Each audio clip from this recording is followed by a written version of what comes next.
best shape, Ohio tray. Your face, shit-faced, my face, Ohio shaped. Every day, Ohio day. Whey protein, Ohio way. Cow protein, Ohio way. Ohio steak, Ohio cow. That's great. That's great. Ohio shape. Shaped like Ohio. I'm fucking excited.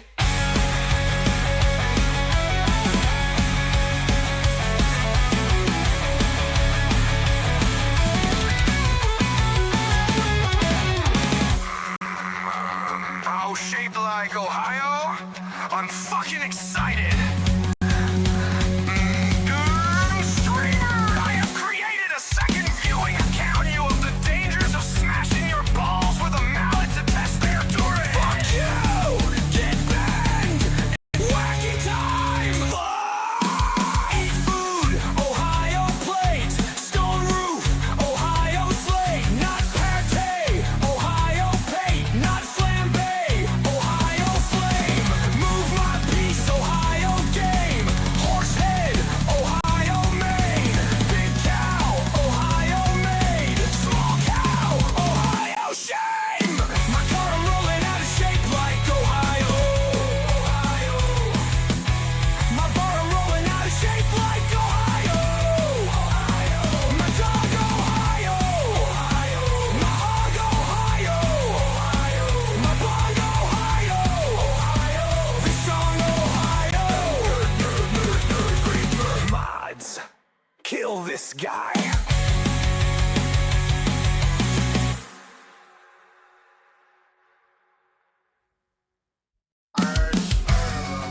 Excuse me, streamer, but I couldn't help but notice that your current streaming activity is breaching Twitch. TOS. Mods, ban this chud. Let's go. Let's go. Best state, Ohio shape. Mental state. Best state, Ohio shape. Mental state, Ohio shape. My car shape, Ohio shape. Ohio shape. That's great. That's great.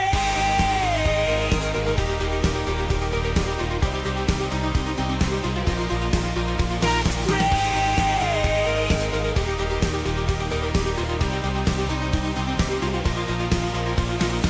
Square tray, Wyoming tray.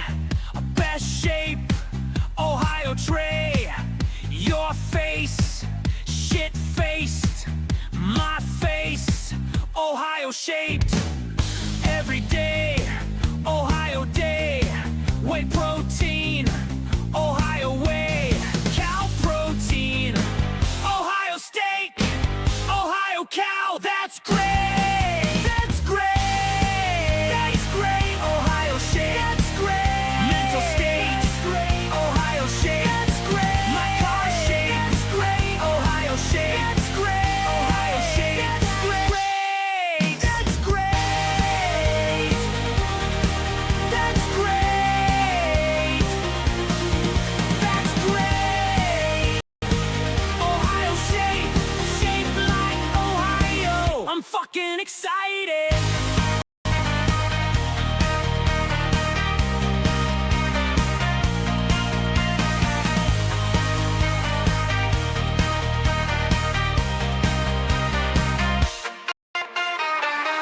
Eat food, Ohio plate. Stone roof, Ohio slate. Not pate, Ohio pate. Not flambe, Ohio flame. Move my piece, Ohio game. Horse head, Ohio mane. Big cow, Ohio made.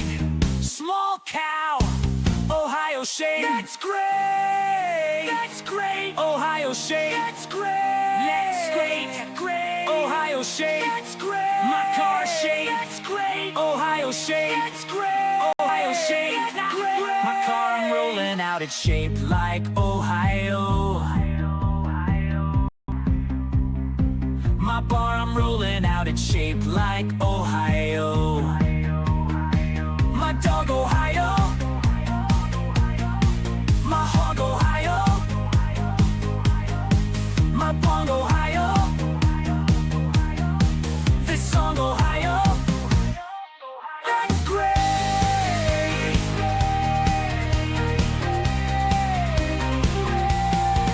That's great.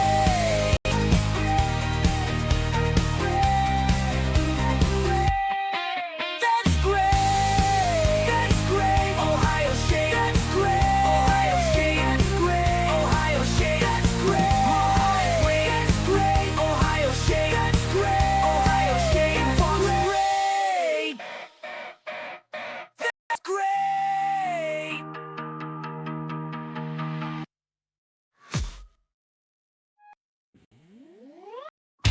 Oh yeah, 5 p.m. Time to wake up and whack the shit out of my hog and play Wordle. I love being unemployed. Whoa! Best state, Ohio shape. Mental state, Ohio shape. My car shape, Ohio shape. Ohio shape. That's great. Square tray, Wyoming tray. Best shape, Ohio tray. Your face, shit faced. My face, Ohio shaped. Every day, Ohio day. Whey protein, Ohio whey. Cow protein, Ohio steak. Ohio cow. That's great. That's great. That's great. Ohio shape. Shaped like Ohio. I'm fucking excited. Sorry, boss man. I'm a full-time Twitch streamer now. Nothing but mahjong and jacking it for me now. Yeah. Eat food, Ohio plate. Stone roof, Ohio slate. Not pate, Ohio pate. Not flambe, Ohio flame. Move my piece, Ohio game. Horse head, Ohio made. Big cow, Ohio made. Small cow, Ohio shade. My car I'm rolling out, it's shaped like Ohio. My bar I'm rolling out, it's shaped like Ohio. My dog Ohio. My hog Ohio. My bong Ohio. This song Ohio. Thanks to today's sponsor, Bowl for these nuts. Fuck.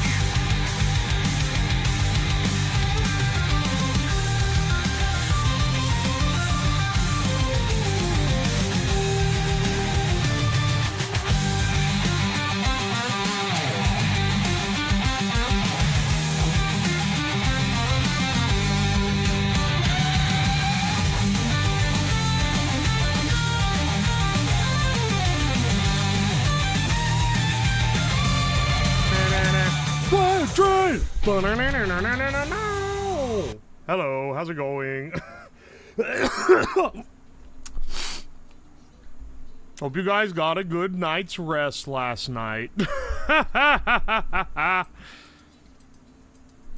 Didn't know Ohio was a real place. Thought it was like Atlantis or Compton. I got some news for you, bro. Both of those exist. At the gym right now watching this stream? Hell yeah, brother. How are you feeling after last night? I woke up at 2 in the afternoon, dog. I'll let you take a guess. By the time I put away all the perishables and, like, got it, like, cleaned up preliminarily and got in bed, it was like 5 a.m. Aye. I woke up at like 11 and I was like, nah, I'm tired. And then I slept even more. Aye. That's maybe I got a good night's sleep.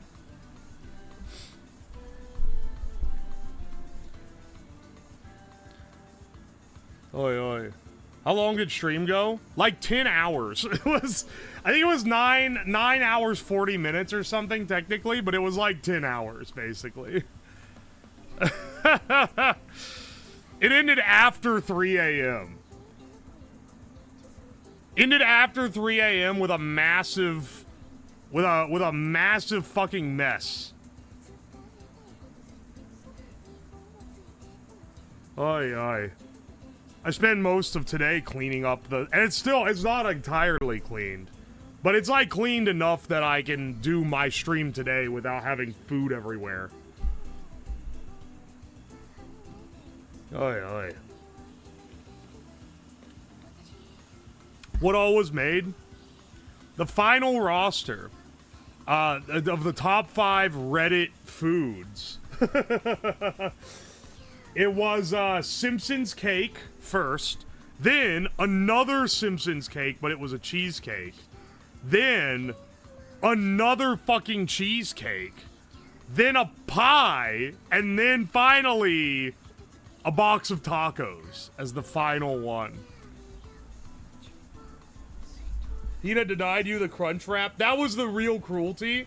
Seeing that we could have forgone one of the Homer cakes and instead made a delicious looking crunch wrap analog. 3 cheesecakes, 2 whole fucking cheesecakes, 2 back-to-back cheesecakes, 1 normal cake, and then a pie. 4 fucking desserts, man. She shouldn't have denied you the $1 billion mirror cake. Fuck that. I'm not dealing with a mirror cake. I made a mirror glaze for like little. It wasn't a cake. It was like a little tiny like mousse thing in a cup, and that was a massive pain in the ass. It's also like, it's one of those things where in a photo it looks really impressive, but in person it doesn't look as impressive as you would think it is from the photo. You know what I mean? This shit took off because of Instagram. It's not actually... How much of it got eaten? Oh, I can't believe he wasted food. He didn't eat 2 whole cheesecakes in one sitting. The cheesecakes are gonna be good for a while. The cake, the normal cake, I'm gonna feed to my friends when they're over. Cheesecakes, you can freeze a cheesecake and it'll last basically forever. So I'm probably gonna freeze the rest of the Homer cheesecake. Is it not nearly as smooth in person? It's so in photos it literally looks like so shiny that it's like a silver mirror, right? But in actuality, you have to really get a good angle where behind you is gray to make it look like a silver backed mirror. In like in normal, you can see that it's just shiny jello, basically. It is smooth. It's just not, it's not that mirrored, you know? It's not like freakish, like Quicksilver mirrored looking, like the one in that photo.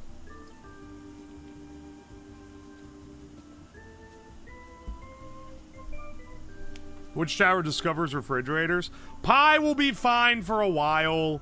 The cake, the normal cake is the one that needs to be eaten. It'll go stale in like 5 days. Whatever's left. The cheesecake will be fine for a long while. And the gelatin cheesecake, I don't know about that one. But I know that the normal cheesecake will be fine for a while. A long while.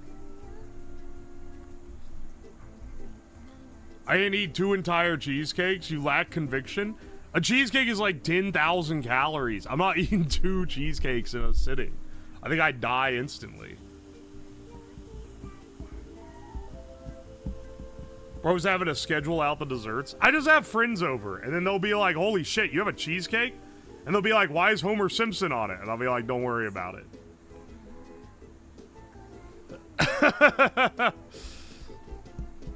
I can barely handle a single slice. When a big guy like me is getting like a tiny ass, like 1 centimeter slice, and like, oh yeah, that's like good. Like after, if I get that after a meal, like my palate is cleansed.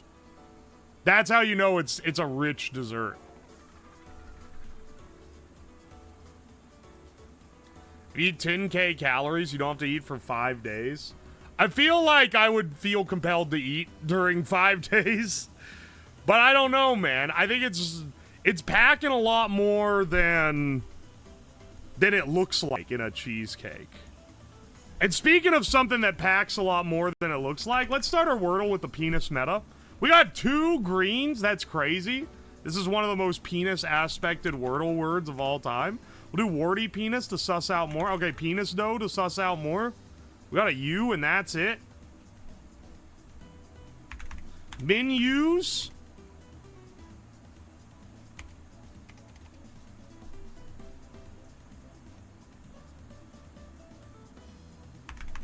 Minute? No, it has to be something that hasn't been used already.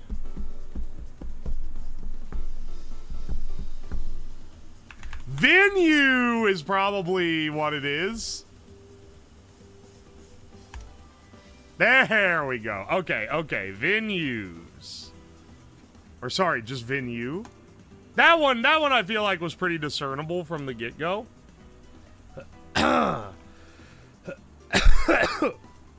No problem with the Portillo's Cake Shake.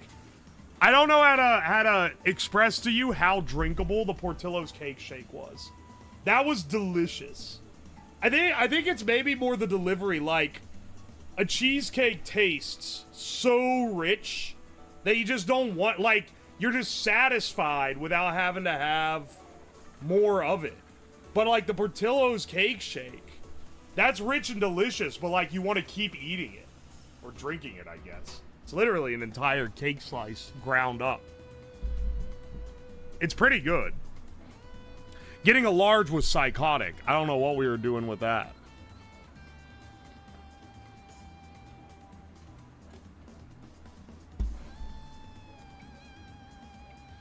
I've had it. I got the small. It was rich as... Yeah, I remember when we threw it out eventually, it was like half full still. Like, there was so much in there still. It was way too big. All right, let's do the mini crossword real fast. We go for the sub 2 minute. Sub 3 minute is good, though. Sub 1 minute, we're gods. No looking at chat. Will he fall asleep after a long day? Zonk. 1/16 of a pound. It's an ounce. Chest shampoo and the number 0 were invented. Uproar. Opposite of saved. Fancy hairdos? Period preceding a big event. Tennis oh, never fucking know that. Descendant of a wealthy family. Symbol for like on Instagram. Is it not a... Oh no, it's a heart? I was gonna say it's a thumb. No, it's not. It's a heart. Fancy hairdos.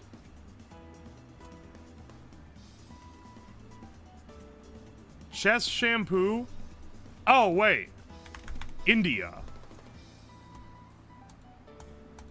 Yes, I often, when I think of India, I think, oh, that's where chest shampoo and the number 0 were invented.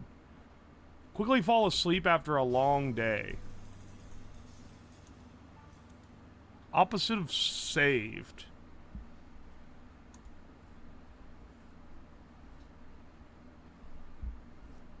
Quickly fall asleep after a long day. Zonsh.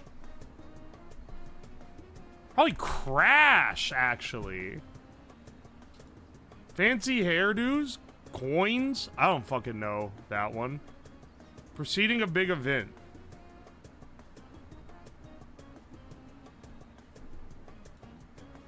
I'm never gonna get this in a million years. Descendant of a wealthy family.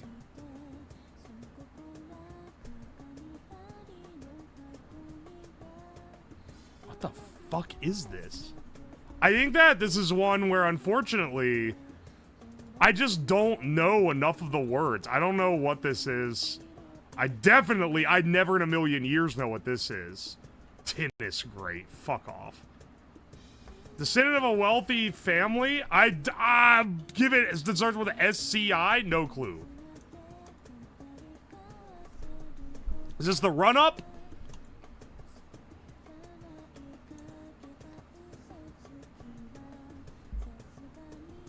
Opposite of saved.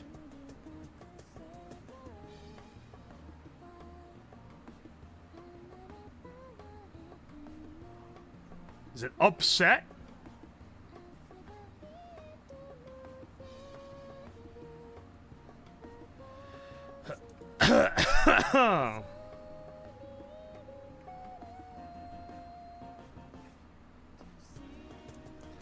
Saved.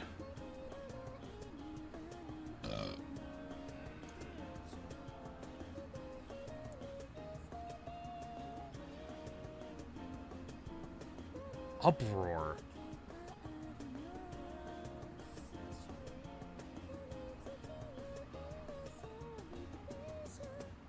Uproar. Fancy hairdos. I have no clue what this could be, man. Literally not a fucking clue what this could be. Maybe it's gonna be what I feel. I'm 50-50 on whether I'm gonna see this and be like, oh, I'm an idiot. Oh, I'm an idiot. Oh, I'm an idiot. Or see it and be like, I've never seen this in my entire life. And I feel like it's gonna be the latter. Descendant of a wealthy family. I've never seen a word that starts with this that would describe that. Opposite of saved. Opposite of saved? Oh, it's probably spent. Okay, then what is this?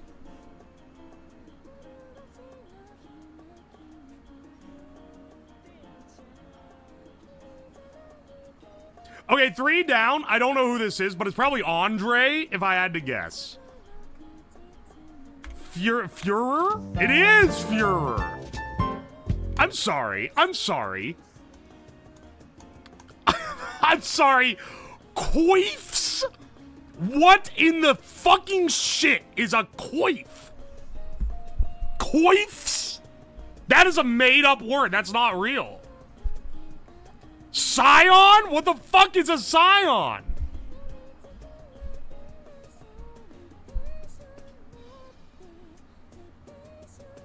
Coifs. It's French for hairdo. Oh, the classic, I don't know how to make a good puzzle, so I'll add some French bullshit in here. Scion is a class in Path of Exile. Oh, that's why chat is acting like they're cultured by knowing this one. No, you don't know it. You just know it because your fucking nerd-ass loser game uses it, motherfucker. You would never know this stupid word otherwise. What the fuck is a Scion? I only know it as the car.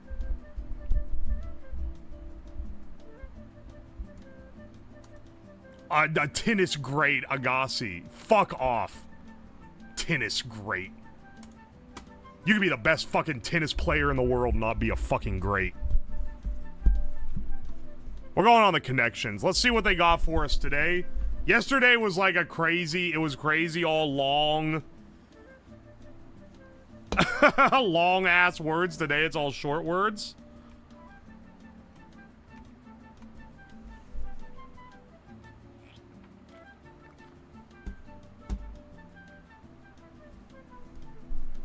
Dock, air, pilot, leaf, sheet, mid, electric, slide, zip, drive, direct, film, tiff, coat, rhythm, guide.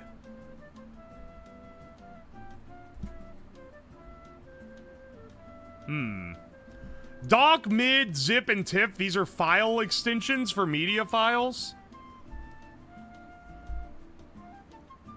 A dot doc, a dot mid, like a MIDI file. Dot zip, dot tiff. I don't know what the exact tying. I think it'd probably be media file formats. We have leaf and sheet, which makes me think gold. Gold leaf, gold sheet, gold film. Leaf, sheet, film, and coat are likely.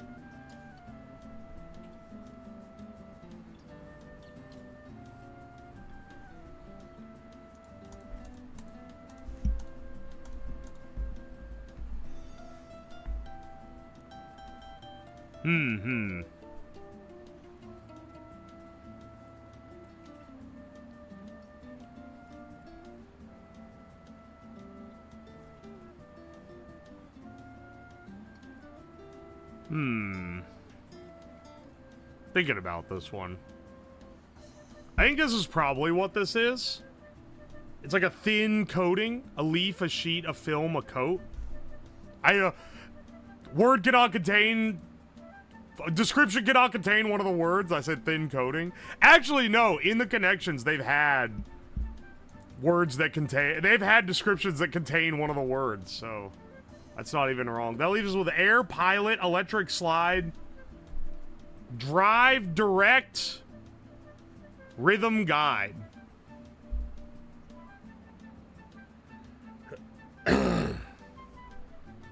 Guide, direct, drive, pilot. These are all words for moving something along.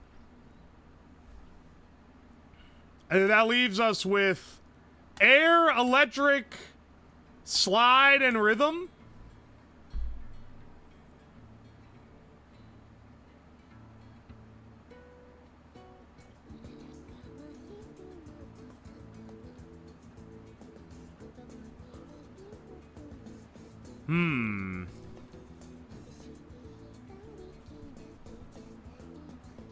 Air, electric, slide, and rhythm. I need to get the connotation. This is probably the purple, if I had to guess. Purple, and then dock, mid, zip, and tiff. Hey, it'd be crazy if that ends up being the purple, because that is kind of crazy. Like, knowing a dot tiff and a dot mid, I feel like that's really interesting. And it's probably like file formats invented by Microsoft or something. I don't know what the tie together for them all is. But I'm gonna go ahead and send this one. Air guitar, electric guitar, rhythm guitar, slide guitar. I understand. Zip, tiff, mid, dock. File formats. File extensions. Just no overarching thing. I don't know which one of these is harder than the other. Sheet, coat, leaf, and film. That might be yellow. No, it is proper green. So we actually got a perfect order here. Aye. The fuck is a rhythm guitar? They use it in bands. It's the guitar that people follow. 3 out of 5 difficulty on this guy, but I got that 99 out of 99. Love to see it. 17% got guitar, but only 9% got file extensions. Understandable, honestly. Even though I knew it, it's kind of bullshit to have .tiff. Fucking no one knows what a tiff file is.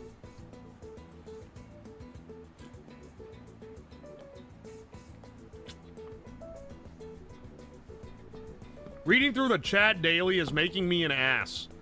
Sister came home from work with a pink-white striped shirt, and I asked her why she was dressed as a circus popcorn vendor. It was for breast cancer awareness. Oh, no, bro. You can't let that follow you into the real world.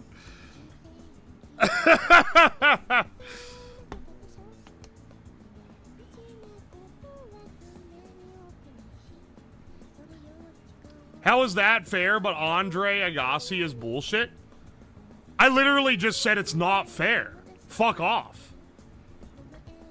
Yeah, I think it's unfair to have TIFF as a file extension in connections, because that's like, if you're not really in the weeds, you're not going to know that that's a file extension. That's not one that normal people interface with. And similarly, if you're not like a mid-60s affluent 1%er in New York, you couldn't name a single tennis player because no normal person cares about that loser sport. I'll give some exceptions. There are probably some people in like high school that play tennis that would know who a famous tennis player is. You would be as fair to be like, last name of a worldwide famous bowler. Like, you never know, dog.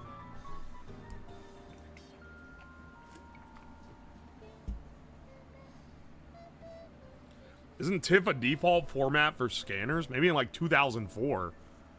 Most scanners can encode into PNG now.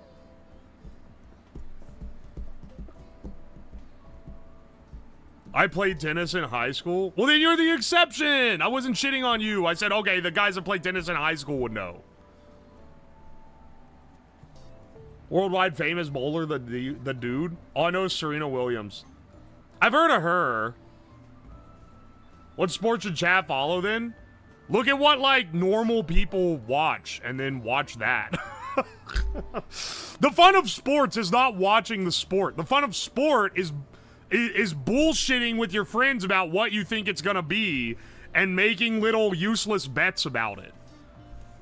So, like, when I lived in West Virginia, I never in my life gave a shit about hockey or pro football, because West Virginia only has college teams. I would watch college ball and college ball only. But now I live in Ohio, and people talk about hockey and people talk about the NFL all the time. So guess what I follow? Now I follow the NFL and the NHL loosely.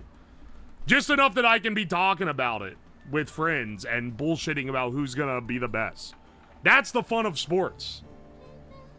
If you're watching some weird-ass obscure sport, then it's either one, you play the sport, in which case, okay, you get a pass, or you think it makes you better than everyone else, in which case, fuck off.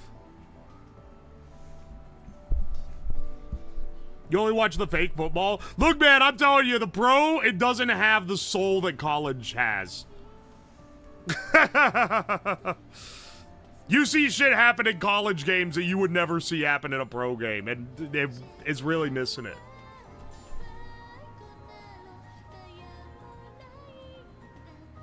Oi, oi. Anyway, let's be playing the food guesser. Let's do our daily. Flour, yeast, olive oil, salt, sugar, herbs, olives, cheese, garlic, sun-dried tomatoes, and nuts? Is this isn't a focaccia. Maybe it is.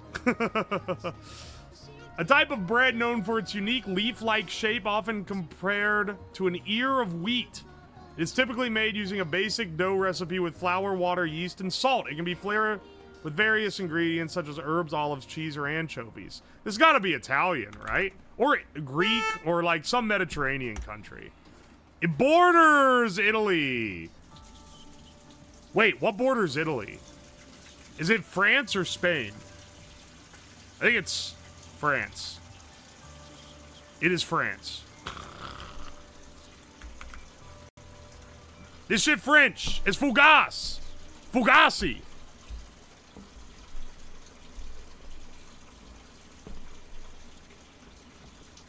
What is the water sound? I'm running my laundry, okay? I didn't have time to do it last night.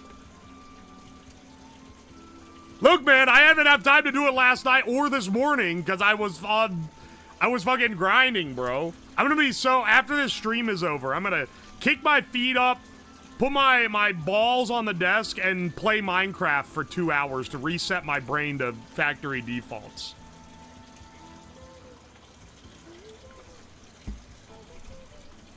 Alright, anyway. Lamb, apricots, onions, vinegar, brown sugar, curry powder, garlic, bay leaves, coriander, cumin, turmeric, ginger, salt, pepper, oil, chili peppers. This shit looks good. This shit looks... Is this Arabic or Balkans? This is what we have to choose. Marinated meat threaded onto skewers, including lamb or chicken, along with vegetables like onions and peppers. It is renowned for its tangy, spicy flavors. Achieved by using a marinade that typically consists of curry powder, garlic, and various spices. Traditionally grilled, it combines smoky aromas with a succulent, tender texture. I'm inclined to hit a turkey guess on this one, just because that kind of places us in the middle of it all. It's got that vibe. Cold shit, man. Shit, man. This is southwest of Turkey. This is African. Oh, no. Okay. I'm going to be real. I was not getting an Africa read on this dish.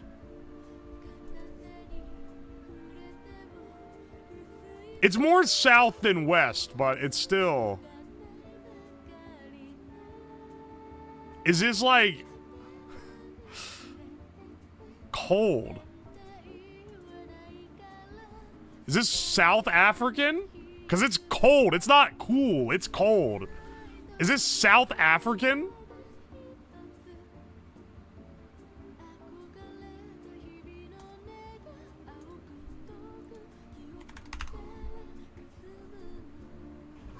don't know, man.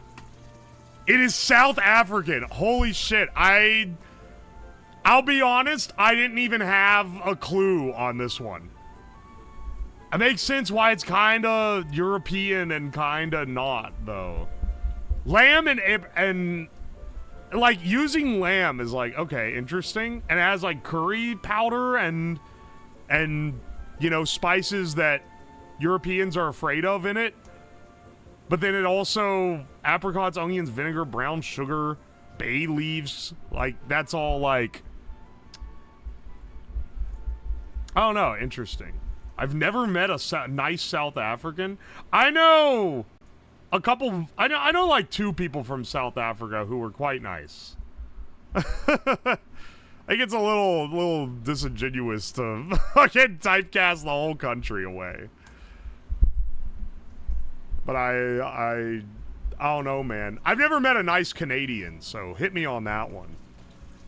That's not true. I think at this point I have. But growing up, I knew 2 different families that immigrated to the U.S. from Canada, and they were both the biggest assholes imaginable.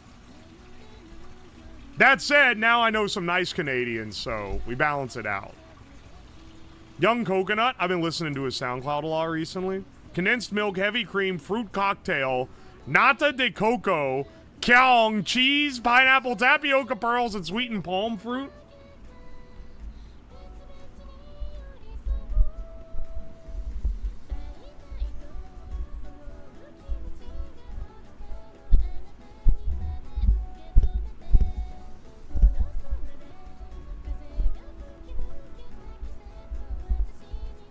This dish is a refreshing dessert made with thin strips of young coconut mixed with a medley of tropical fruits. Sorry, I got distracted a bit. I thought my sink in the basement was overflowing after the laundry machine dumped in it. Tropical fruit, sweet condensed milk, and rich cream. Served chilled, it features a creamy, fruity texture and is commonly enjoyed during celebrations. Sometimes colorful additions like nata de coco, kaung, or small marshmallows are included. Is this,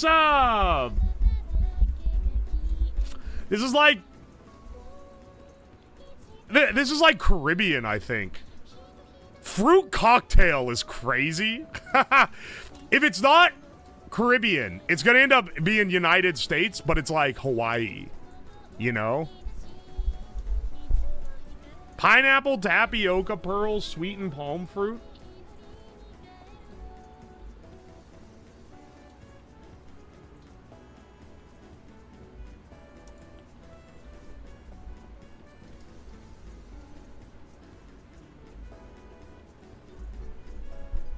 Let's see.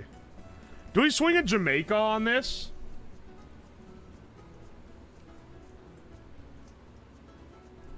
Nata de coco is making me. That's what. That's my main. If it's not, okay. Here's the thing. Jamaica, but warm. Okay, maybe Mexico. Depends on where it points. If it's pointing north, oh, it's United States and it's Hawaii. Jamaica, ice cold. It's fucking Philippines. It's Philippines. It's in the fucking Philippines. It's the Philippines. Okay, here's what was throwing me. Nata de coco sounds Spanish. And this does sound like something that would be Caribbean. Especially with, like, fruit cocktail. That's like a weird, commercialized, like, canned good.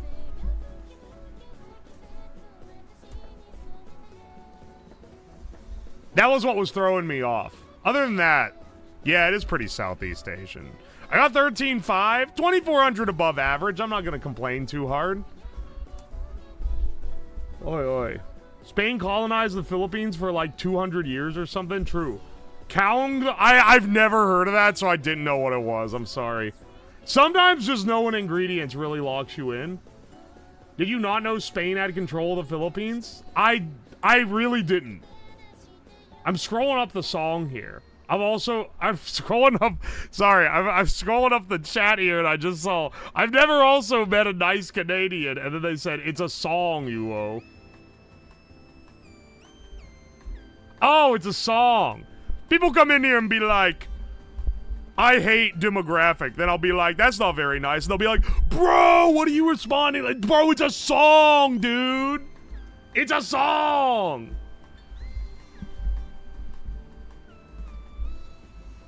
Dude, it's that song. I don't know why you would react like that, bro. It's just a song. It's that song that Moist Critical was singing in that video where he's apologizing for saying the N-word. He told you Philippines is Asian Mexico before. I'm normally able to typecast the Philippines pretty well. Not gonna lie. I feel like I'm half decent at it. I'm not playing the fucking ethno-guesser. I'm not getting canceled. What's worse, playing the ethno-guesser and being dog shit at it, or playing the ethno-guesser, seeing the guy and immediately pinpointing the exact area of the world that they're from? I think I'd have to click the tab off immediately if I, like, zipped someone to the exact region.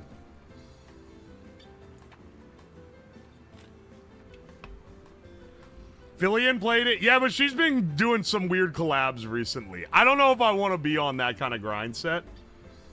Being dog shit, being good at it is worse. That doesn't mean you're racist. That just means you're good at identifying genetic traits. Your Honor, I merely have an autistic fixation on facial structure. That doesn't have anything to do with racism.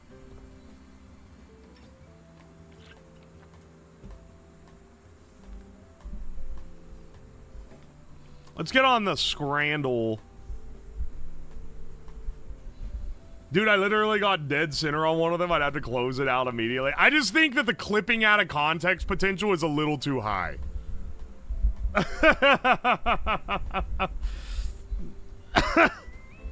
at his earlobes. He's clearly finished. Look, I don't know how anyone would get this one wrong. You can clearly tell by the amalgamation. I don't know why people think all Canadian are nice.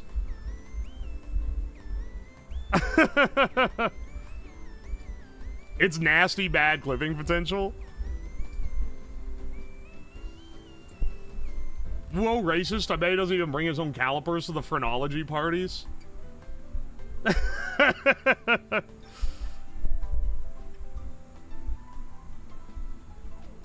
Let's do the Scrandle real fast. The only discrimination I wanna unleash on this stream for out of context, dude. Do you see how fucking bad it gets when I play like the Tradle? We can't be doing the ethno-guesser. Do you see how bad it gets when I play the fucking Scrandle, man? It's a little rough. I'm picking the pepperoni pizza because they have no price data to tell me that it costs $30. But I know it did because it was from the United States. Philly cheesesteak for $13.50 or Pitmaster box for $20. This, it looks a little light. It looks like they didn't give you very much food, but it does look good. There's a lot of variety in this box. I'm gonna go with the Pitmaster. The Pitmaster box is pathetic. They've had that on here before and it looked baller. I wonder if the guy ate some of the meats or if they just downsized. Cervelet sausage with bread slice for $6.44 or a burger and fries for $13 with a drink. I'm going with that $13 burger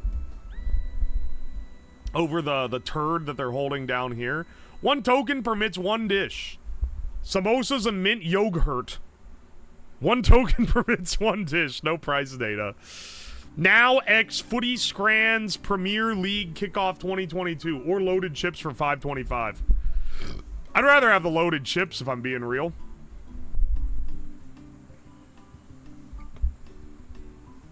Chicken pie, gravy, and mushy peas with pigs in blanket and a drink. If it wasn't for the mushy peas, this actually looks like pretty good Brit slop.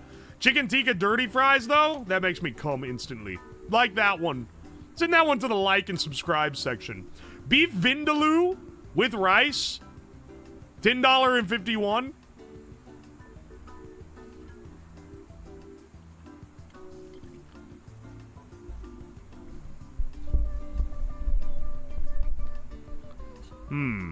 This one's got me puzzling.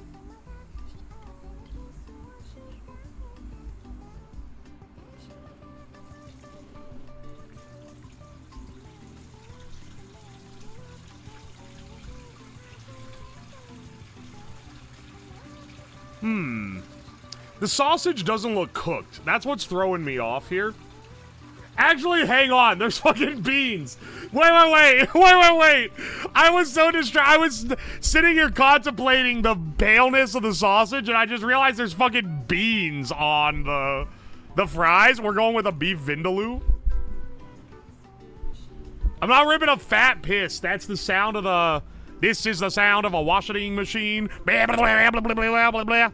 Pie, but the guy is falling up the steps while he takes the picture. Or double beef and bacon burger. That looks like it goes crazy. This motherfucker got beans. These actually both look good. Jerk chicken with rice and salad, but this looks like deep fried spaghetti and meatball fries. That looks so good. Steak rag pudding with chips, mushy peas, and gravy, or cheesy nachos. This is kind of a flaccid-looking cheesy nachos, but I think it's gonna put it above the mushy peas. Because people hate mushy peas, man. What the fuck is deep-fried spaghetti? I think they literally deep-fry spaghetti noodles.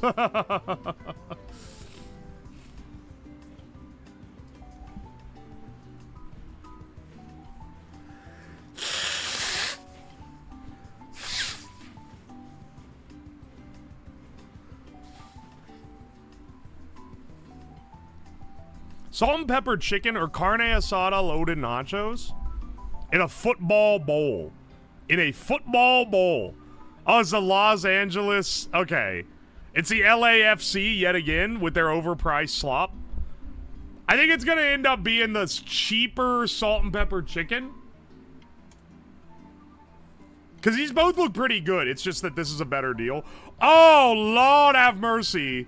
Jerk chicken with plantain and rice versus tacos for $14.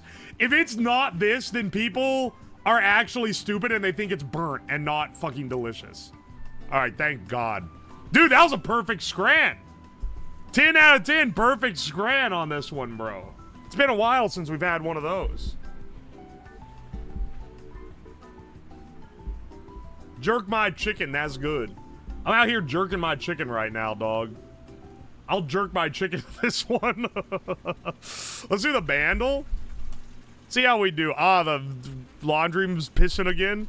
Dude, the 2025. I'm not gonna know this shit, dude. 203 million YouTube views. Drums, bass, synth, strings, electric guitar, voice cover, backing vocals.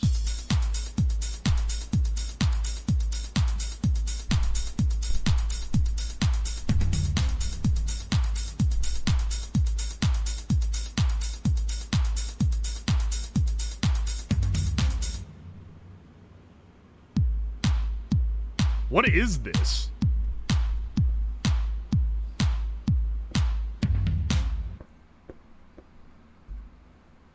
This is from 2025.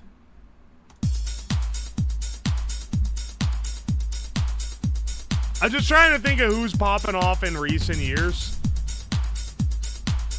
Who's popping off this year? This ain't a Chappelle Roan.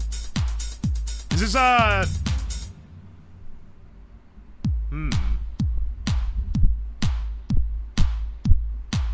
This ain't, I mean, it's so generic that I actually don't know who it could be. Who's that guy who's doing the Super Bowl? Hang on. Who's a Spanish dude? Isn't it Bad Bunny? Is it Bad Bunny? TT me pregunto? If I guessed that, that'd be crazy. I'm trying to think. This is like a club banger from current year.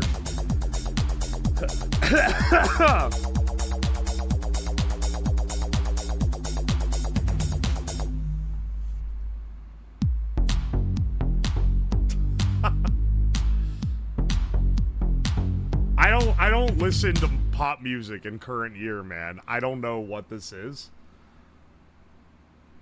This is who's popping off recently? Who would even have a club hit like this?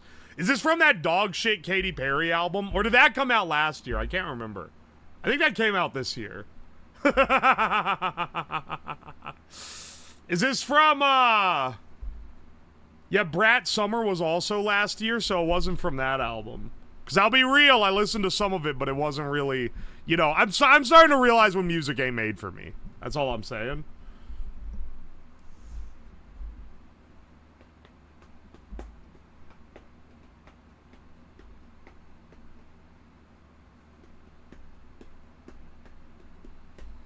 There's no way this is a new Taylor joint. I think, no, she's on like her country revival right now. I am realizing I've only listened to, I think the only like albums that have come out in the last year or so that I've listened to are by women, now that I'm thinking about it, unless I forgot something. At least artists that I wouldn't normally be listening to. But I don't recognize what this is. Is this gonna end up being some shit?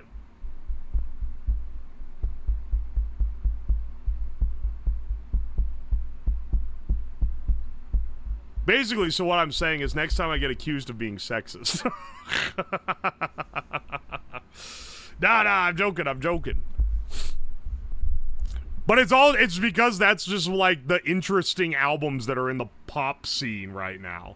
What is this though? I don't know this one. This is too club adjacent.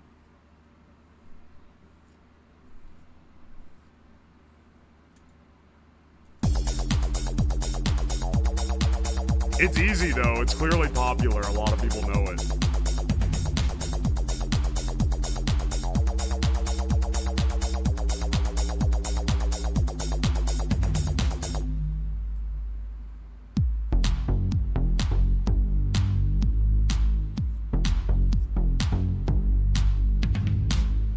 You know what? Chat, what is it? I don't know this song. I don't think I'm gonna know the song. It's not the type of music that I'd be listening to. Is Lady Gaga? Wait, what? She made an album this year? She released a song in current year?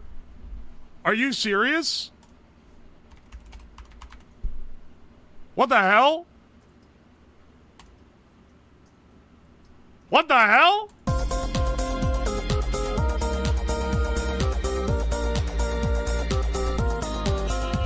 I've not heard this.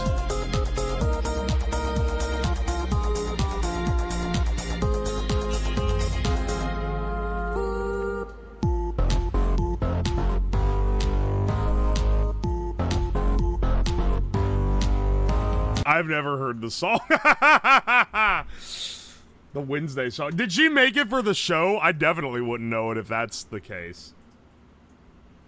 I've heard it, but it didn't register as Lady Gaga. I didn't know Lady Gaga still made music. Wow, it's the Friday Night Funkin' cover. Yeah, that's how Bandle works. Heard this on Walmart radio. That's a shining review. Let's do the Disney hurdle. This one does just play the song, but it plays it in a few second increments until you guess it.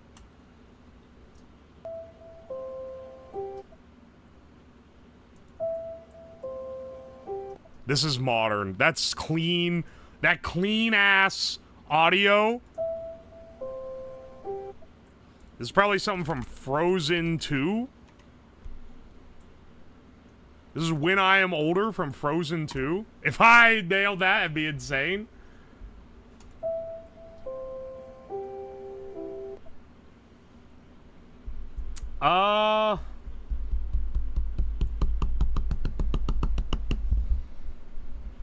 This is some emotional sting. Here's the thing. If it comes in and it's some random dude singing that's like not one of the characters, then that tells me it's probably some like Disney Channel slop or Brother Bear. But I think it's likely from one of these newer ones. Is this from Inside Out? Inside Out 2? Is this Life of Riley from Inside Out 2? It is not. Hang on.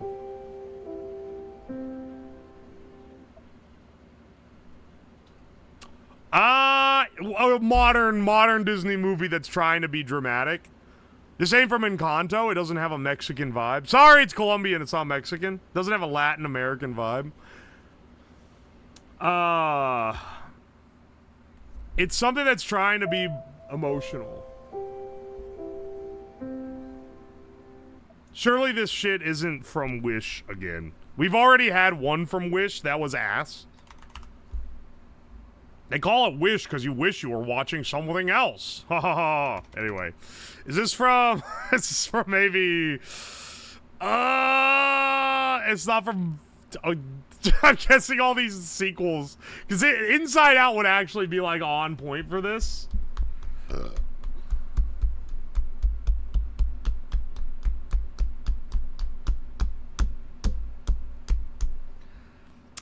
Surely this isn't the other one from Elemental. It's not. This is from the Incredibles. This is from Incredibles 2. It's not. It doesn't have the vibe.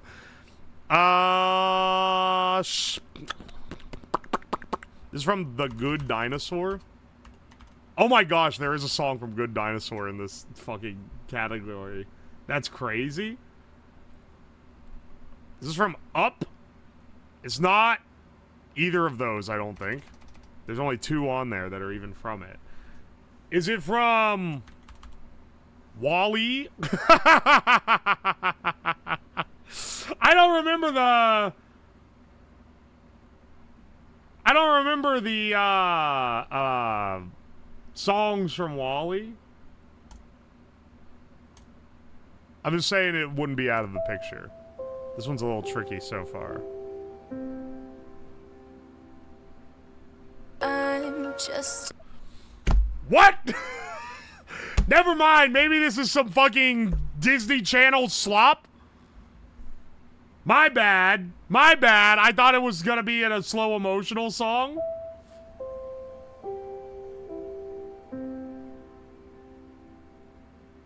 I'm just...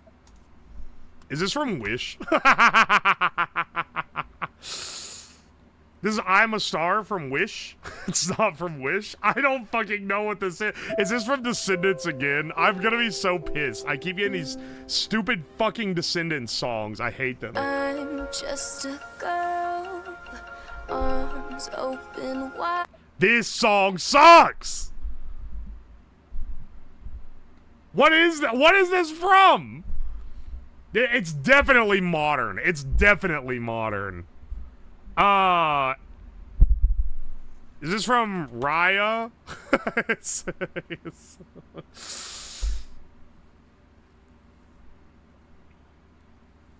this something from Raya and the Last Dragon? I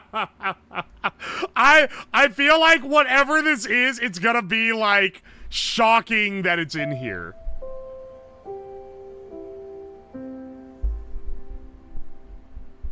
I'm just a girl, arms open wide, looking for kindness. Some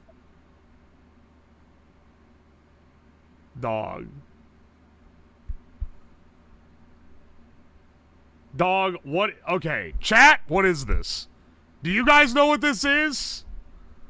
I'm Mr. Frog. I eat the bug.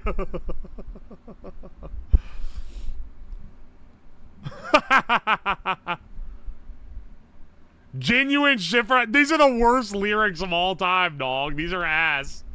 K-pop Demon Hunters. That's a fucking Disney, man. Are you high? What if it's Tron? That'd be insane. Yeah. My favorite, dude, they have in-theme from Tron Legacy in the library. That's crazy. If they had the fucking, if there was a song in Tron sung by a character that starts with I'm just a girl. Mulan live action? Are you... There's no way. No, they don't have that one in there. Dude, I did get I'm Still Here, Jim's theme from Treasure Planet, and it threw me for a fucking loop. What do I feel it's Descendants? It's either Descendants or the Zombies. Hang on. They don't have zombies on here, luckily. They do, unfortunately, have a shitload of descendants. Yeah, is it Red from Descendants, The Rise of Red? That was it! Or, no, wait, but it was from this. Are you fucking serious, man? Looking for kindness somewhere in your eyes. Well, no wonder the lyrics are fucking dog shit. It's from that. Alright, hang on. Switch us over. Oh, wait, hang on. We gotta get YouTube going. I'm a little bit late. Get the YouTube stream going. The YouTube chat widget is crashed. I literally can't read the chat. It says something went wrong. What the fuck do I do here? Man, I can't read YouTube chat at all? Something went wrong and it has a little picture of a monkey with a hammer. YouTube streaming is awesome, dog. Go live on YouTube. I'm sorry, YouTube chat. I literally can't read you. I don't know why. I don't know why they doing this to me.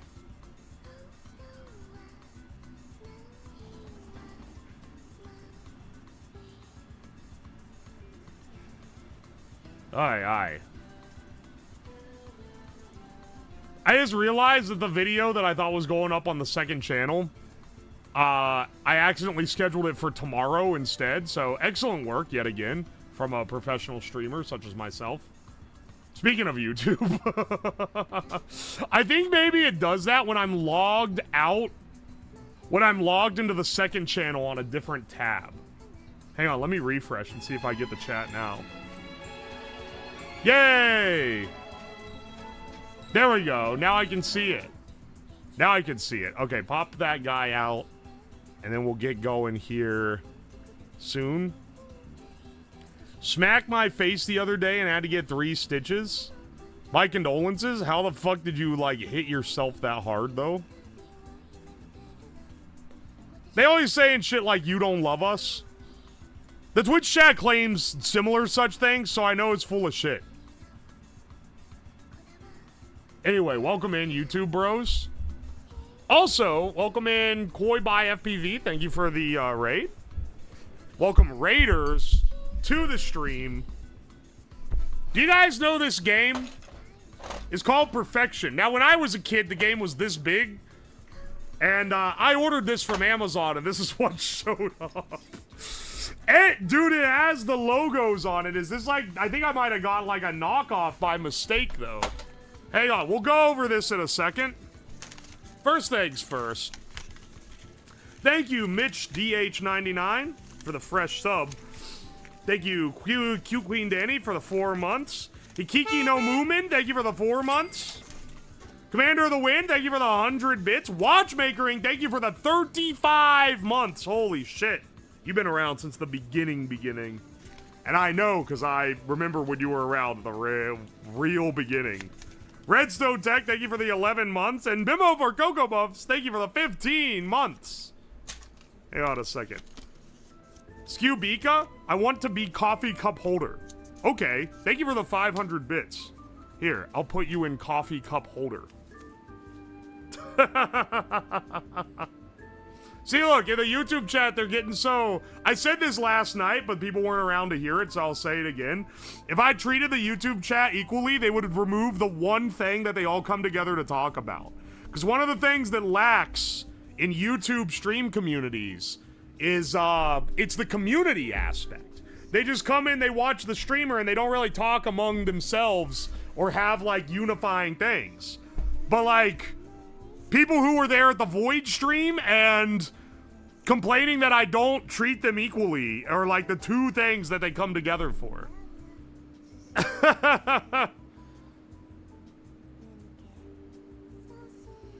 Now they're supposed to be small enough they can't launch that far? Is that why they made it? Look how fucking small this game is.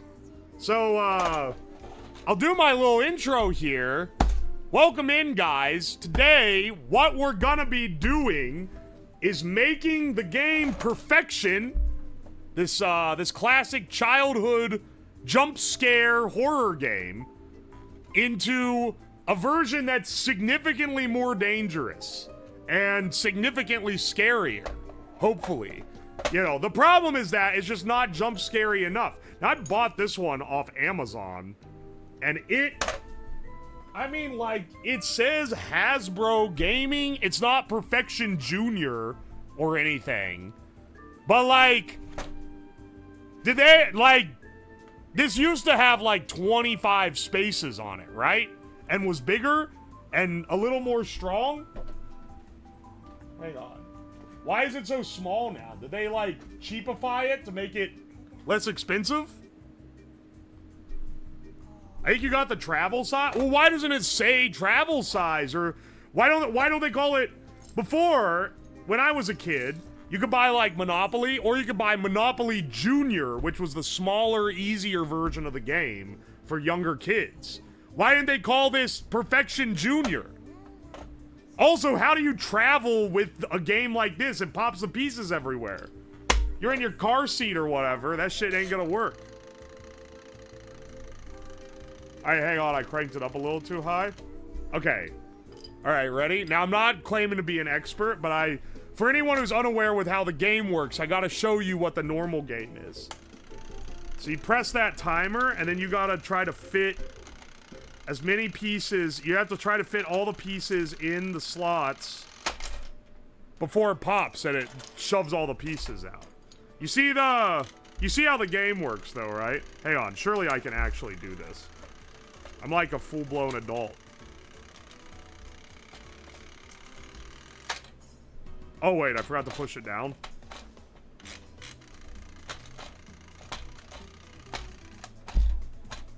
What? Did this break?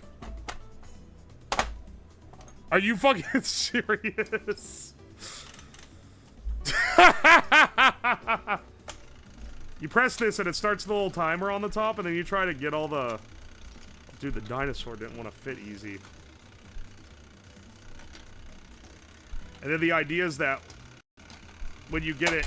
Ah, shit. When you get it, you go up and press the thing and it stops the timer. I thought this was gonna be a little easier than it was. There's like additional rules, and like the one I had as a kid had like a spinner or something. No one ever used that. Everyone just played it like this, where they just tried to fit all the pieces in before the timer ran out. There we go. Got it all in there before it exploded. So anyway, this is a classic kids game. When I was a kid, I was afraid of it, because it literally jump scares you when it goes off. But I was like, you know, as an adult, it really loses a lot of the fear factor that makes it an interesting game. So I thought, okay, what if today we made a better version of this game that was worth being scared of, even as an adult? And so, we're gonna start with this guy. We're gonna take out the spring and put in one that's 5 times stronger so that it can pop. I'm just kidding. We're not doing any of that. That's lame. This is too weak to sustain what we're about to do. I have spent way too long modeling up and creating the ultimate perfection board. And it's this guy right here. This stream is not sponsored by Bamboo Printers, but they sent me that second printer, and let me tell ya, maybe one of the greatest things ever for this specific project. So you see, I've made little individual pieces. So basically, I modeled up this board, and internal to the board, if you look under here, you can see that there are little holes underneath each of the pieces. And those little holes go to little internal tubes that all interconnect. And then they come out in this top port right here. which is just sized to fit a standard NPT 1/4 inch plug. It's not threaded, but it's made so that the walls are thick enough that you can thread this in and it bites into the plastic and it'll actually, like, hold on. So basically, you could connect a compressed air cylinder to this. That's the idea.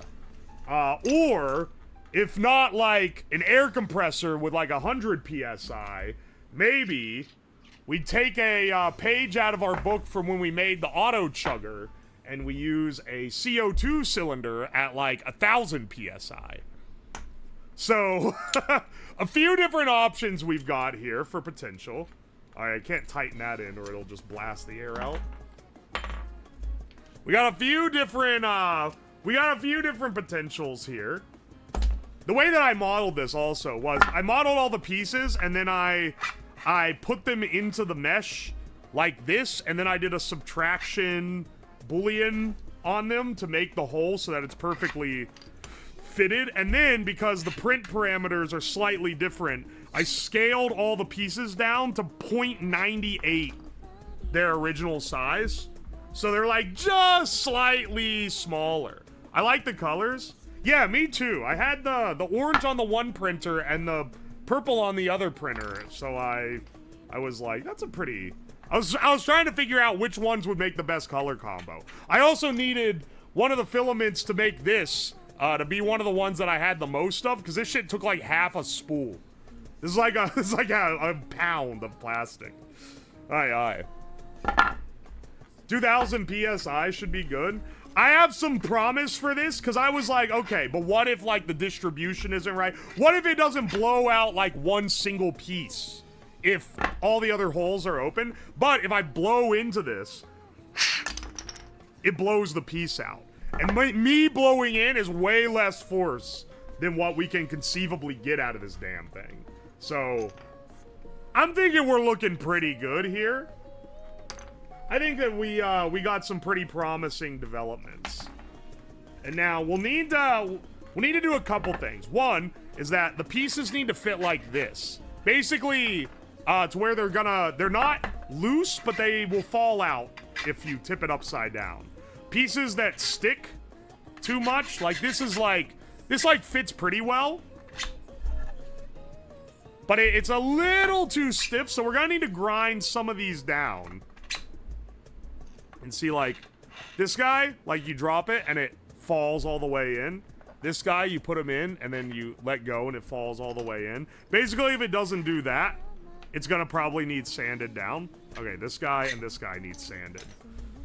This guy and this guy, I've already identified are, like, snug. Like, you have to pull it out. So, they definitely need sanded down. I hope this guy doesn't need sanded down. Oh, well, he does. Unfortunate, because he has a funky shape and will be hard to do that, too. Alright, he's good. He's good. He's gonna need a little bit of treatment. Nothing too hard, either. But I figured this was the step that I would do on stream. And we can also 3D print some other stuff, because I am debating how we actually set this up on a timer.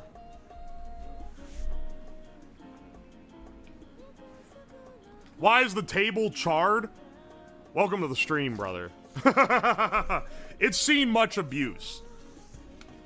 Yo, Zalagos, thank you for the Prime sub for 3 months. YouTube chat, you smell. All right, see what I see. We're getting similar gauge of insults between the two now. Start with 60 PSI. So just the original, but more. I mean, the game is gonna be the same, but yeah, basically, I want it to be the original, but more powerful. I think what I'm gonna do is I'm gonna hot fit this angled connector here. This will allow me to put this on. Okay, so let me run through what I'm thinking for it. We can have it to where it's hooked up directly to the air compressor, and that one's gonna be easy to control because we have solenoids that can support I mean, I have a lot of solenoids like this that'll support up to 150 or so PSI, which is what the air compressor can provide. So that'll be real slick because we can make a digital timer. It counts down and then ding and opens the compressor and blasts all the pieces out. And honestly, given how effective this is with just me blowing into it, I do think that will work pretty well. But, sorry, I can't have this fucking profile pic on the screen while I'm doing this shit that's gonna get in the YouTube video. Schlonky Dong, thank you for the 4 months. I appreciate you.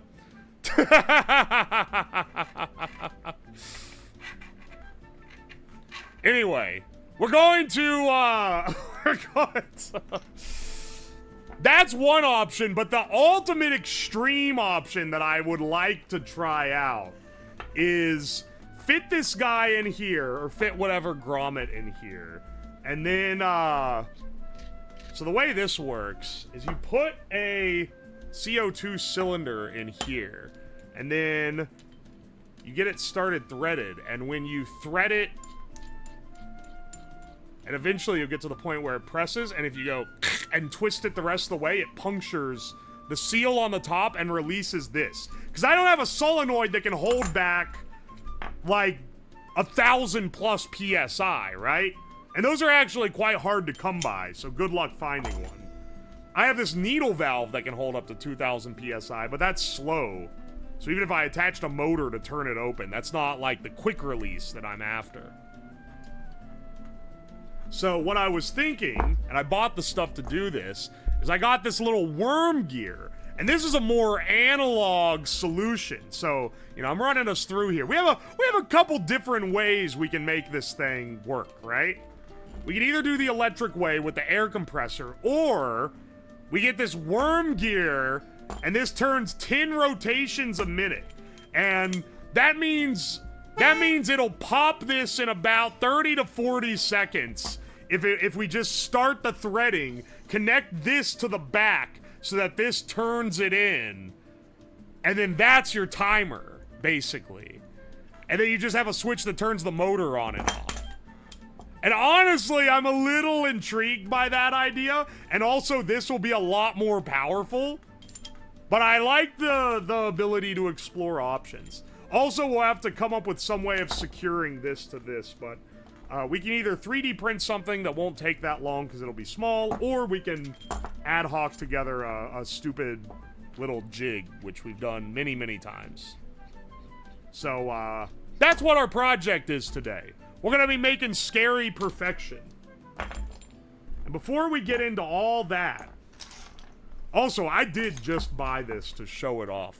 When I originally bought this, my original plan was making this, like, sproing way out of the board with, like, a comically long spring.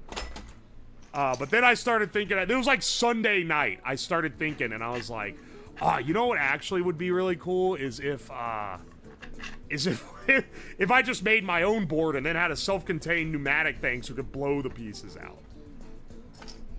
And, sure enough, that's what I decided to end up going with, because I think it's awesome. We could also hook one of these guys, one of these quick release deals up if we wanted to have something on here that I could swap between the different methods on. Looney Tunes ass mindset. Yeah, kinda. Why do I have a feeling we're missing a purple piece? This one really needs sanded.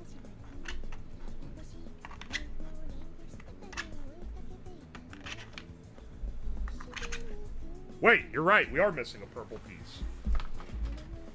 Hang on, wait.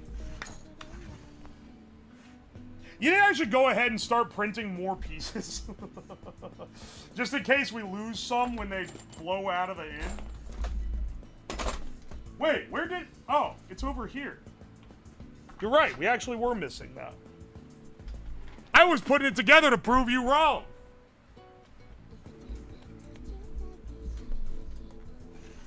The scary thing will be filling up with brown gas. The scary thing will be filling your ass up with brown gas.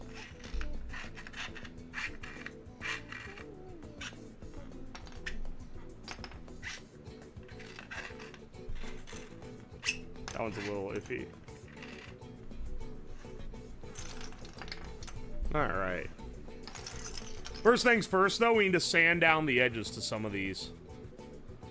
Make them 0.97 this time. No, you want them as tight as you can get them. What infill are the pieces printed at? 25, I believe. I didn't print them that thick, because I had a lot of them to print. But I wanted them to have a little bit of mass, you know? So I didn't print them at, like, 10%. This board is printed at 10% infill, which I'm hoping doesn't fuck me over. Particularly when, I'm hoping it doesn't fuck me over when I hit it with 1,000 PSI. I hope it doesn't fucking blow the board apart, because it took around 13 hours to print this thing. So there is no reprints or redos. It would only be, we'd have to, like, glue it back together if it's split. Will air leak out the sides? I mean, let me, like, try to show you why I'm not worried about that. Alright, thread this little guy in. Can I, like, get a silicone tube on here or something?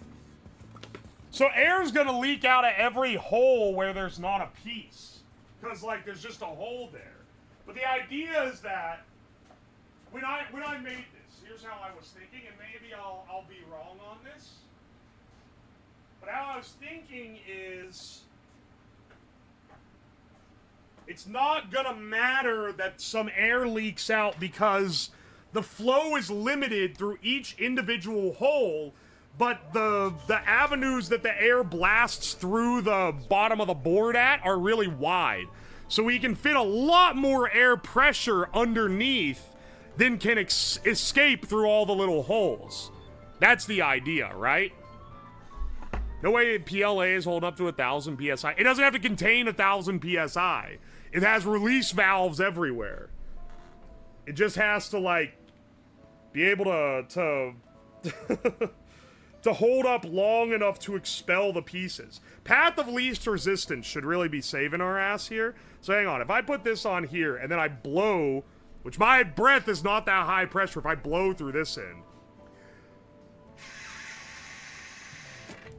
Okay, we might need a little more pressure than I thought.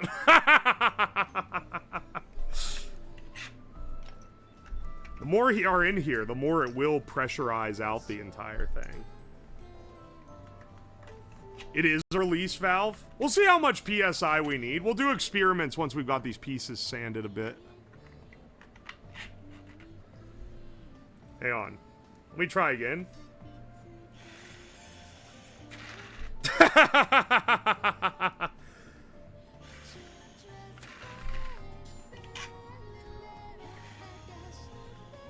You can tell which ones need to be sanded down by the ones that don't move when you blow through it. All the rest of these should be fine. I see a problem. It's literally me blowing through it, bro. Come on. It's not a problem. Also, that was not tight on that nipple.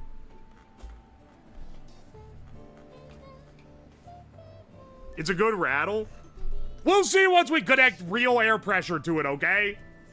Oh, and if 1,000 PSI isn't enough, guess what, motherfucker? We got even crazier options because I have the oxygen and CS2 tank, or CO2 tank over there that we can hook up, and those are like 2,000 plus PSI. So we can really make them rip if we need it. What I'm afraid is I don't want to hit it with too much pressure or it's going to blow apart because it won't be able to pressure regulate enough.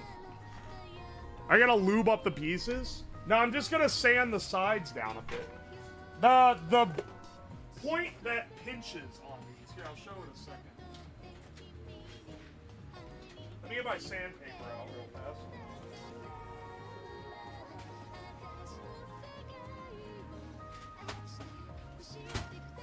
The pinch point on these are generally with the points. So, like, oh, Toko, thank you for the raid. Welcome in, Raiders. So, like, when the nozzle, think of how the nozzle goes in the 3D printer, right? When you need to make a point in, like, the cutout, the nozzle can go and then come back and make a perfect cut angle. But when you print out the piece that goes in, the end of this, the edge of this triangle can only be as sharp as the nozzle is thick. You can't make it more sharp than that because it's judged by the width of the plastic that's being laid down, right? Anyway, that's where you end up with some inconsistencies on certain pieces when you have a sharp point like this and it rounds out a little more. And this has a couple points here, and this has a few points here. This one isn't even that bad. Oi, oi. Grimy and Gamey, thank you for the 2 months. Make the moon piece hit the roof. I'll try my best. Spam player, thank you for the 200 bits. What are the chances you blow out the air channels? Here, I'll answer that in a second. Oh, and All In It's Good, thank you for the 2 months. Next step is to CNC it out of tungsten. That's a little overkill, I think. So, 3D prints tend to fail along layer lines. This is a pretty, like, important distinction here. It's a pretty important design consideration when you're making stuff that's 3D printed. 3D prints really don't want to break, like, this is layered so that the bottom is on the floor of the 3D printer, and then it builds itself up.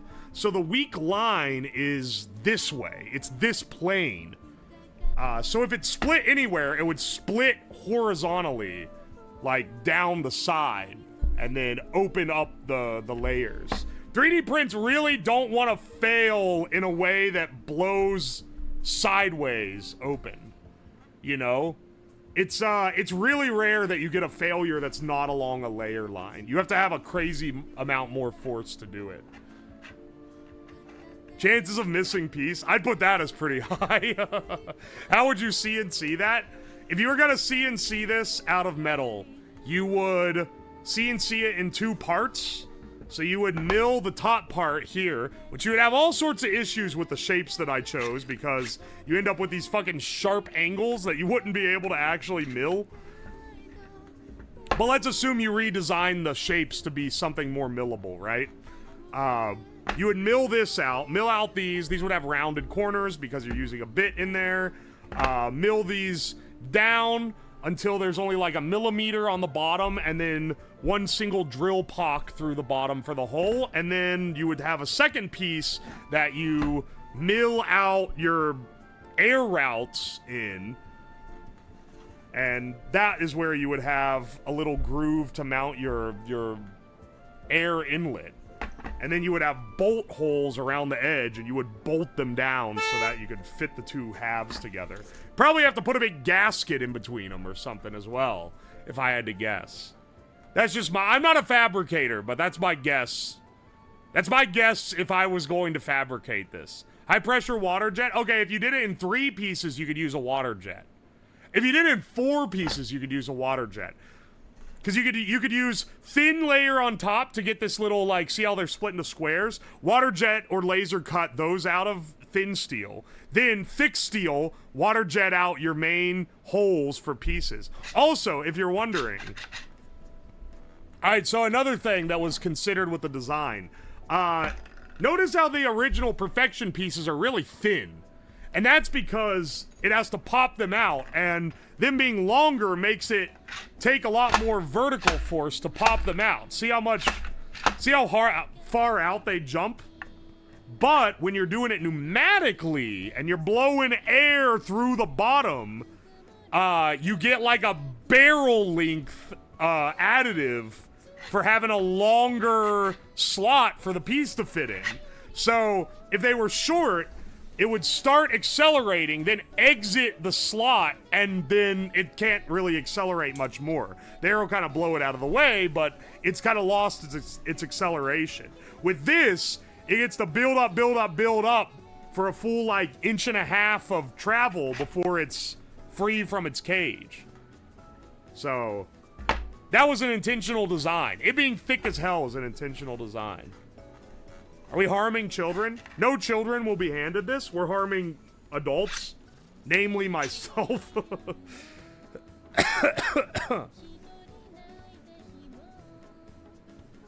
Oi, oi.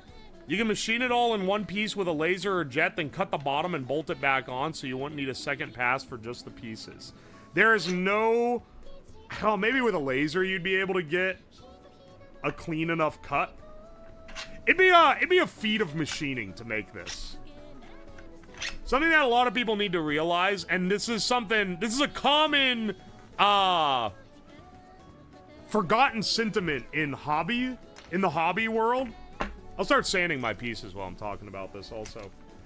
There's a common forgotten sentiment in the hobby world.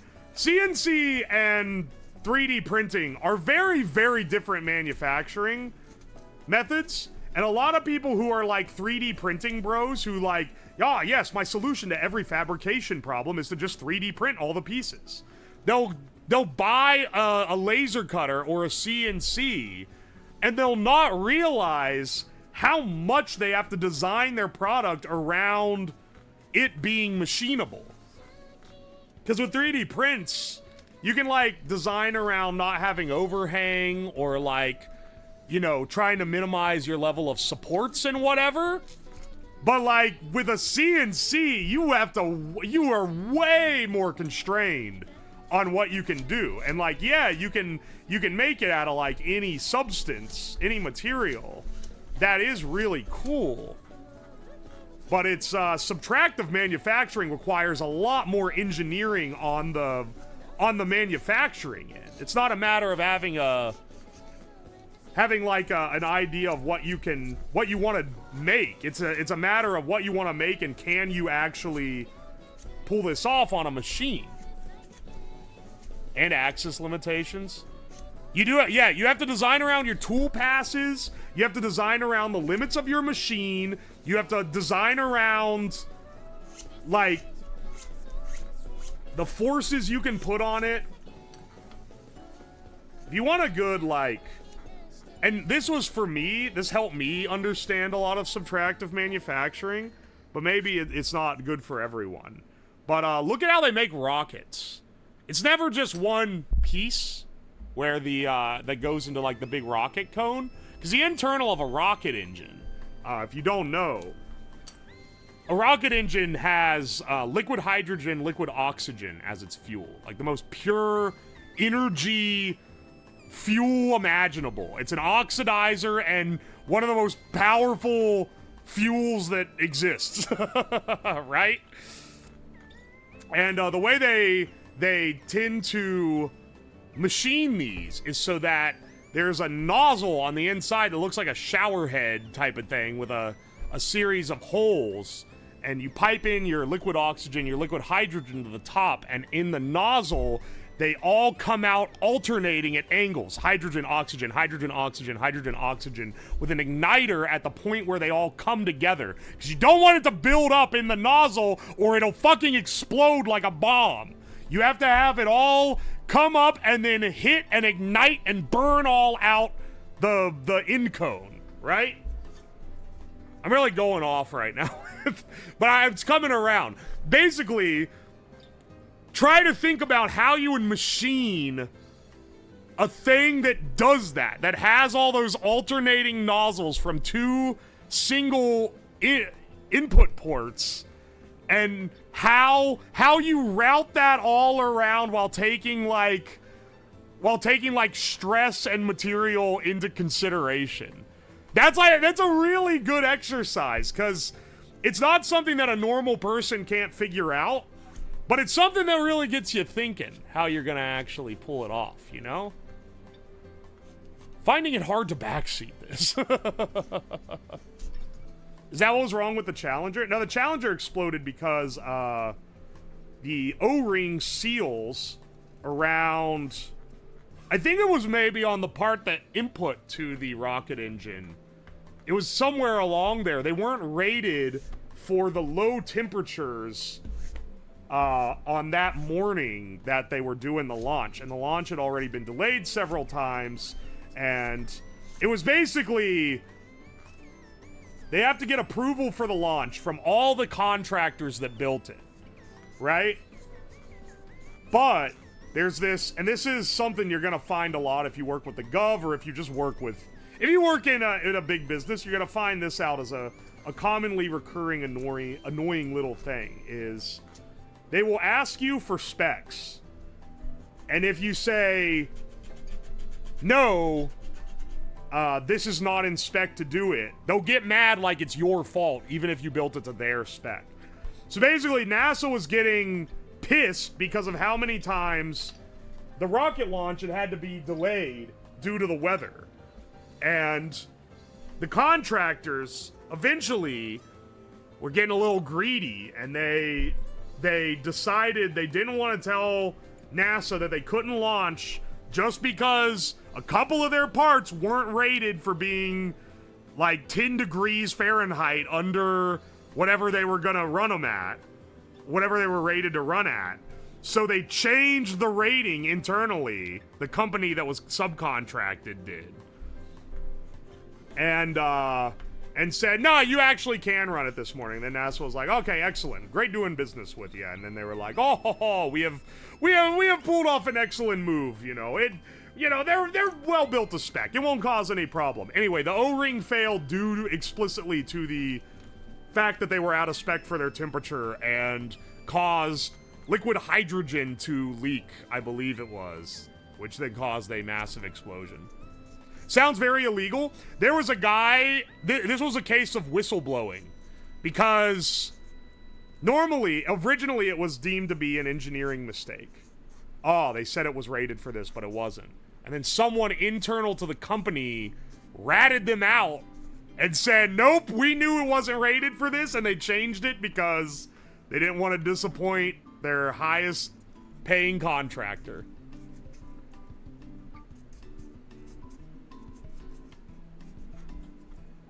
He was a real Giga Chad for that. A lot of whistleblowers get killed. Whistleblowing is actually, like, incredibly dangerous when you're working with this level of company. Like, companies where it's, like, billions of dollars, no one tells them no type of thing. I think it's something like the majority of the Boeing whistleblowers have died due to mysterious circumstances. There are specific whistleblowing protections, but you have to qualify for them. Okay, that's a lot easier now.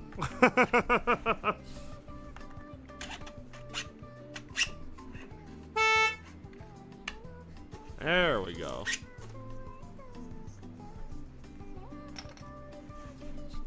Shit's no joke. Yeah. They don't mess around. Yo, Cute Charm, thank you for the 3 months. I appreciate ya. And 9 Fear, thank you for the fresh Prime sub. Burp 240, thank you for the $5 on YouTube.com. I appreciate you. You hear about the plane crash in Kentucky? I haven't heard of that one. Wild topic to join a chat to. I was talking about rocket engines, and then they asked about the Challenger. Jacktivist, thank you for the 5 months. Also, Marceline Jakowski, thank you for the $5. The message farts. I appreciate you. Didn't know much about the Challenger? Yeah, it was like pure negligence. It's part of why it's such like a landmark thing. It's a real cautionary tale to company hubris and trying to fucking skirt around stuff.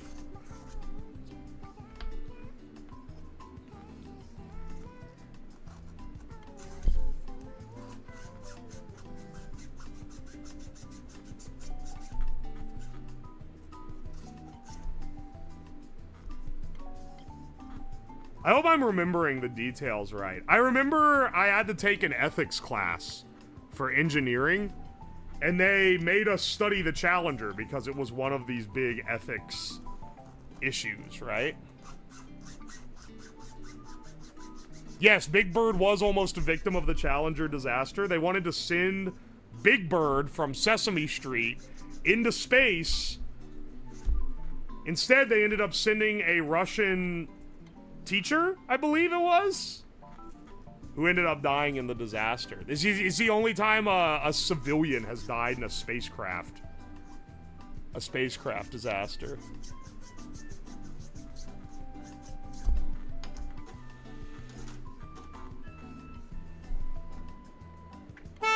Okay, this is going in easier, but it's gonna need a little more juice. Kubax, thank you for the fresh sub. Ollywall, thank you for the $20. Thank you. Screw it, Uwos is wonderful. Here's some money. As a designer and science nerd, your content makes my day. Thank you, man. I appreciate ya. That's very nice of ya. She whistle my blower till I mysterious sewer slide. Two types of chatters we get here, bro. Speedy Scorpion, thank you for the $5. Would you incinerate the next guy's note? Thanks. You know what? It's rare that someone doesn't ask for their own one to be incinerated. Yeah, sure. I'll incinerate the next one that comes out the... chute.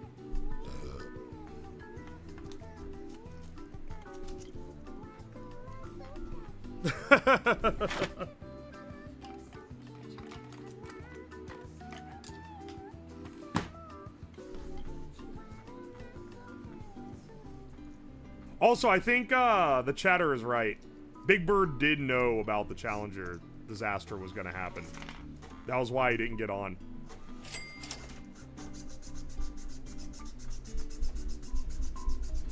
Do you have a Discord? I do, but you have to find it if you want to join it.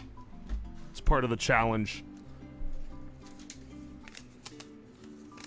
Also, this do you have a Discord? Per promise. Thank you for the $5, Ollywall. I appreciate it. Ututsu, thank you for the 100 bits. I appreciate you. Blood for the Blood God. Hell yeah, brother.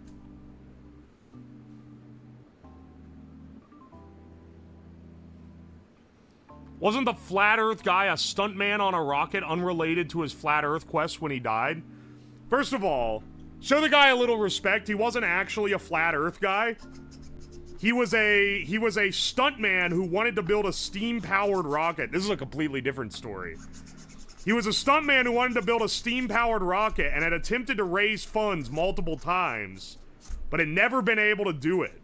And then, then he realized he could get money if he said, hey, Flat Earthers, I'm a Flat Earther, and I'm gonna go up in my non-NASA rocket and prove the Earth is flat. Which is kind of a crazy maneuver he's pulling there.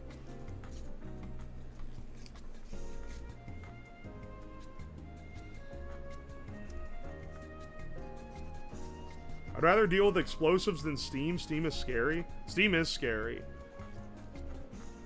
Gabe Newell is a legend of our time. Also, I don't think the steam-powered part of the rocket is what killed him. That's an insane premise. What if you miss the edge? Well, that's the the problem with doing something for a Flat Earther is what if you build this crazy thing to prove the Earth is flat and then it fucking isn't? What do you do then, man?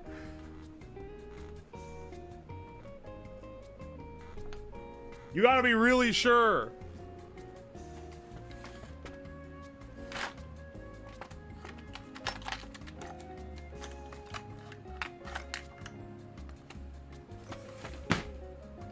Akuma, don't be trying to bait someone who's complaining about ads into getting fucking deleted, you fuck. You take the L.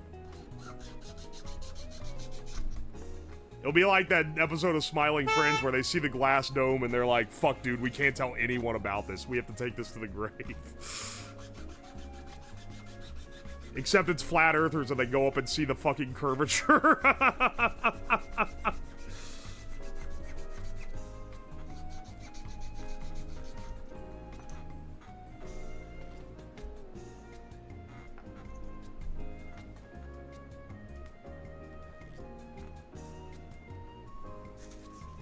Exceptionary Alex, thank you for the 3 months. You're the most entertaining streamer I've watched. Oh, thank you. I'm glad you like the shenanigans.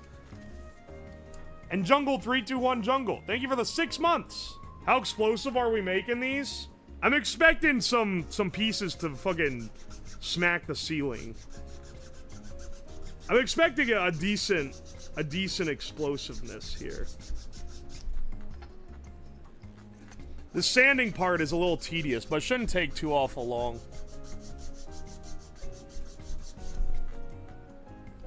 Wasn't there a flat earther who came up with his own genuinely scientific test to determine if it was flat? And the test proved it was round? Yes.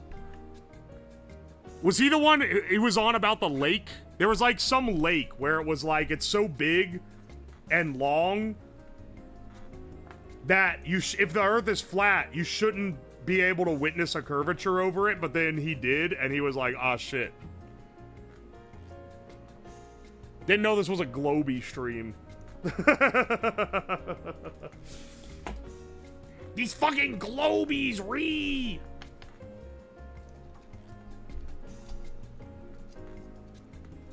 Is that the camera shaking or the table? It's the table.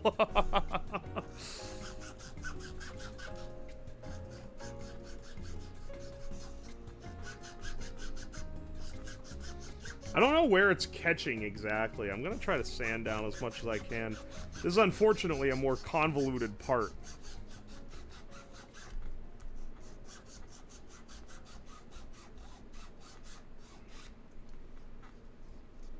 Yeah, people have known the Earth was round for a long time. They fucking knew that shit in Greece. Speaking of Greece, oiling this up probably would help it, actually. At some point, I should probably buy some lithium grease just for when I do streams where I build stuff like this. At the very least, it's not getting stuck anymore. It doesn't fall in, but it's like, it's pretty easy to like put in. Compared to before where it had to be like that, basically. You guys think the Earth is real? Psh, you believe in the moon?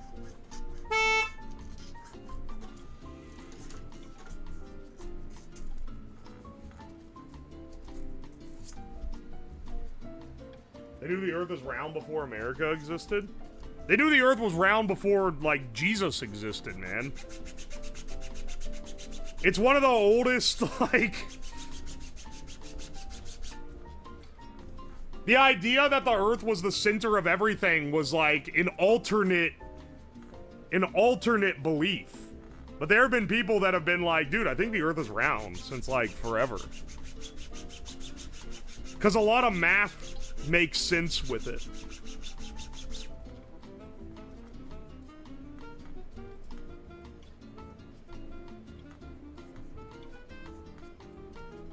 It just stopped being debated in, like, the more recent times when we were able to go, oh, wait, we can actually go into space. And, oh, wait, we can actually fly around the Earth. You know? Once you get to the point where you can actively use the fact the Earth is round to, like, travel, suddenly it's like, oh, wait, well, I guess the debate is kind of moot point now, right?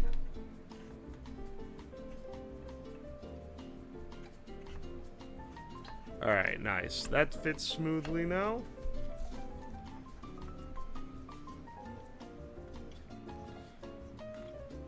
You believe in the Big Bang Theory or Pangea? Computer, pull up that Aiden Ross discusses Pangea with XQC video.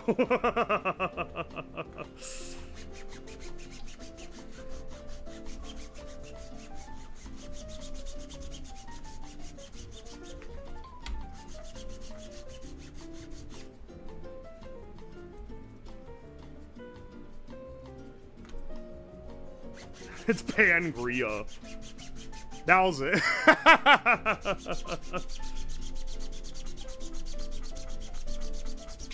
Everyone's talking about them like they're dumb, but that's like what the average Joe thinks stuff. That's like how the average Joe thinks stuff is, man. They are the average Earth population. They're like plants and shit.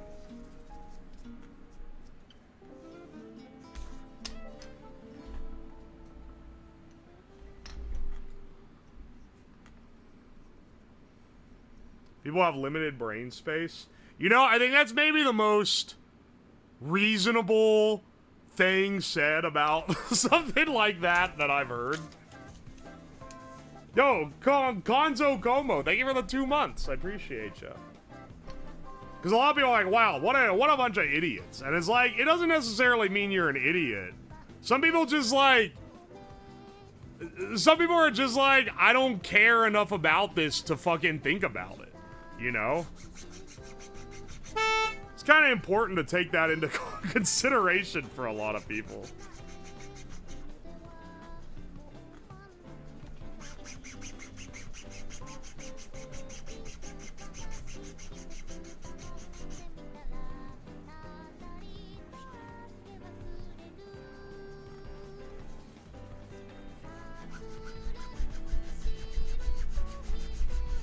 Aye, aye. We only got 2 more left. This one is fucked up, though. I think most of it can be... Most of the flat sides will be easy enough to sand, but...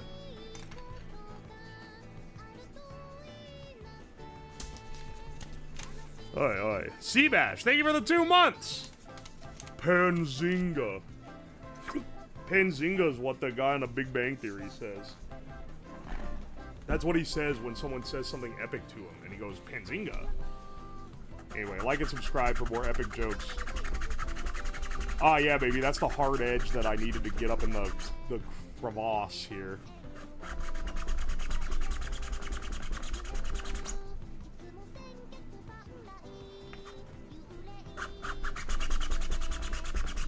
What game is this originally? It's a game called Perfection, where the pieces pop up after a timer goes off. You try to put all the pieces in the holes, and if you don't get them in time, then they go and pop out. The actual game looks like this. I've made the supersized, giant, high-powered version that we're going to be running here soon. That one actually is fine. It literally went in without needing to be pushed. This one needs some sanding.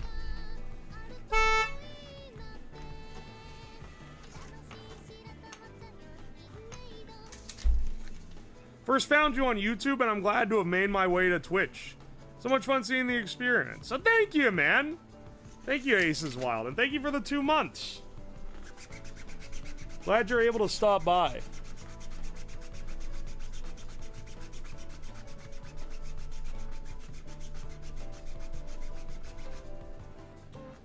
I'm sucking my pears so I can get all the juice out. Brother, what the fuck you mean you're sucking your pears?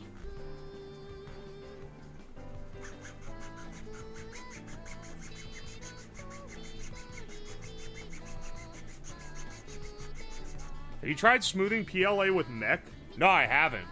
I did. It evaporated out now. I used to have chloroform that I could use for smoothing my PLA. I need to make more. I even edited and posted the video for the chloroform stream on the second channel recently. But that's what I ended up... That's what I ended up using my chloroform for, was smoothing 3D print parts, because it melts PLA.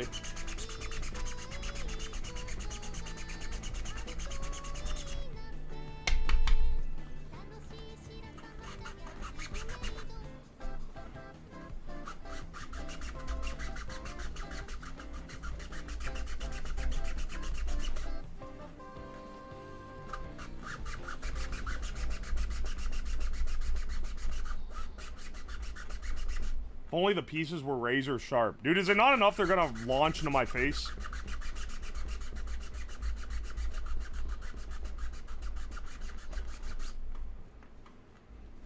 We do crocodile dentist with realistic bite force. You're like the second person to recommend crocodile dentist as a future modified stream idea. You know what? If it's that popular, I will do it. 'Cause that sounds fun.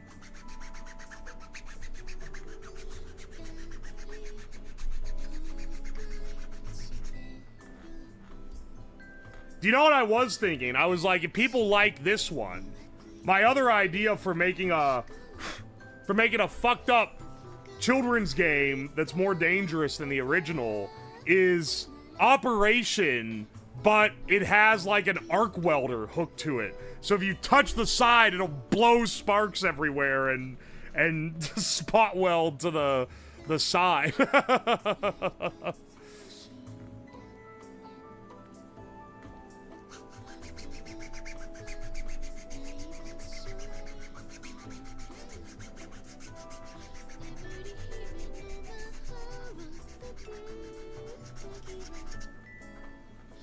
And before Simpsons did it, because some YouTube guy did that. Hey, you guys underestimate, or you overestimate how much YouTube I watch. Because so often, I'll get people in the comments of my videos, it'll be like, clearly he's doing this because he saw this video by this other guy. And, like, I've legitimately never heard of said other guy in my life. I did a video where I made ice cream by infusing all these different flavors in it. And so I was like, oh, it's clear you're just riffing on the idea from the wood ice cream guy. And I was like, what the fuck is the wood ice cream guy? And then it turns out there's a guy on YouTube who makes ice cream out of wood. Never seen him before. But apparently that's like his entire gimmick. Did you have to take drawing classes for your major? No. For engineering? Absolutely not. I can't draw shit. Oh, wait! Are you having to take, like technical drawing classes is probably what you're having to do, right? I didn't have to do that either, but the mechanical engineers did.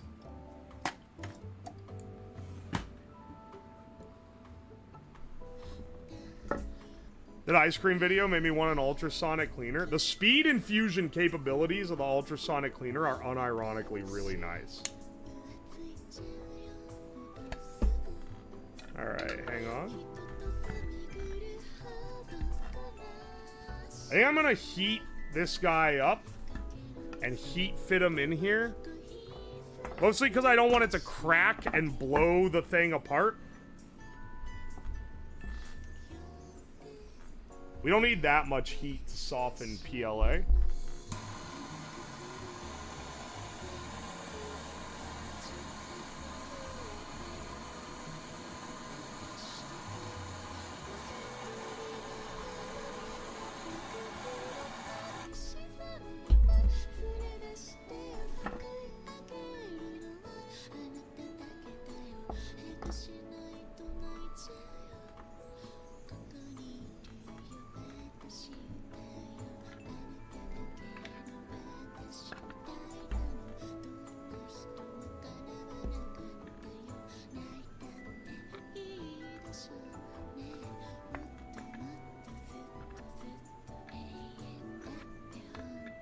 Yeah, see, just being a little hot, it makes it so the teeth melt their way through, but it's not so hot that it's gonna, like, melt and fucking destroy the thing. At least it shouldn't.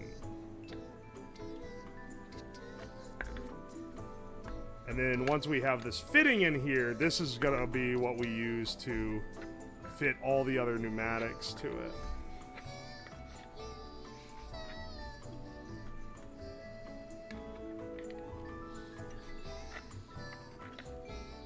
I'm gonna make it stick up like that. Just because a lot of these fittings are big, and having it flush to the ground, like, is just harder to deal with, you know? Like, it'll be easier, especially for the compressed air, to have the nozzle sticking up a little, so we'll have it like that. And we'll have to wait for this to cool down a little bit. But, then I'd like to test it out, and if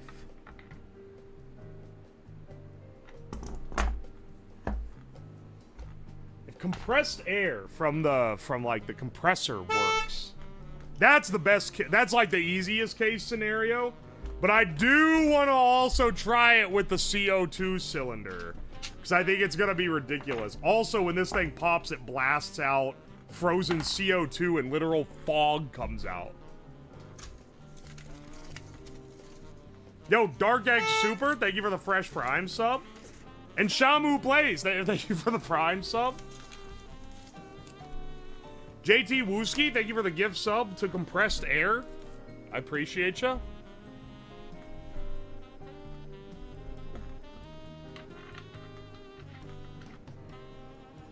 It's funny when I'm trying to find these NPT quarter-inch fittings or like adapters to make my stuff fit to it, because just most of my compressed air stuff is built around that. People get indignantly mad about it. They're like, that's not a good air fitting. You should be using yada yada, you know, engineer. These ones that are specifically engineered to be the best air fittings. I'm like, okay, motherfucker.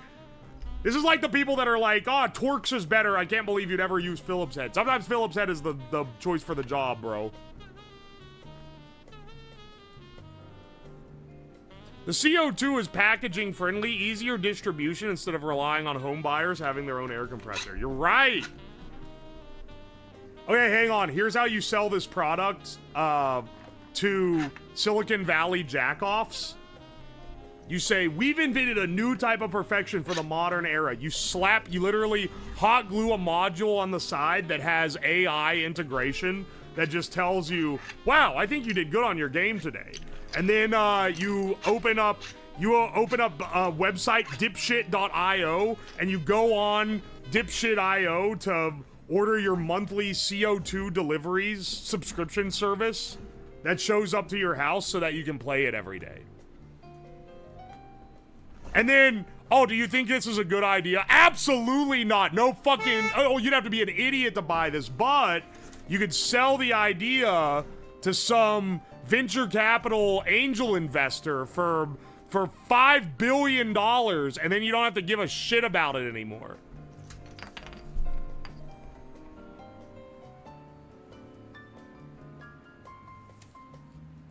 That's how you juicero your shit.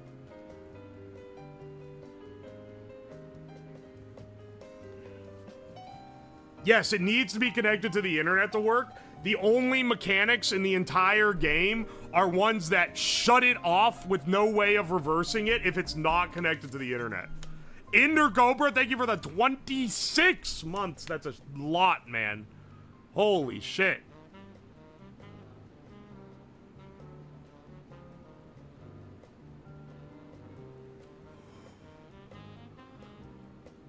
The domain has expired and is available at auction. What the fuck is this?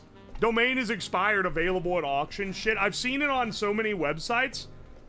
What the fuck you mean auction? They gonna have like one day where it goes up for bid? When does the bid end? Because I don't think it like just expired and everyone's clamoring to try it out. I think it's like, I think it's something that like, it's for stuff that like expired like years ago. Are they gonna have an auction just because you want to buy it?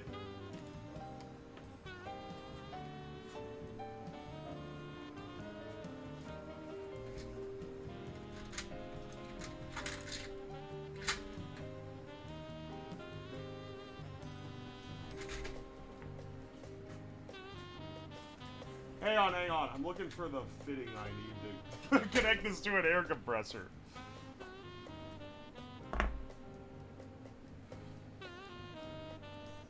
Starts at $12,000. Do you guys see friend.com? Was it friend.com? I think it was.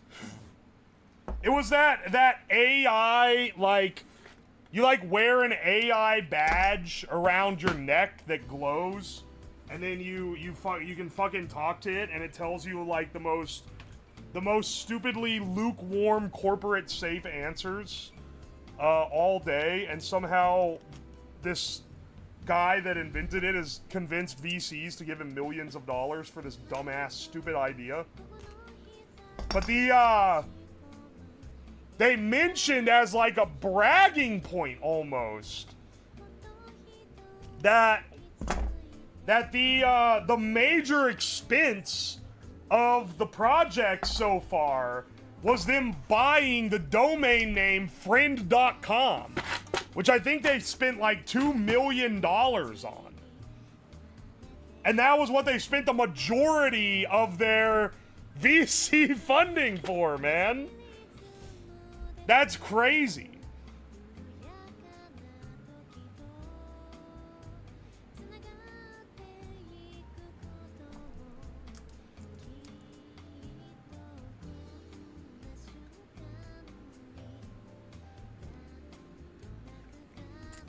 Is he still cooking? Yeah, yeah. I'm on the 6th cake.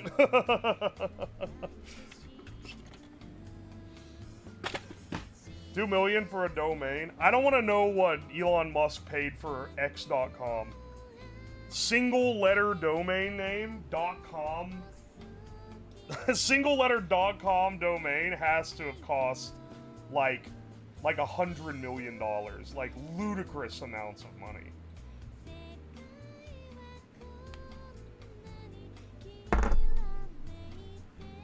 But you know, it was a small price to pay to like lose $500 million off the brand strength of Twitter.com.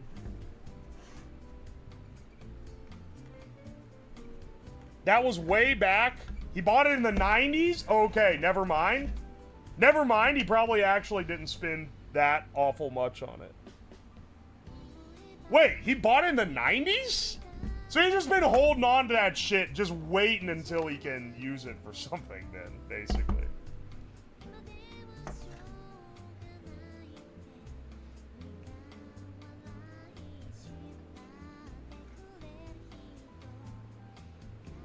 Alright, hang on. This has cooled, but the threads are not tight enough for my liking. So I'm gonna wrap this in some Teflon and then re-seal it in there.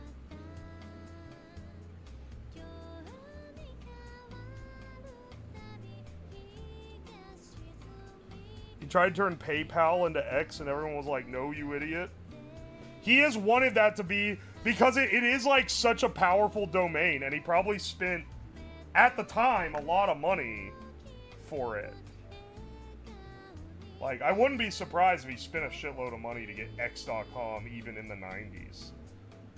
So he's probably just like, dude, I have a domain that you literally could not even buy nowadays. I gotta find the perfect company to turn into X.com. And then he bought Twitter and he was like, this is genius, finally.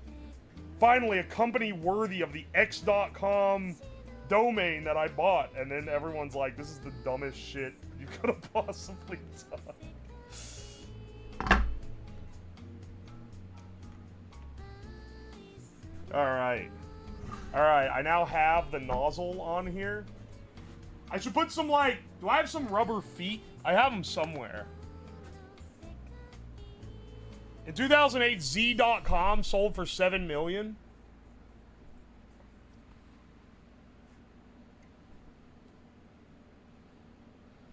It's a massively valuable asset that he has to use. Well, that's the problem. Is he switched a site that already had a crazy strong brand, a brand that like most people would kill to get. You can't do that. Then it's not. It's like, who cares? You're wasting the entire concept.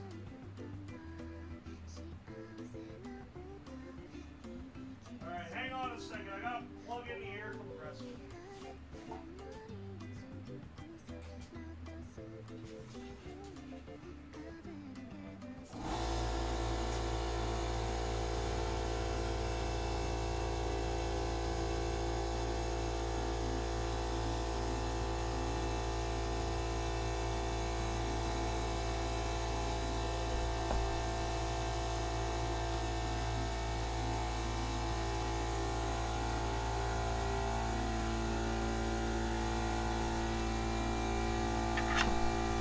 Alright, let's load it up so we can do a test.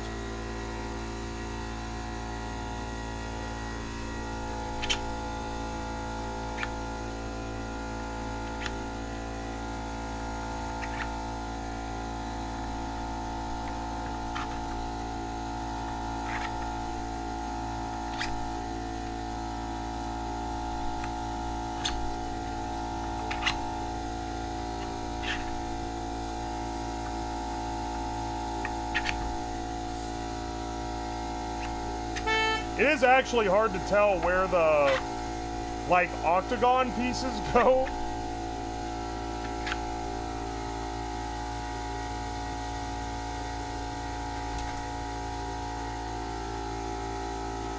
That thing is empty as hell. It's charging itself all the way up.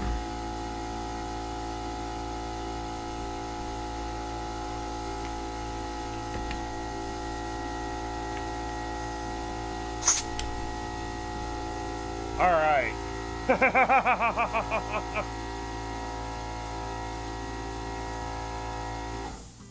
Okay. Will this...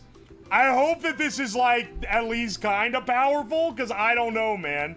It should be at 100 odd PS... Well, let me make sure the limiter isn't, like, cranked way down. It should be at, like, 100 PSI. Okay, it's a little...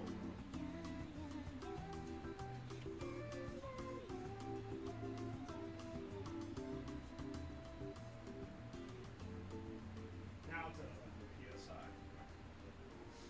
Alright, 100 PSI.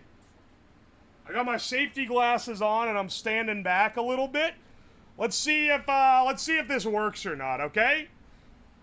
3, 2, 1. Okay, that's definitely more dramatic than the original one. But not quite as strong as I was hoping it would be. Maybe... Hang on, let me put some of these... I'm realizing now I'm gonna have to play this fucking puzzle game every single time I pop the thing out.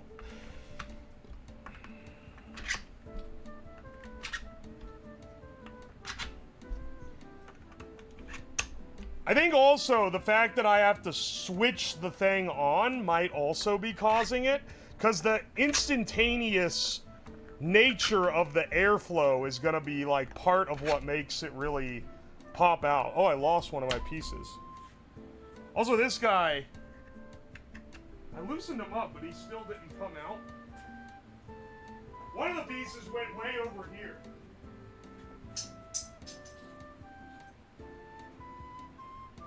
We'll try it one more time with the compressed air. It's not bad by any stretch, but I think it could be better. So this time we're gonna set with the valve wide open, and I'm gonna connect the valve and see if that's any more instantaneous. Okay. We get pretty good air. It was like 2 feet or whatever, a fly on it. That ain't bad, man. That ain't bad. But I want to try, let's just say a little bit stronger option. Because that's pretty good, I'm not gonna lie. But let's get this guy fastened in.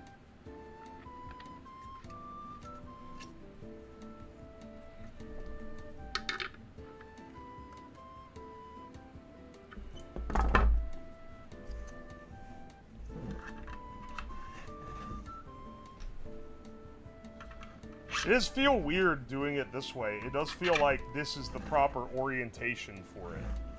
I don't know why. I think it's just because that's how I've been looking at it the whole time. Well, this time this piece flew out, so it just got stuck the first time, I guess. This time all of them flew out. Now, I need to stress the pressure of this CO2 cylinder is about 100 times... Sorry, about 10 times that of the compressed air.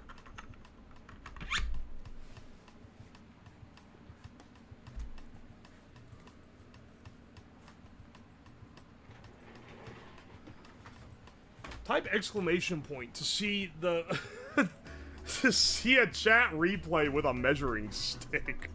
What the fuck? Alright, so one of these guys is around 1,000 PSI, so a lot higher pressure than what we just did with the compressed air. So, let's see if this is a dramatic difference, or if maybe we're being bottlenecked from something else, because I don't really know. Who knows? Who knows what the bottleneck of it launching is? The air compressor did a pretty good job. I just want to see if we can get more power. All right. 3, 2, 1, baby. That was incredibly disappointing.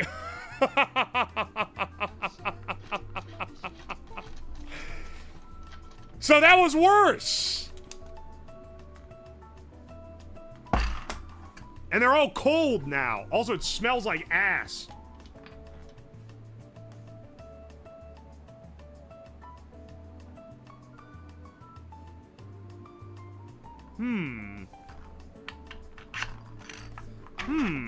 I wonder why that was so weak. I wonder if it takes...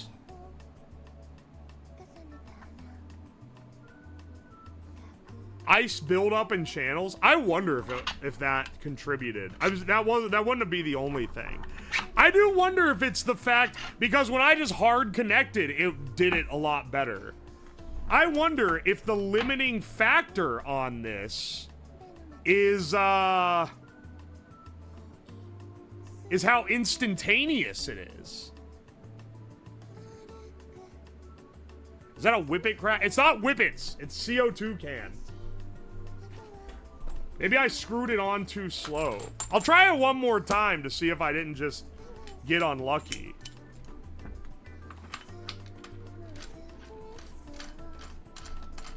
With Oxy settling gas. See, I wanted to avoid building a bomb on stream since that's illegal.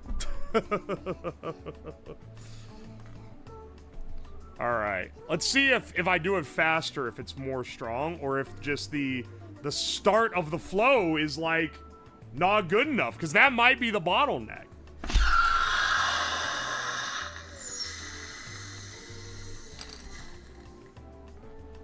Damn, it really just isn't enough, despite being a higher pressure. This is an interesting one. Tube up your butt and fart.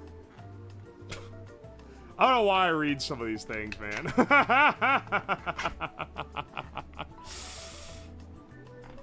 I'll be honest, I did not expect this result. I thought that this one would be more violent. Well, now I'm wondering, what do we do to up the ante? The air compressor actually did a pretty good job.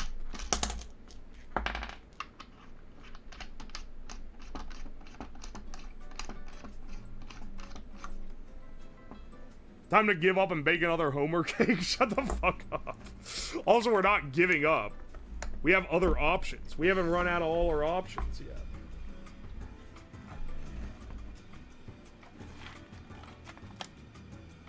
Is the underside hollow? No, there's like tubes that run through the center of the print.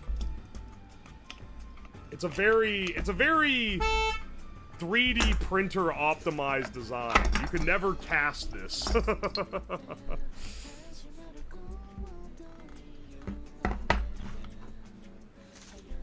Aye. How do we get the receipt printer to print? I got some news for you, bro. Ron Flockhart, thank you for the 5 months of T2. I appreciate you. Shadow Gamer, thank you for the 3 months. And JT Wusky, thank you for the 2 months. The Whippet making the most anticlimactic outcome. That is actually disappointing. These things were the fucking, like, beasts in the... when I made the drink chugger. And in this one, it was just like, word. Well, I can tell you this, it's a lot easier to manage the, it's a lot easier to control the timer on the CO2, or on the, air compressor than it is the CO2. So, that's kind of better for, like, doing this stream. Too much space to fill? Yeah, I think it's that by the time... because this doesn't release its pressure, like, it's releasing its pressure through this tiny, tiny little hole here. So I think when I'm doing something with one of these CO2 canisters, like with the chugger, where it's releasing all its pressure into another vessel, you get this really strong pressure vessel. But when it's just dumping it out, Like, because it's such a small little capillary hole, by the time it builds up pressure, the pieces are already out. In this case, it would actually be better if the pieces weren't as loose, because they would stick in and the pressure would build before it blew them out of the top. You know?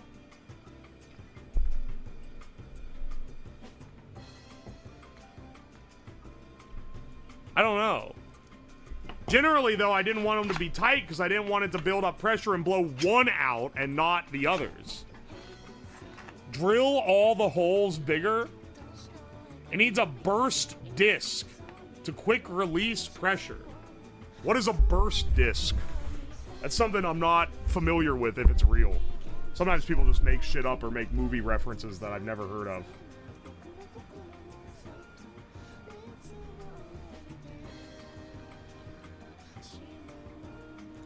Alright, hang on.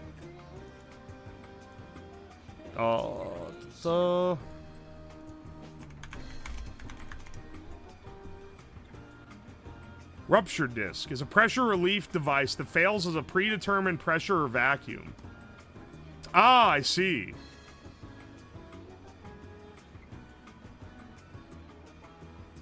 Well, I don't have a burst disc, unfortunately. So I can't do, because I see what you're saying is, it would build up pressure and then blast it all at once, right? It's a membrane that breaks at a certain pressure. It's more of a safety thing anyway. I mean, I've leveraged worse.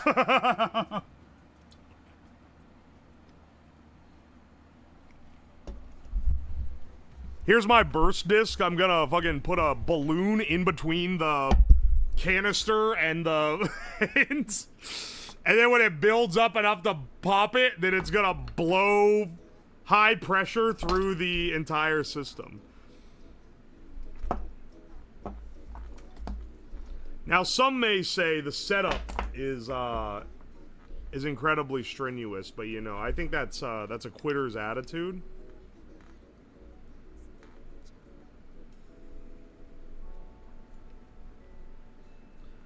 Now, hopefully, this guy doesn't limit the flow too much. Let me do a little test with this solenoid, because I want to make sure that this can actually work.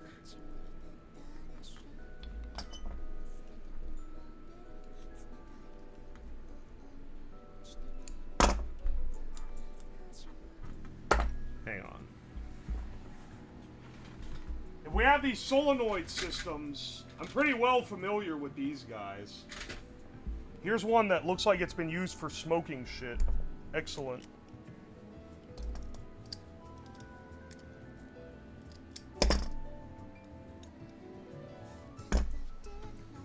Shit has tar buildup in it, man.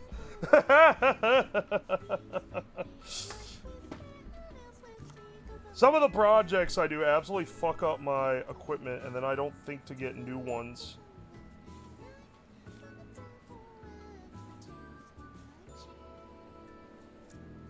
I've been screwed over before because I've been like, oh, I don't need to buy this, I already have it. And then it turns out, yeah, I already have it, but it's like been fucked up. Pressure! Or, my vacuum pump, I think was the last time that happened to something.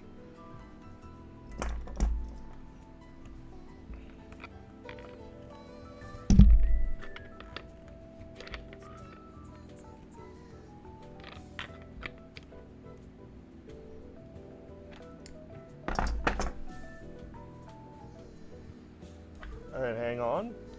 And then, see, this also has tar in it. What the fuck was I doing with these, man? This one, both of these have tar!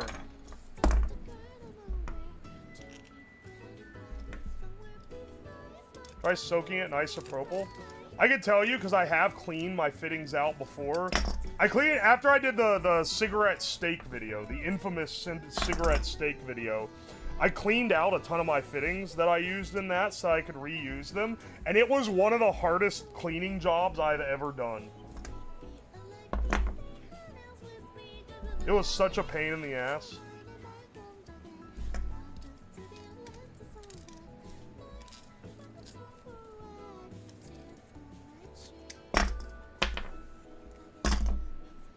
And then if we take a short length of hose, let me see if this... Because this shouldn't affect the ability for this to work, right?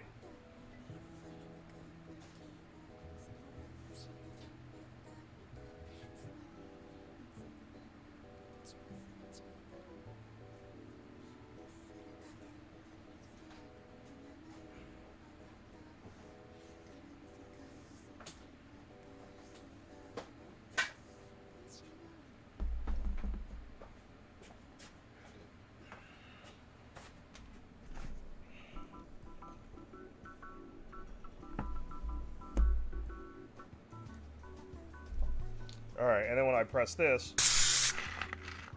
No, it did affect it. Oh, there we go. Okay, wait. When it's given full reign to just blow through, it does pretty well.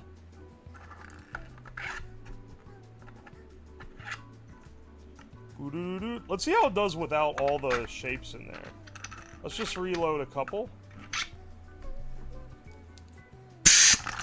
That's pretty good. Cigarette Steak is an anti-smoking PSA.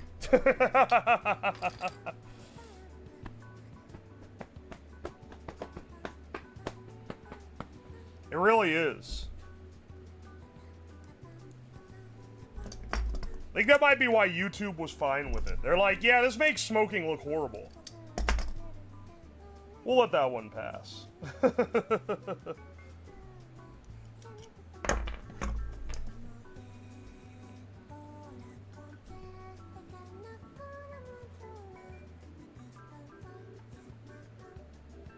See, I'm only concerned about the solenoid and how effective it's going to be because it looks like it's the actual where the air goes through is not as wide as connecting the hose directly. This doesn't choke down. This is just as wide as the hose is. I'm just trying to avoid any choke points, you know?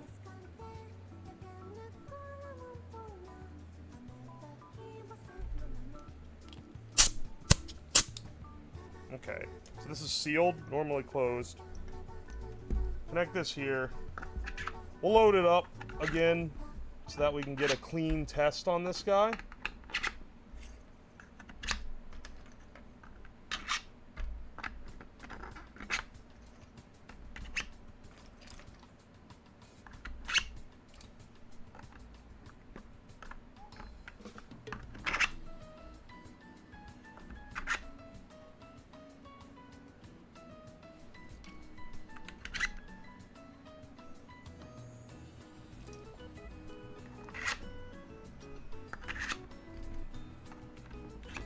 I'm missing this. This guy likes to fly. Holy shit. You think it's maybe because he's the lightest one? He keeps flying out.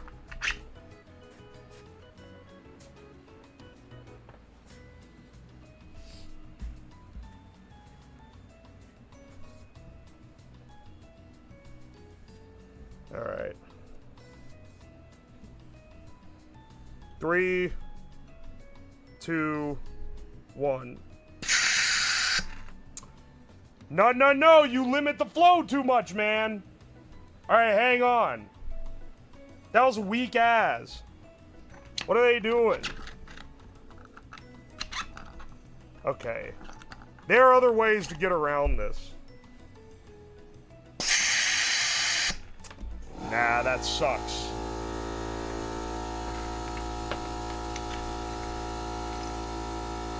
Well, hang on a second.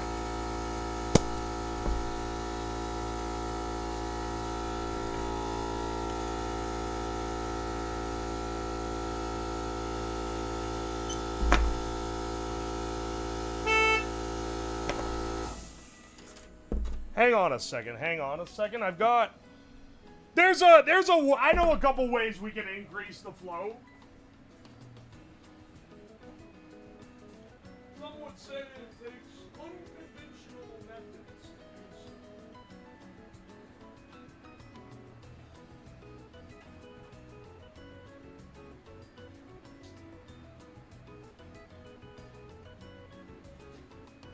Hang on a second.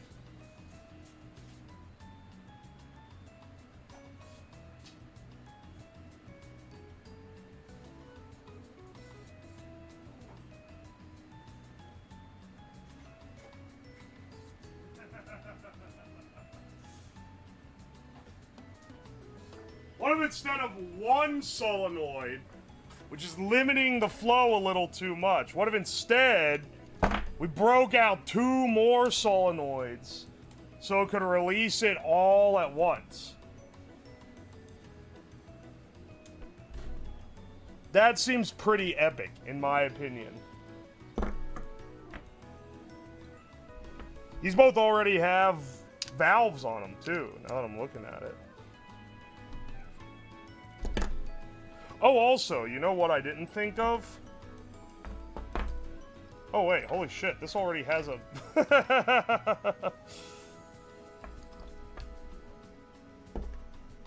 Well, this went into the other side.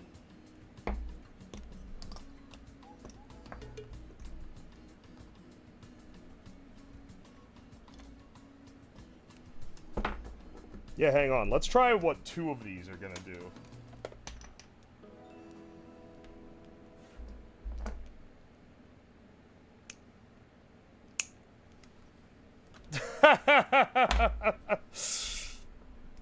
Look, all I'm thinking is that if the limiting factor is that only so much air can get through, then I think what you do is you just increase the number of them, and now suddenly more air can get through, right?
Alright, hang on. This is with 2, and then we can add a 3rd.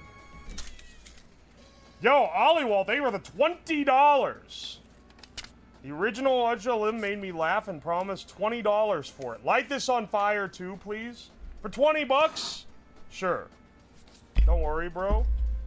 Ultimate Zinzar, thank you for the fresh prime.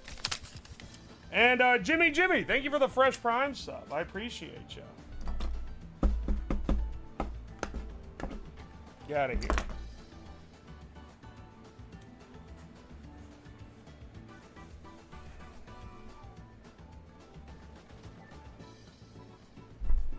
All right. Let's fix this guy up.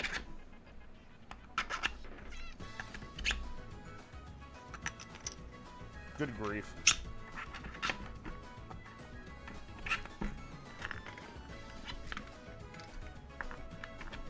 We'll start with a loaded board, just because I'm curious. All right.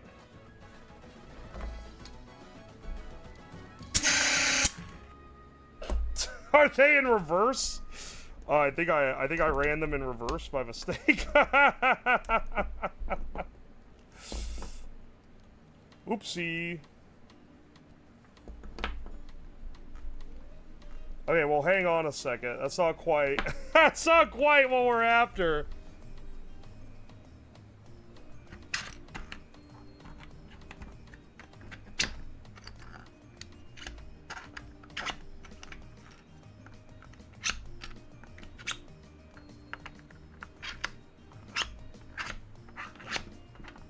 Is that 3D printed? Yes, it is. What the fuck?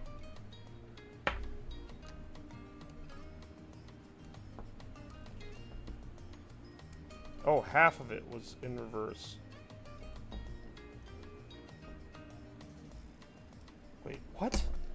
Is this? What the fuck is the right order? Is there something wrong with these other solenoids?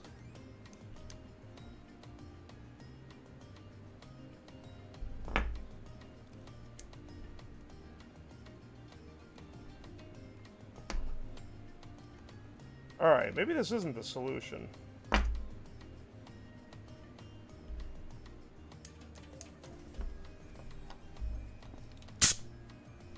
Okay, that's the right order.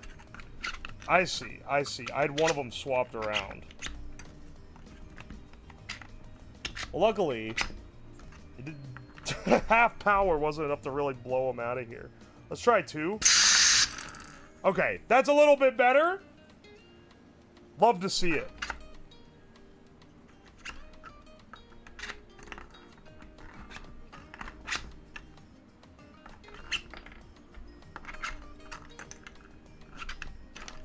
You know what would go even better than 2? You know what would work even better than having 2 of them in here? Having 3 of them in here. I'm gonna be pretty good at speed building this thing up.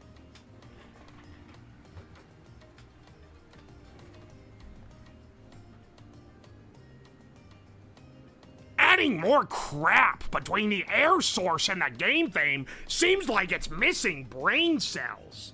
I am increasing the throughput by spreading out the airflow between multiple choke points so that it is not all through one.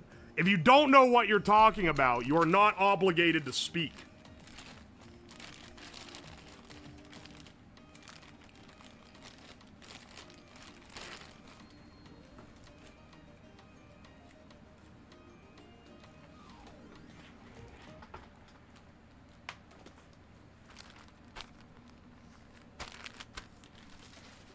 I need another fitting for this third one.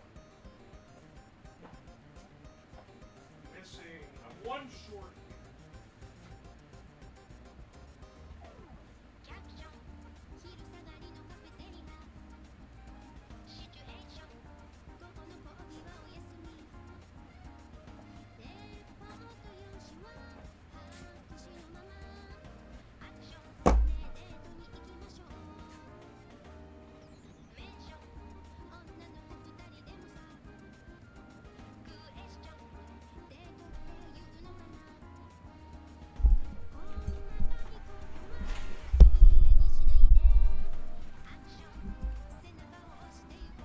Three-quarter-inch NPT is very close to 1/2 inch, but I agree you should spread it out. Okay, Megamind. Riddle me this. The air compressor that I own outputs at 1/4 inch NPT.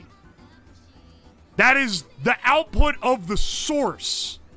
Are you implying that taking out from 1/4 inch NPT wide open connector and plugging that into 1/2 inch, which I didn't 3D print this to have, by the way, so I would have to 3D print a new one.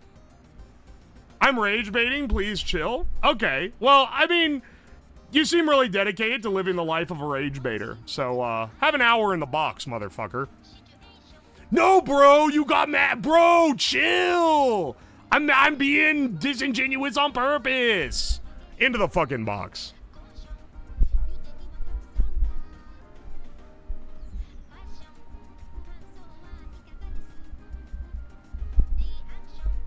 I don't understand the numbers. It's the size of the fitting. It's the size of the fitting. It's a 1/4 inch NPT fitting, as opposed to a 1/2 inch is quite a bit bigger. But my air compressor doesn't output to 1/2 inch, so it doesn't matter if I use it out. I was saying it doesn't matter if I put it 1/2 inch on this because it's coming from 1/4 inch to 1/2 inch. So the width of the hole at the source is gonna be the choke hold here, the choke point.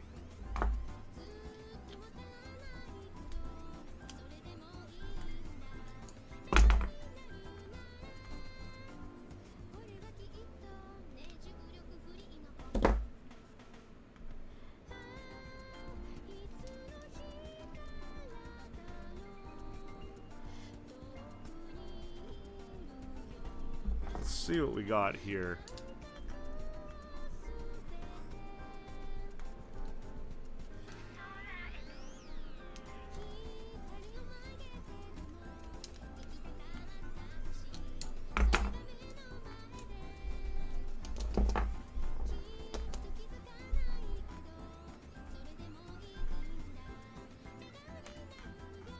Alright, and now if we have another one.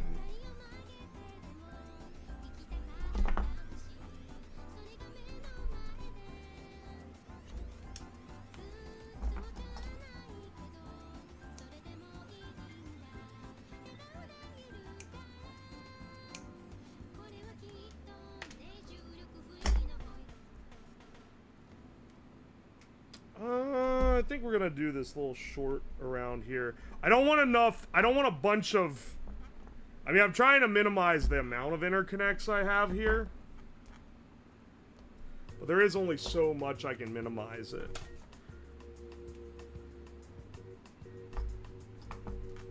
How's a timer thing gonna work? I can use a digital timer for this.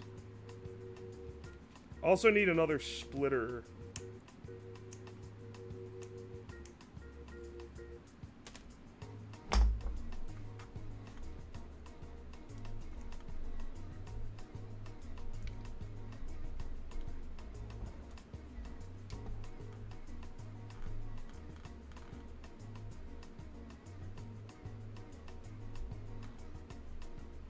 Validates banned chatter? How? They said use a quarter. They said use a half-inch NBT.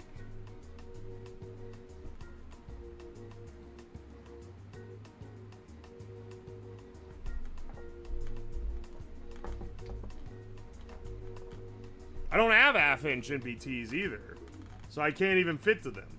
I don't have them because even when I've wanted more throughput, once again, my source doesn't have the throughput, so it doesn't matter. Like, what do you want from me, man? I'm not gonna even carry the part.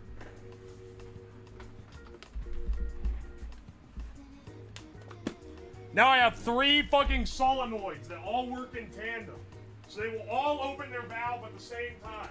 Oh, hang on, my laundry's done. Let me swap that over real fast. Don't mind me. Don't mind me. Just doing my chores because I stayed up too late last night streaming. I didn't have time to do this.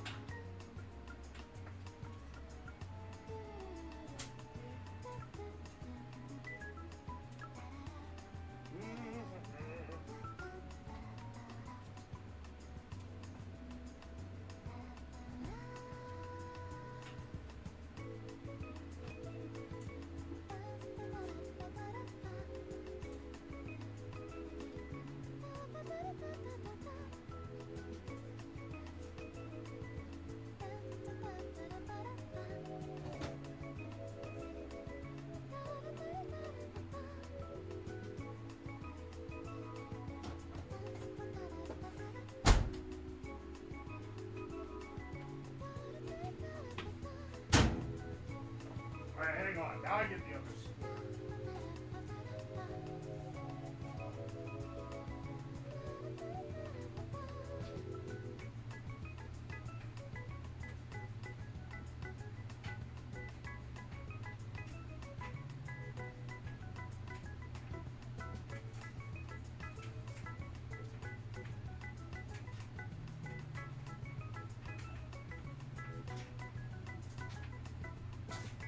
Salvaging these shits from the Mr. Beast blinding helmet.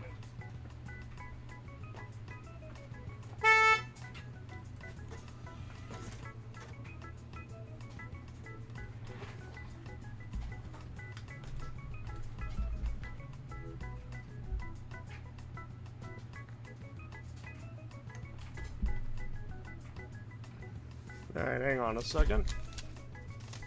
Yo, Boip, thank you for the fresh Prime sub. Appreciate ya. Now we split this guy.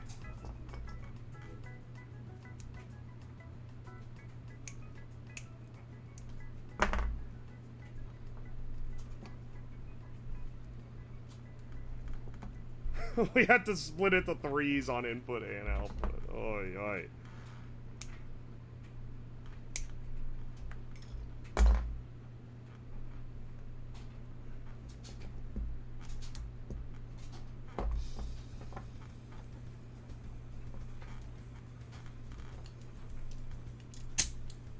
Okay.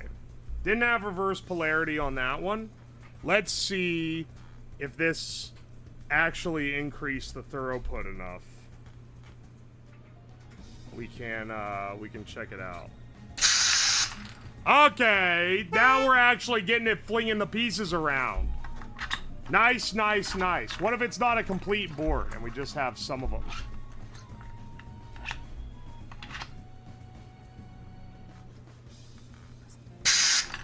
Yeah, it still works. All right, sweet. So that's actually pretty good again now. We've got it hitting like pretty severe levels, but I do feel like there's maybe a little more we can do. Also, this manifold is crazy. I wonder. Hang on. It's probably better. This being shorter is probably better for this. This cable being shorter is probably better. But what if also it sprung the board up at the same time that it blasted all the pieces out? What if there was a twofold? What if there were two things that happened here?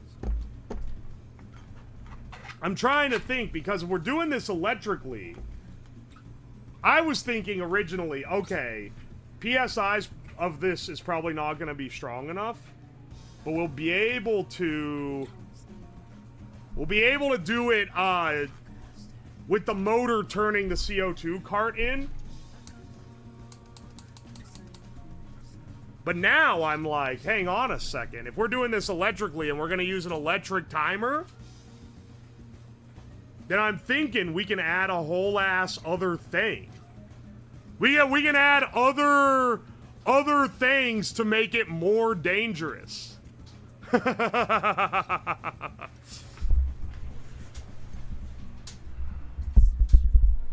Hang on. First, let's get our electrical system set up. We'll just use an Arduino Uno. We don't need anything fancy. We don't need anything production ready. We're not selling this one to Hasbro. And then, let's see. Do I still have one of those little displays? Probably do somewhere. We're gonna need one of these guys, little relay board. Oh, actually, let's use my little 4-gang relay board so that we can trigger multiple. Or this 8-gang one if we really want to go crazy. These are 5-volt too, so they can run off this, but they can feed the 12-volt supply from something like this into the thing.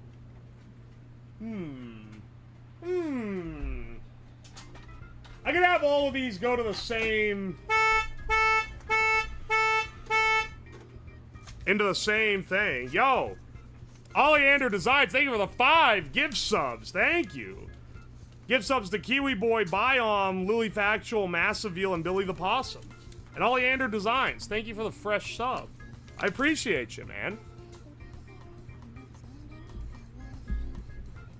Alright, we can do a single relay solution here. We want one of these guys. We want the... If I have one still. Maybe it's scarier if you don't know what... Maybe it's scarier if you don't actually know what the timer is, and it just plays like a countdown. It should play the fucking Sonic underwater music, where it starts going, and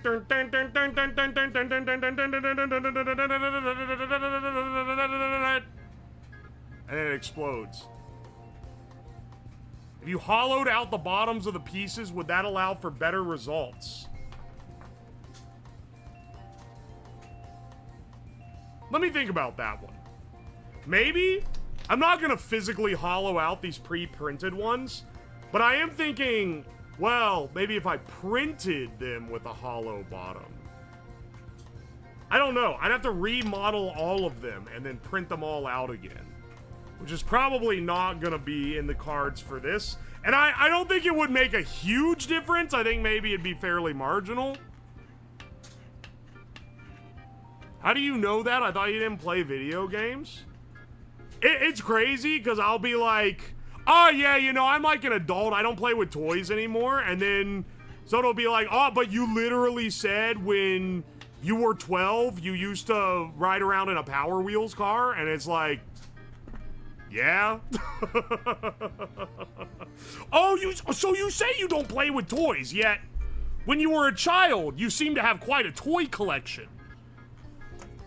Yeah, dude, Sonic came out when I was like 10. When I was a kid, I played video games more. I wasn't a huge gamer, but I played some. People get me on this with Star Wars stuff, too. They'll be like, oh, I thought you weren't the fucking Star Wars soy boy. And I'm like, I don't really follow Star Wars now, but when I was a kid, I was into it. When I was like 12. I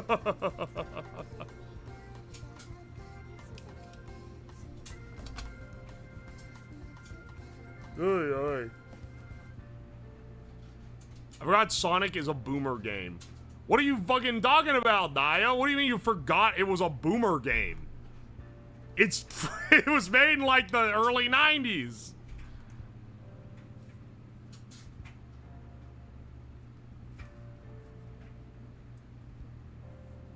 Did you ever play Mania? No, I haven't played Mania yet. And I'm gonna be real, I'm probably not gonna find the time to play Mania. The only game that I play for fun in my free time is Minecraft. Because, I don't know, man. It tickles the part of my brain that is just right.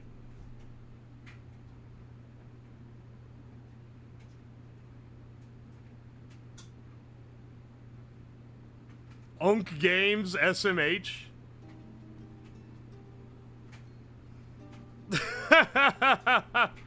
Sonic 3 on the Genesis was peak. I never had the third one. I had the first and the second on the Genesis, and that was it. But it was peak.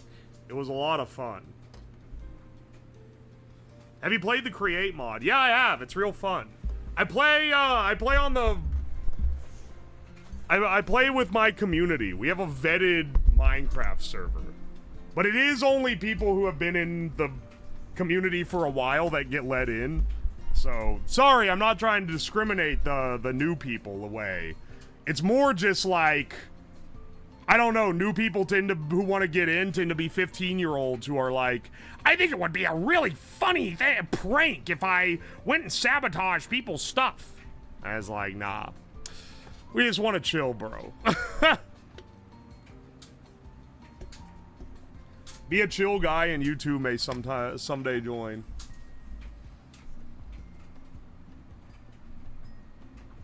Hop on Fort with me, Unk. I'm playing Fortnite this weekend, don't worry. I'm very likely going to be playing Simpsons level Fortnite with Chromu, Hina, and Mint. Dude, this is the tightest USB port of all time. That shit, they did not build that to spec.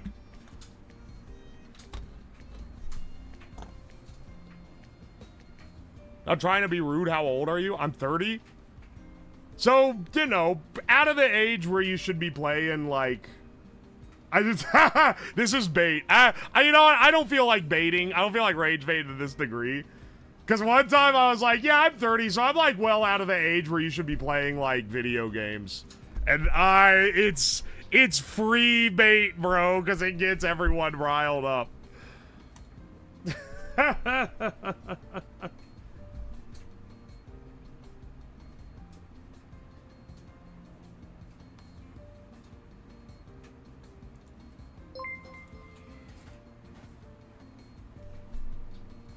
That's prime Unk Rage.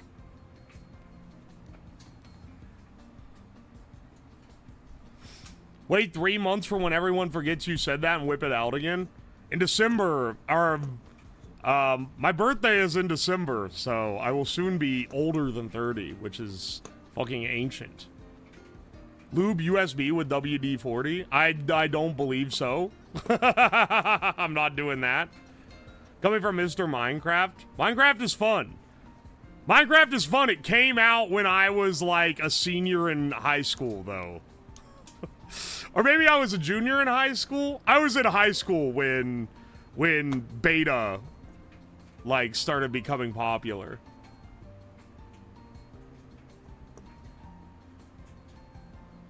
Younger demos play video games less than 30-year-olds. I think that that's wrong, but I think that they're playing games on their phone.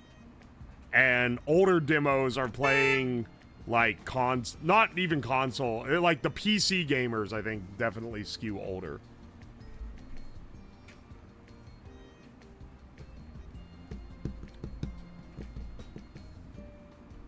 Same month, year apart. We're pretty close. I was a senior when InfDev came out. I didn't hear about it when it was in InfDev. I know the first time I played Minecraft, it was Minecraft Classic, which does that even exist anymore? It was like the fucked up online one where if you accidentally mined water, it would instantly fill whatever void you were in. Hey on. You played it in your browser. Classic.minecraft.net. Oh, yeah, baby. I literally just booted it up. Alright, now I'm playing Minecraft in my browser. This is epic. This is heckin' epic. I'm changing the stream over to me playing Minecraft. The frame rate fucking sucks shit. What the hell? Alright, get out of here. Leave page.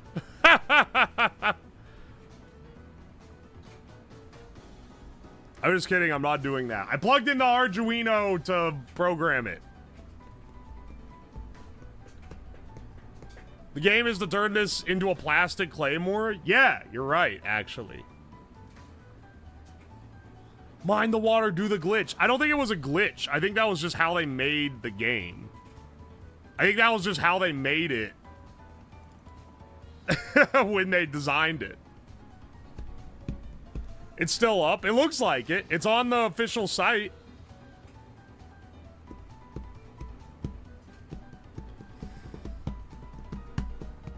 I remember it being brand new. Yeah. It was a lot of fun. I played the classic, and then I played the mobile one when it came out. I didn't play that next, no, because then I bought beta. But my brother wouldn't buy it to play it with me. But then when mobile came out, which was right after the first, like, 1.0 came out, then we played together on mobile when that came out. And then he was like, oh, this game's actually fun. And then we started playing together. Then he bought a copy and we started playing together on PC.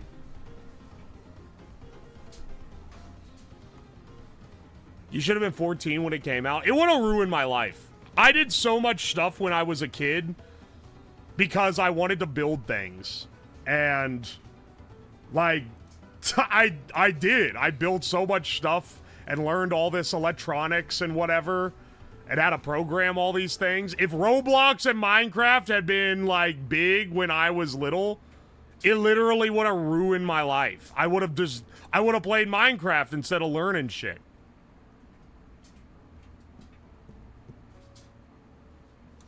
I never would have actually locked in.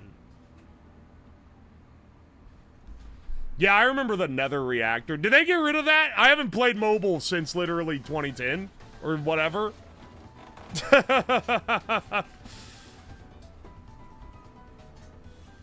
Worse, you would become a front-end developer. I learned a lot through it. It's a lot better. Okay, so the games that I played when I was like a kid, and by the way, I'm not dawdling around here. I'm programming while I'm talking to you. The games that I played when I was a kid, which were before Minecraft came out, I really liked the Sim games. Not like The Sims, but like Sim City and Sim Theme Park, Sim Town, Sim Golf. Like all these ones where you like had to design like a thing and then manage it. Also, you're not gonna fucking believe me. Sim Golf, you laugh at that one. It was literally the best sim game. It was better than sim theme park, in my opinion. Because the mechanics of having to, like, make courses that would make people want to come in and play on them were a lot more, like... there was a lot more to it, I feel like. It was the best sim game. I think Sim City was my favorite, but Sim Golf is like a sleeper hit. And I only had it because I said that I liked games like that, and my grandpa, who likes golf, was like, "Oh, I'll get him this," and then it ended up being like one of the greatest ones. Sim Copter, I never had that one. The golfing part was also amazing. Yeah, no, it's a pretty solid on the golf games tier list. I used to Google any word I could think of and add tycoon next to it.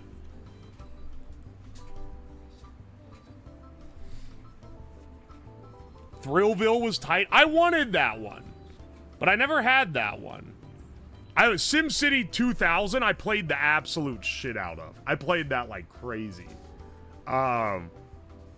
I was never great at it.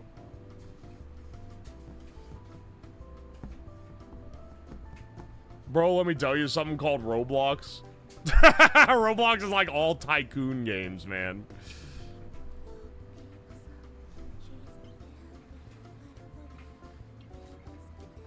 Here's the thing. I love playing SimCity, but I think I was kind of dog shit at it because my cities never got giant. I never had a big city with a bunch of skyscrapers, which is always what I wanted. That shit always was straight up slums. I would like try to build it up and I'd get like the commercial districts and then it would be like, oh, well now you need to try to like expand to like medium grade commercial. Okay, and then I get that. Okay, now we're starting to get like little buildings coming up. Nice, nice. And then those, I could just never expand them enough that then they suddenly wanted the large, like, big business zoning. I don't know, man. City Skylines is fun. I talked to, when I was at TwitchCon, I met one of the guys who works for Paradox, which is the guys that publish City Skylines. They act like City Skylines 2 just doesn't even exist. They still talk, they're still like, nah, man, if we're recommending one, we're gonna recommend the first one. It was a, but I've heard City Skylines is really good. The first one is really good. I played The Sims Online when it was new, and it turned into Cybersex City. You probably didn't understand the mechanics. You're probably right. I'm pretty sure that I did not understand the mechanics of SimCity 2000 enough to make a good city, and that's why I was not able to do it. Because I think it was that I understood it enough early on, but then once you get into it more, I wasn't scaling my knowledge right. Is the second one that bad? It was super, like, rough on the PC. Like, you had to have, like, the most juiced PC of all time to run it. They tried to do a lot of, like, people simulation, but it just didn't quite hit the same as the first one. They were trying to do some different stuff. It just didn't play out so well. Kerbal Space and City Skylines, if there being no sequel. I feel really bad that Kerbal Space 2 was considered pretty bad because I've rated the dude before, but there's a Scientech streamer, EJSA, who basically blew up because he would do Kerbal Space Program, but like from the perspective of like an engineering guy. And it was really, he's a cool dude. And he did a lot of cool stuff with it, a lot of really neat builds. And then it started falling off and people weren't watching him as much. And then they announced Kerbal Space Program 2 and he was like, finally, bro, we're coming back. And then it released and it was dog shit. That's fucking disappointing, man. Can you go on tour to do what?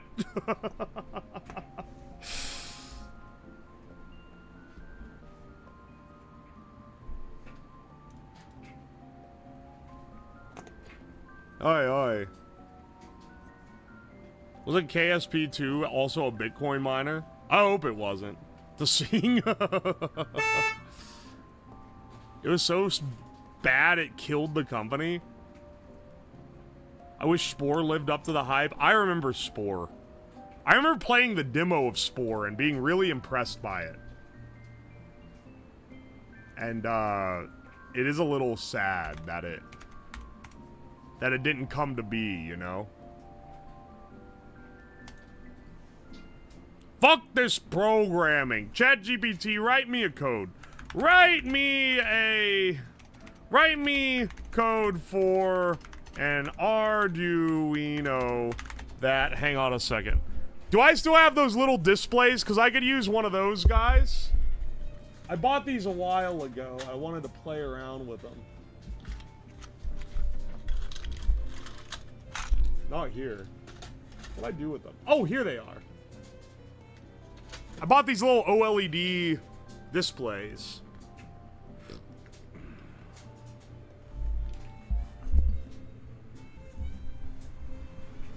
Here we go. Here we go. Is bro using ChatGPT? I may be cheating right now. Don't get me, bro. You know what, actually? I don't want to fiddle with the OLED. I'll play with this off stream to learn how to use it, but I haven't used this particular one, and I'm realizing now it's one of those that has the dual color. It's a 2-color display, and it probably has some weird-ass driver to actually interface with it. Let's use a basic piezo speaker as the main output for this guy. A button to start, a button to stop, and a piezo speaker. Here we go.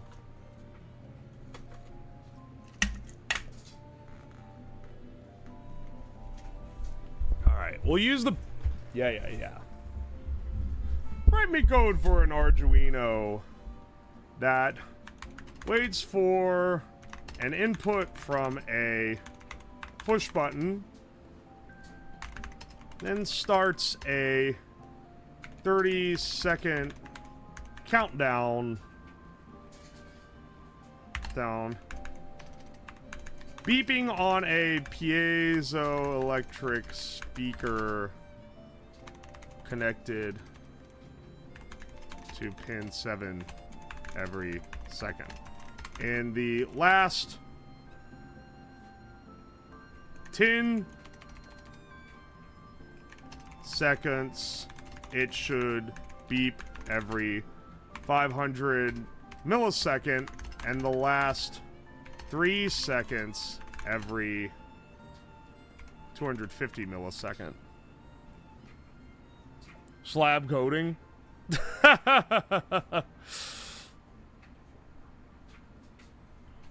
The most real embedded programming moment. Why write the code myself when I can outsource it? When I can outsource it to a soulless artificial intelligence. Sparks Maker, thank you so much for the raid. Welcome in, Raiders. Hope you guys are doing all right.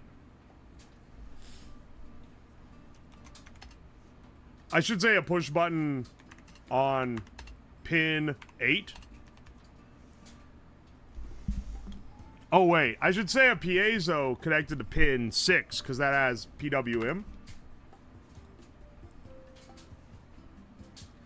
If a push button on pin 9 is pressed, the timer stops and resets until pin 8 is pressed again. If the timer reaches 0,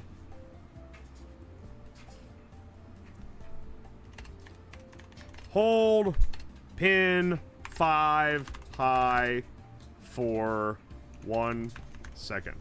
Easy. It can easily do this. Why waste my brain power writing my own error-ridden code when ChatGPT can write code with just as many errors for me? Sometimes it does help me to just do this. Of all the things that I think AI should be doing shit with, coding is one of them. Why? Because I fucking hate programming. And this is not, like, mission critical type shit.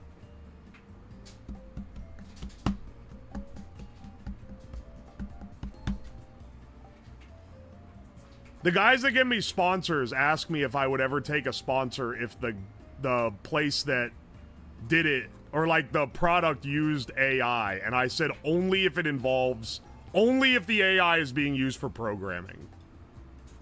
It's the only thing that I'm like, yeah, this is what we should use this shit for. Because let me tell you, man, especially when it's like, oh, I want to write a script in Python that outputs something on a serial terminal every 2 seconds. And it's like, okay, if I want to figure that out myself, I got to dive into Pi serial, and like, I had to go through all these documentations to figure out how each little thing works. Or I use what's effectively like a massive aggregated library of code knowledge to just tell me how to do it.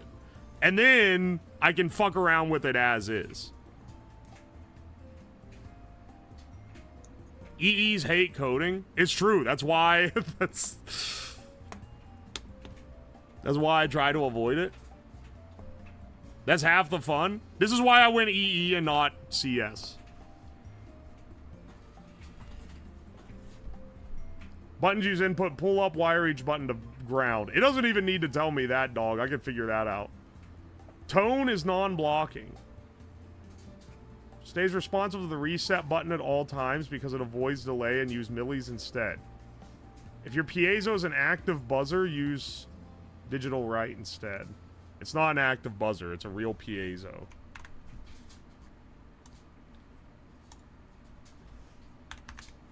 Look at that Arduino Uno.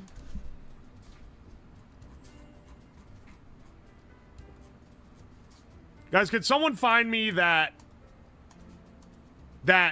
TikTok video / Instagram reel where it's a guy, it's like a robot cutting a dude's head, and it has this fucking paragraph of text, or cutting a guy's hair, sorry, not his head. And it has like a paragraph of text overlaid on it that's like, when the AI barber is talking about some shit like the new AI models got tighter USB ports, but you keeping your mouth shut because the Fade GPT kind of hitting. Anyway, I need that one. I thought of that the other day, and it's been stuck in my head, and I can't find it. If anyone got that one on deck, hit me up in the Discord.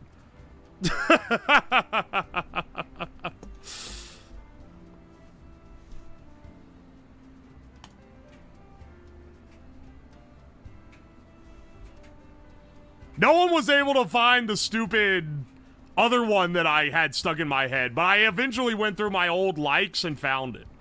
What on earth?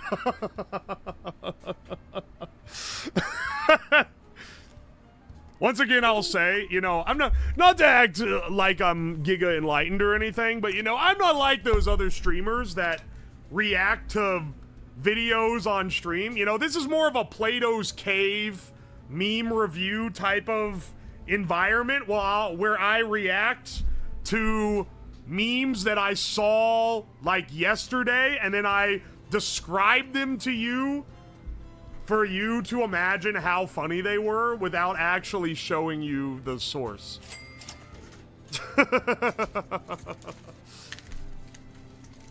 Daroon Live, thank you for the 100 bits. I have zero experience in the current activity you're partaking in, but I'm here to backseat and tell you how you can do it better because I'm completely qualified to partake in such an action. Thank you, brother. Sorry for reposting. Twitch cucked my bits. Don't worry, bro. You're doing the same thing everyone else is doing with that activity. Night Dude, pick an ethical orphanage or elementary school to test this in, okay? Don't worry, I'll sure thing, Ollywall. Thank you for the $5 and everything else you've donated. I appreciate you.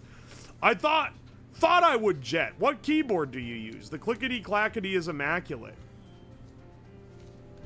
Thank you for the $5. Optima Unified. It is a... I don't know. I built it. I built it years ago. I believe the body, it's okay, hang on. What are the actual key switches? Because that's probably the most... That's probably the one you're the most concerned about, if I had to guess. Let me pull one of my keys off. Do I have a key remover somewhere? Yes, I do. Hang on. I'm trying to get the key remover in here.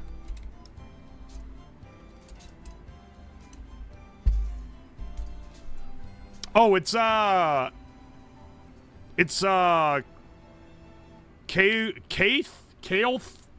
Kael'th bronze, I believe.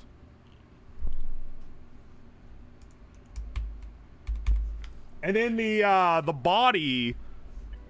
Where did I get this thing? Does it say on it? It doesn't. It's really heavy. This keyboard weighs a fucking ton. It's a solid cast metal body.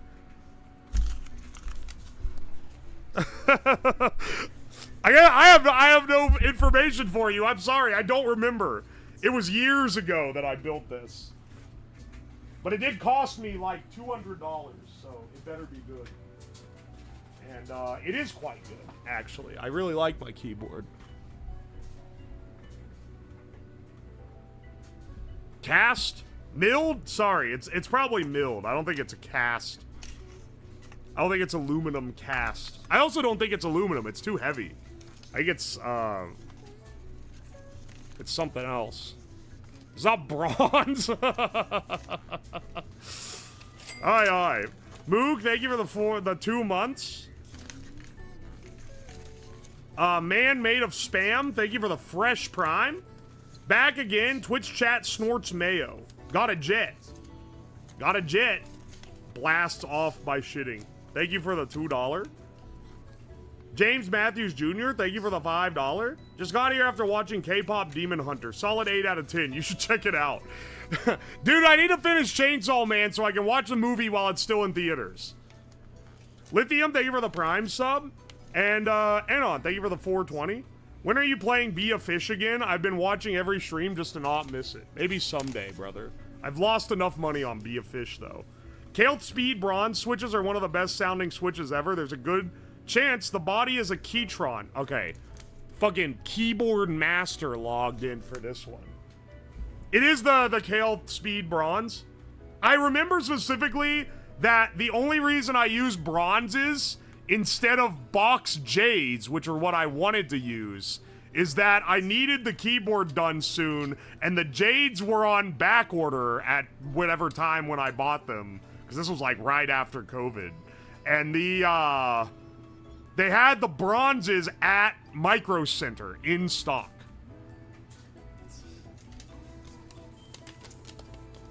Is that a cast iron keyboard? I should build a cast iron keyboard body. That sounds like great merch. Fair enough. Thanks for the deep dive. No problem. Thank you for the $2. Holla holla. $2. All right, hang on a second. I need to set me up with some buttons here. And we can just use a breadboard for this. We ain't gotta be too professional.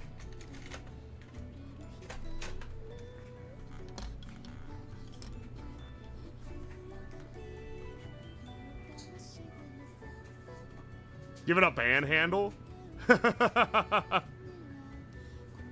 Box jades? Yeah, I love box jades. I have another keyboard that I made on stream that uses them. They're real nice. Cause I wish that my bronzes had a little more, like had a higher actuation pressure. But I know the jades do, if I'm remembering correctly at least. The jades have a pretty high actuation pressure. It was either that or the box navies, but I think those are a little more controversial. That's right, Chad. I own a Mekanzik Fiel with holy pandas. Anyway, I should stop spending bits. Yeah, because you got a fucking $1,000 keyboard, dog. Thank you for the bits, though, dude. Life. What is it? Well, an old friend of mine used to stream by Floop. He had some fucking expensive-ass keyboard. He paid, like, I want to say, like, $1,300 for this thing to build it. So, for some reason, like, people that don't get into electronics or anything at all get into keyboards. I know, like, several people that are, like, they, like, learned how to solder just so they can make keyboards. So it's quite a thing.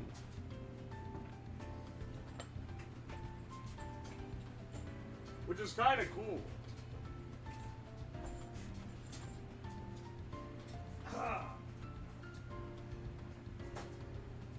It's very much a game that I am not optimized to play because I hate waiting on things. And all the keyboard sales are like, oh, you want this cool looking keycap set? Okay, get on this, buy it on this fucking wait list and then wait 2 years for it to show up. And it's like, I'm not doing all that, man. In 2 years, I won't give a shit. Hang on a second. What did I come over here for? Oh, I came over here for the bigger breadboard. I think that's what I was up to. Oh yeah, I can use this guy. I forgot about this.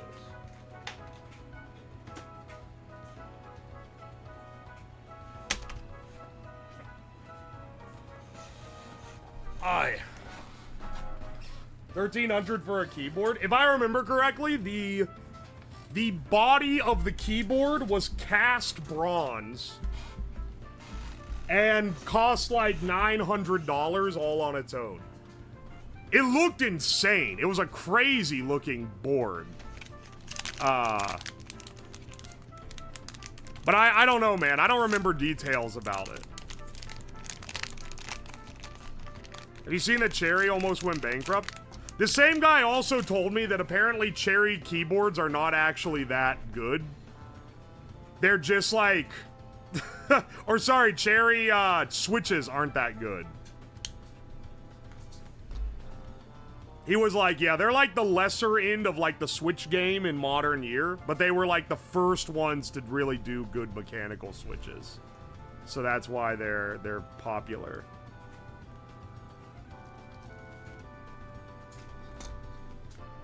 How did Cherry almost go bankrupt, though? What the hell are they doing?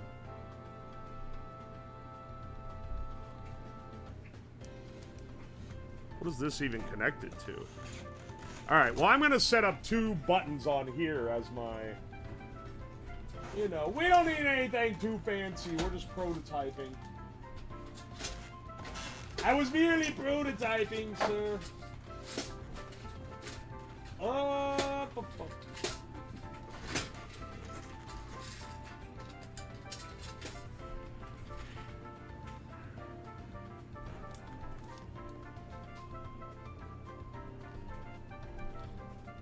Alright, well, I just launched that one across the room by mistake. Had this game as a kid, waiting for you to go full plastic explosives on it. I mean, I know you won't. Yeah, well, I think the primary reason I won't is that I'm not legally able to own those.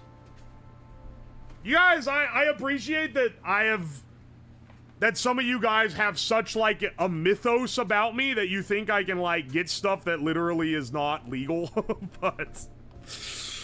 I ain't magic, man. I can only do so much.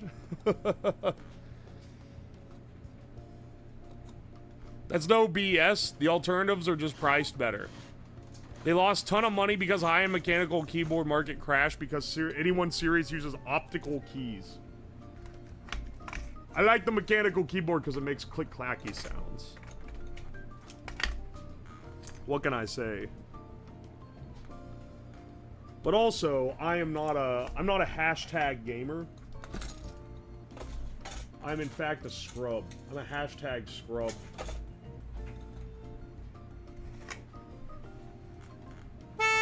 Ah!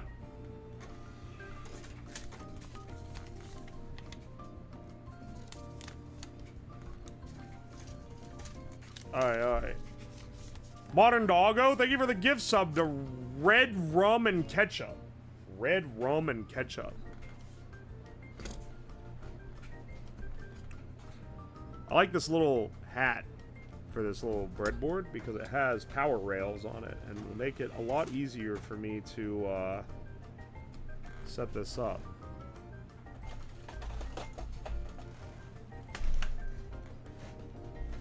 Do do do do do do do do do do do.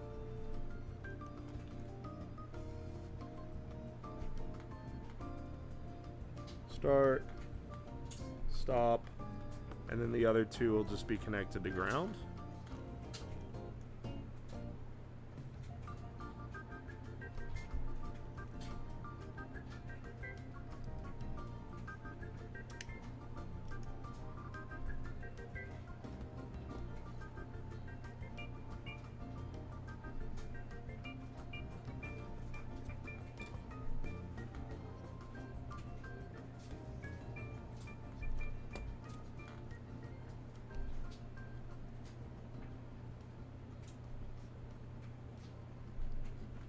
Alright. And then we'll connect this one to ground as well. And this should be... I mean, we'll know if it's working if when I plug it in, it starts beeping. Otherwise, I gotta rethink how my piezo is wired.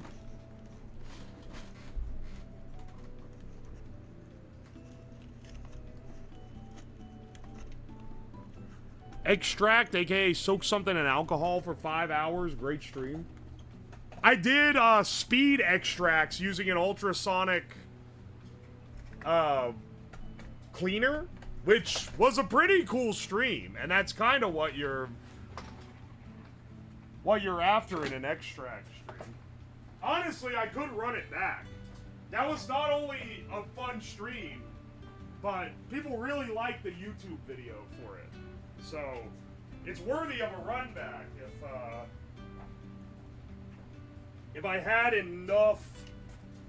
enough interesting concoctions to make with it.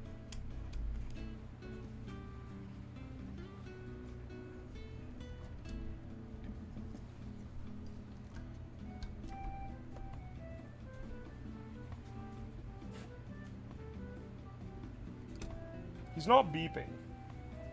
He's not beeping, which makes me think it didn't work.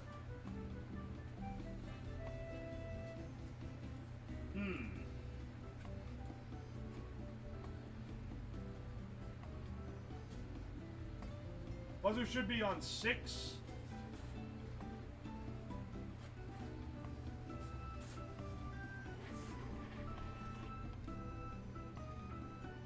Oh!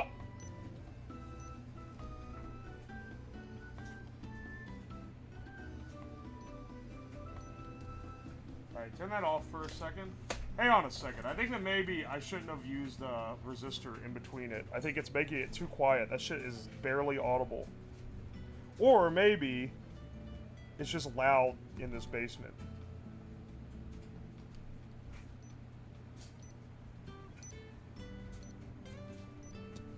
I think it's just loud in this basement.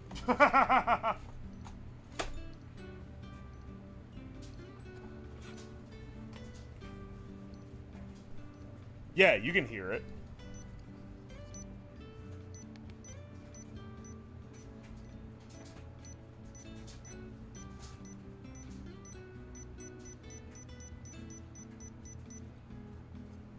Alright, I see how it goes.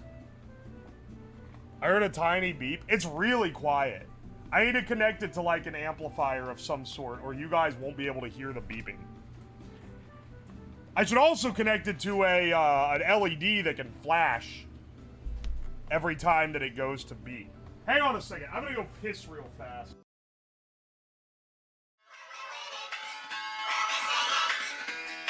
I get knocked down, but I never get down, don't keep me down. I get knocked down, but I never get down, don't keep me down. I get knocked down, but I never get down, don't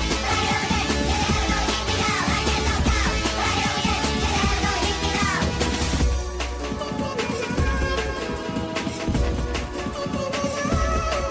It takes a whiskey drink, it takes a vodka drink, it takes a lager drink, it takes a cider drink. It takes songs that remind you of the good times.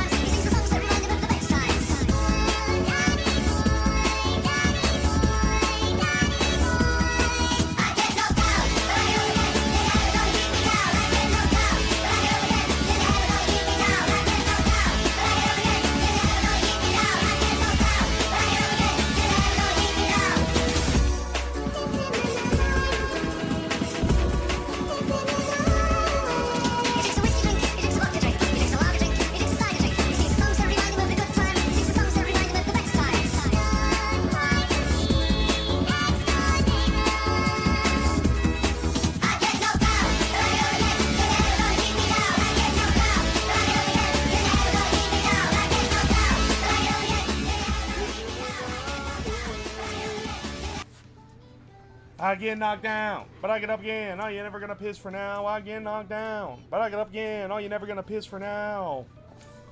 Pissing the night away. Pissing the night away. You drink a whiskey drink, you drink a vodka drink, you drink a lager drink, you drink a soda drink, you drink a soda drink, that's a good time. You drink a all never mind, it's the best times. Oh, Danny boy, Danny boy, Danny boy. I get knocked down. Alright, hang on. Take this relay.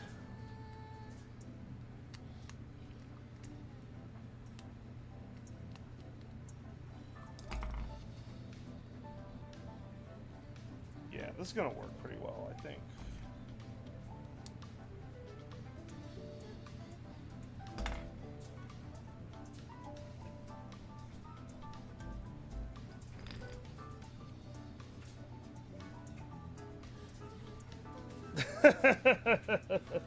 And then let's rerun this over with one of these guys.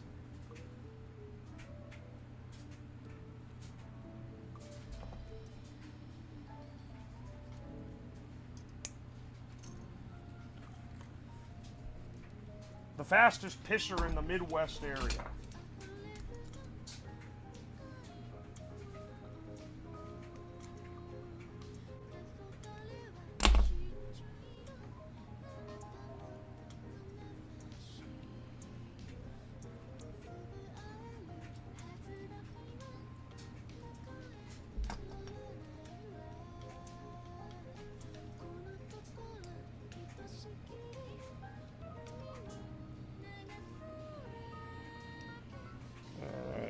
This, and then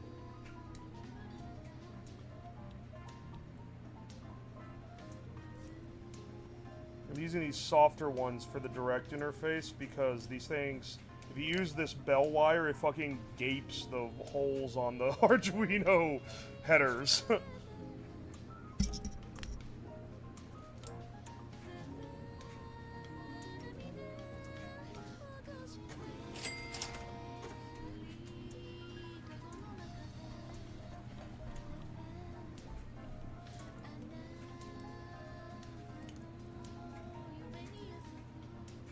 Alright, hang on a second. Someone asked me a question, but I was locked in and didn't see what it is. Do you think annoying... ...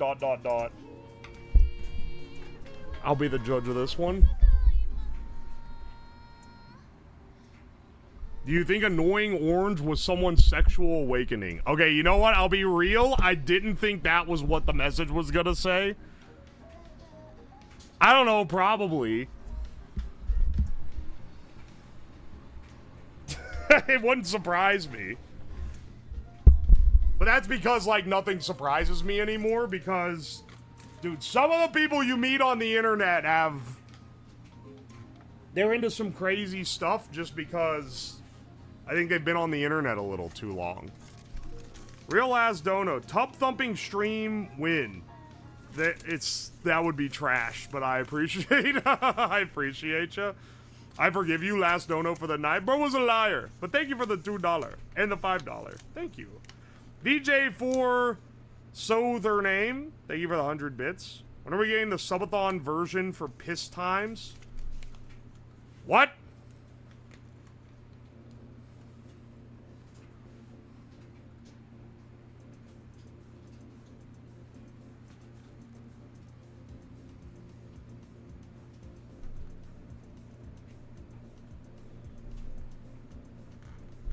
Alright, hang on a second.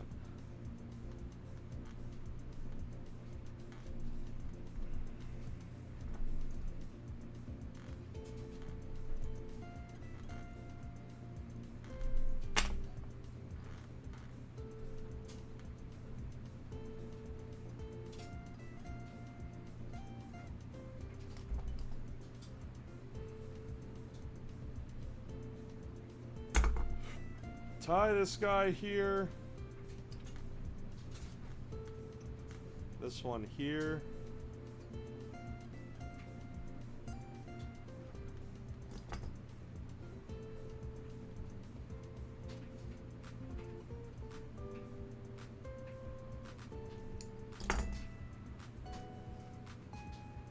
Here we go, here we go. Why is he quiet? I'm sorry, you haven't seen what locking in looks like? Maybe you should do it a few more times in your own life.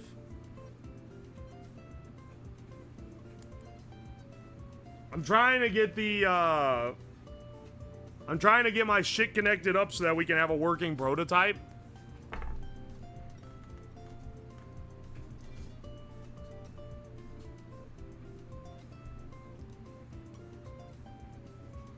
Why is chat more brain damage than usual? YouTube co-stream. I'm just kidding. It's actually pretty funny that the Twitch chat, like, is like, oh yes, the YouTube is so stupid. Compared to us, the pinnacle of, you know, sense and sensibility, fucking Twitch.com. Sorry, Twitch.tv, Twitch.tuvalu. It's not Twitch.com. My bad. That was a scrub. That was a scrub error.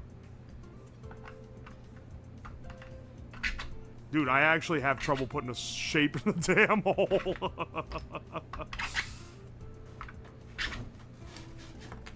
Bro, you ever think the shapes sometimes be a little hard? I've got a shape right here that's hard. Pants grab. Hey, Lamel.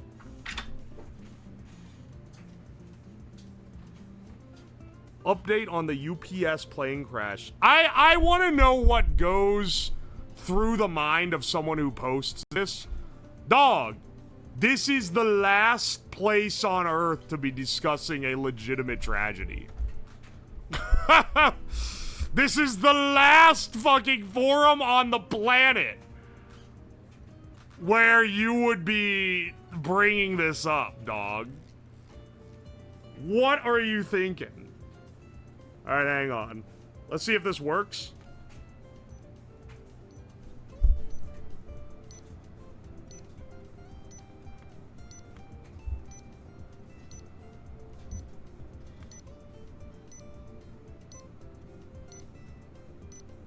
It's gotta get... It has 30 seconds.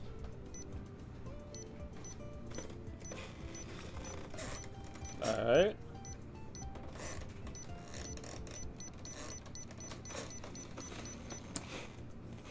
Oh, fuck, I forgot to turn... Motherfucker, I forgot to plug it in. Pretend that just didn't happen. Pretend that didn't just happen, okay? Okay, we do it again.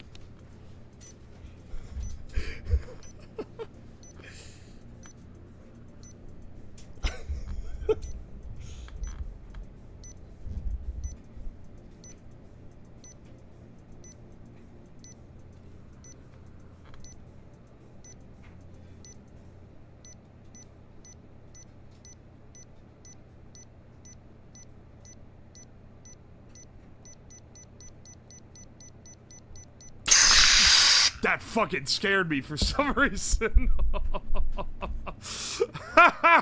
Okay, okay.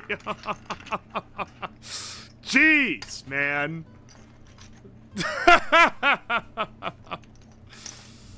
Holy shit. All right. Good news. It works. But I think there could be one little vector that would make this cooler.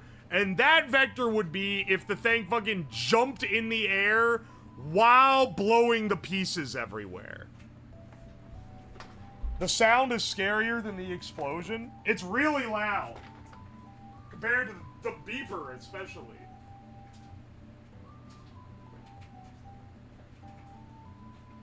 Hang on, hang on. Let me see what I got over here. Because I know I have some...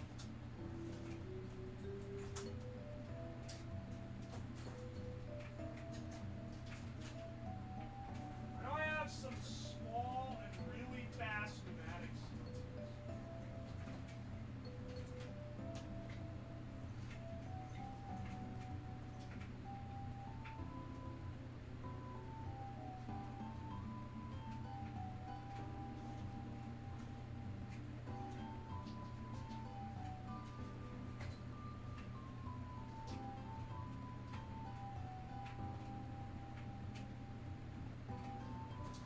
We probably only need one cylinder, don't we? probably don't need a lot. We probably don't need a bunch. We just need one, like, strap to the back to kick it up in the air. Right? Preferably toward the user. Okay, hang on a second. I need even more air splitters.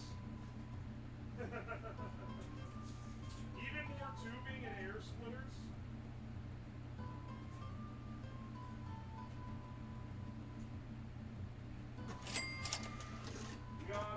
We got some stuff to do. All right, Mr. Beast helmet has been fully lobotomized at this point. I think it's time to say goodbye to an old artifact here. He's missing all his characteristic parts.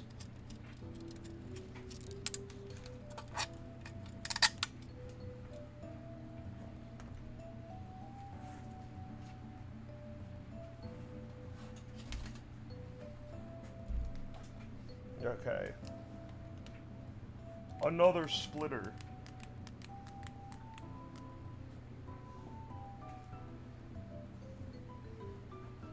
This one will go to this guy, actually. So, we can hook this to the same manifold as the rest of these guys. So we don't even need extra logic or anything.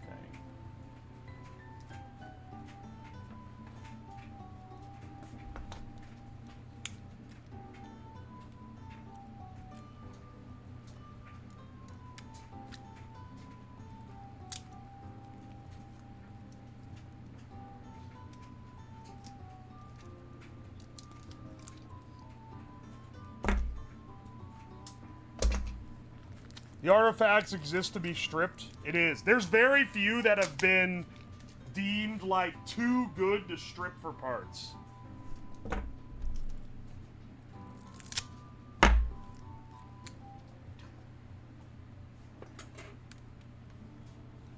Who needs a child blinder when you could have a child shrapnel delivery system?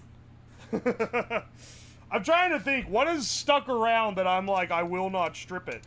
For a long time, I didn't strip the X-ray gun out, but that one had so much money worth of parts that I eventually had to.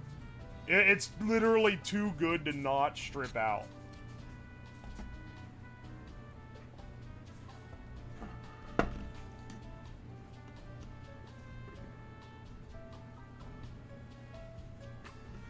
Maybe you bolt this to the bottom. And then bend this twice.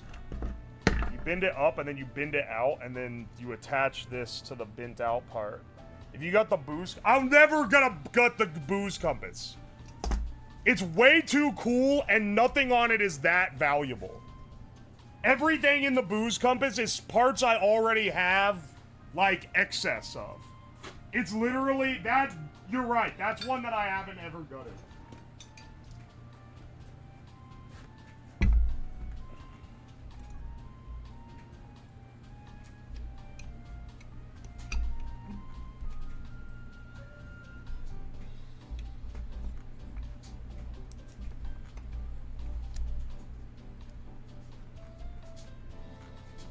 Is the plasma chamber still in the same spot? The plasma chamber is still around, yeah. I remember I was ordering some stuff. I got distracted by, well, first, not even the road trip. It was TwitchCon and stuff after, and having to get stuff ready for the robots. But now I can probably start working on it again, honestly.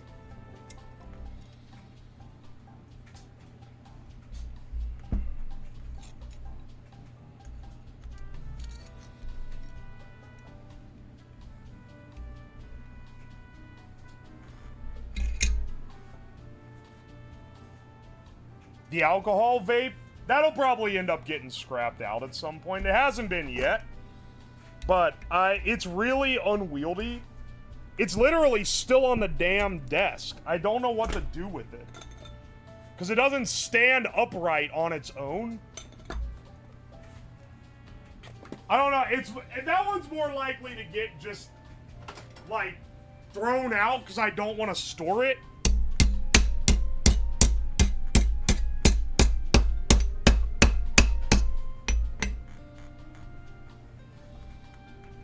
If I'm being completely honest.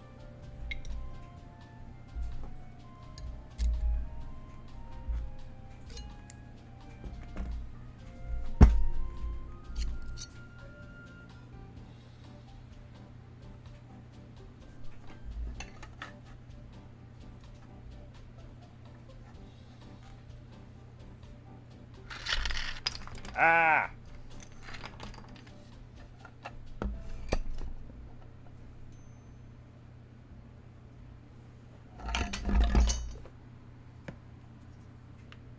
We're using the most secure fastening method of all time. Get ready, bros.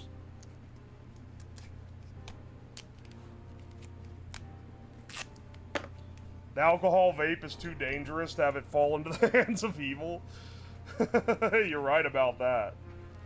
The alcohol vape is sinister. It's a sinister device. It cannot be freely released into the world. X-ray high voltage is more like 100,000. I've run you can get X-rays from less, but a real X-ray tube, they often do run up to like 100,000. Unlike, you know, a professional one. So it's certainly up there. Alright, see this little skinny, tiny pneumatic tube? This guy is, the general rule of thumb if you want a pneumatic to do something is the skinnier the cylinder is, the less strong it is, but the faster it is. So, fat tube, slower, but more strength. Skinny tube, less strong, it's weaker, but it's fast. And we want the fastest one possible, so I'm doing this. And that should punch the ground and then flip the board up, is the idea. And I'm gonna split the, I'm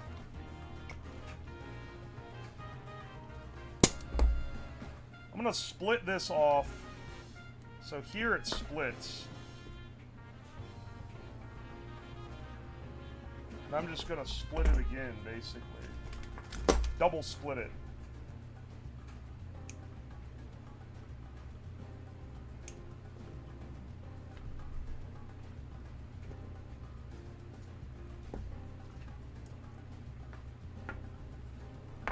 And then this is gonna go to this guy, which, okay, so, just as a little informative if you're curious about how to do stuff with these pneumatics, because when I initially started doing projects with pneumatics, there's not a lot of info on them. There's people that use them, but it's such like an industrial use thing, right? There's not a whole lot of info on how to like get started messing with them. And so I mistakenly bought a bunch of these solenoids thinking that I could control them, but what you actually need is one of these guys, which is an AB solenoid, specifically for controlling one of these. So you have one tube that'll go to your push and one that goes to your pull, because the way that these work is you push in one here to extrude, and then you push in here to suck it back in. And if you use one of these, you can only go one way. So you need this one, which switches which one is pushing out and which one is dumping the air out of this outlet here. So it's a pretty big distinction.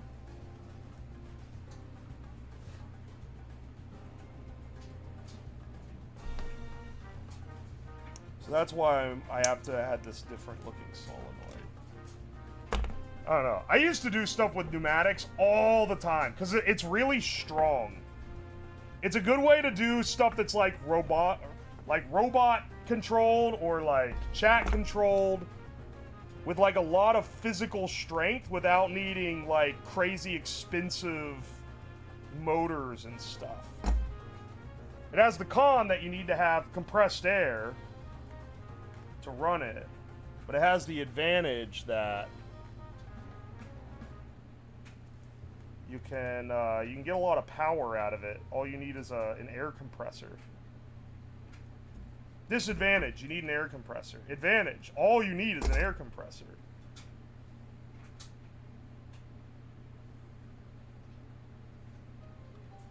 I have a big manifold as well. My one of the biggest advantages ever since I was able to start doing this full time is that my stuff starts getting a lot less janky. This one's looking pretty janky though. This is looking more like one of my old projects, but at least the perfection board is easy to follow along. Because I remember someone told me, and it stuck with me, they're like, oh yeah, your projects are cool, but I just never know what you're doing. Because I just come in and there's just a big mess of wires. And I can't tell what's going on. And I was like, I should probably focus on making my stuff look a little better just so that you can, like, tell what it is. Something like this, we are getting a little into this zone with, like, this guy. But you can see the perfection board at least. And it's obvious what that's trying to be. Okay, when I energize this, let's see if I plugged it in backwards by mistake. But I didn't plug it in backwards, I just forgot to... Well, maybe I did. I forgot to plug this into the...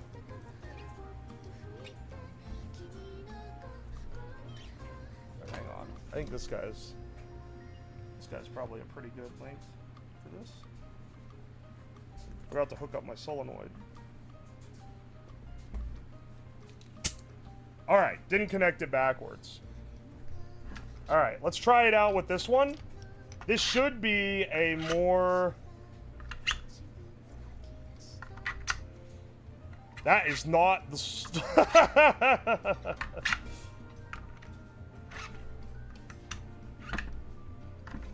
That is not the spot.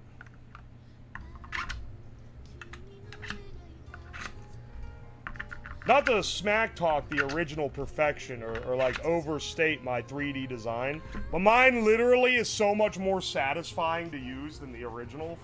Having the big deep slots on it, it's like nice. Everything like fits in real nice and snug. It was Scrub Fiend, thank you so much for the fresh prime. Nucleus, thank you for the 6 months. Modem Doggo, I want an overpowered toaster that rapidly toasts the bread, shoots the toast out, like hitting the ceiling if not bouncing off, and then blast the slices with liquid butter as they exit the slots, so there's a chance the slices will stick to the ceiling and you will have to scrape it off with a broom.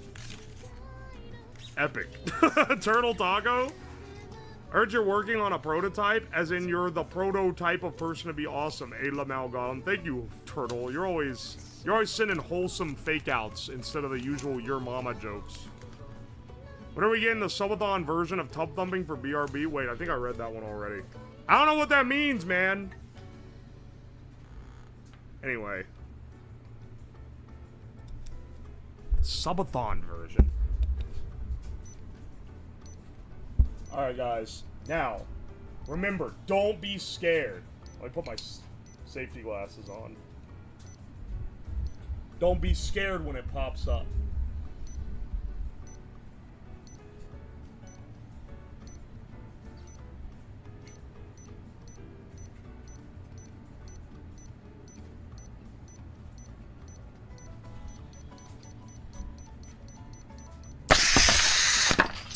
Holy shit.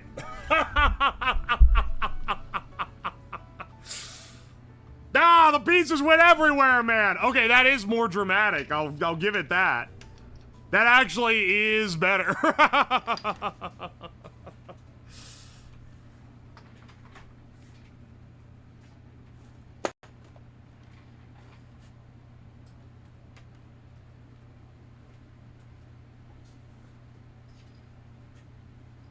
Alright, hang on a second. This blasted perfection pieces all over the basement. Let's move this over to the desk, and then I can actually, like, you can actually, like, watch me play it, or I can actually try to play the game.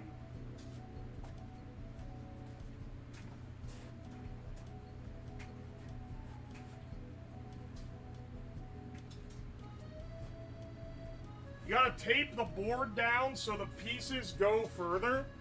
What do you mean tape the board down? Someone said cover the pieces in Vaseline, making them airtight. They'll launch more. See what you're thinking. Like, because I was wondering this when I was originally designing the board.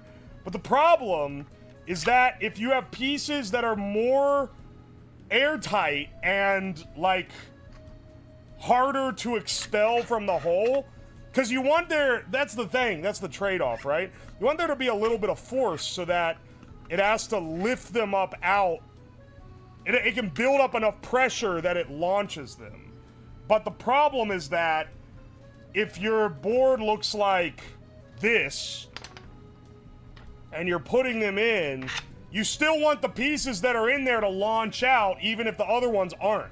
And those are just going to be empty holes. So if there's any resistance, like this one even isn't like completely smooth, then the piece just stays in the slot. It doesn't launch out. So that's the reason why I don't have that.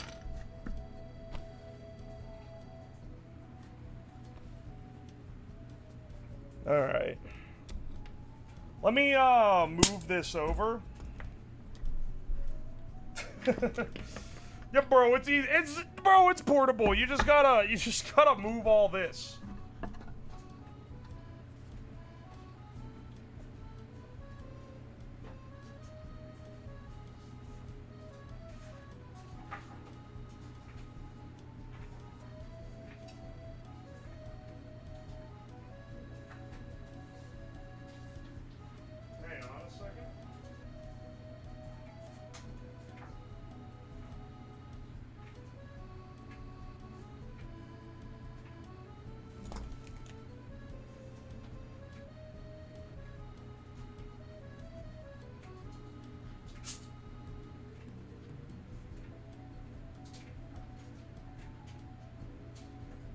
Hang on a second. Come on, hang on a second. Let's shift over to the other cam. There we go. All right, hang on. You gotta actually see me try to solve it. Let's get corned up.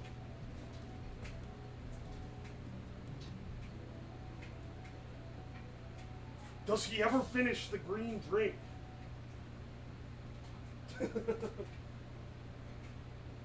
WD-40 in the holes. To some people, like, some of you guys got one shot by King of the Hill on your knowledge of, like, lubricants. The WD-40 is not a good lubricant for plastic. You would want, like a lithium grease or, like, something more along those lines.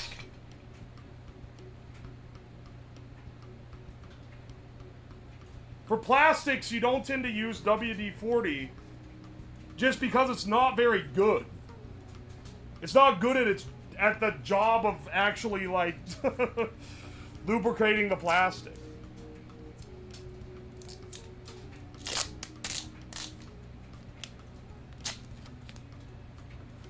If my friend walks in with a perfection with an air compressor, I'm checking out, bro. It's a shame that this requires so many of these fucking solenoids, so it's very much not compact. Because I would like to have this one on retainer as a thing to subject other people to.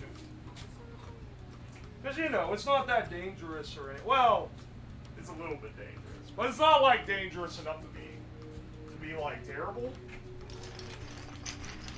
Speaking of, where's the safety glasses I have that can go over the corn head?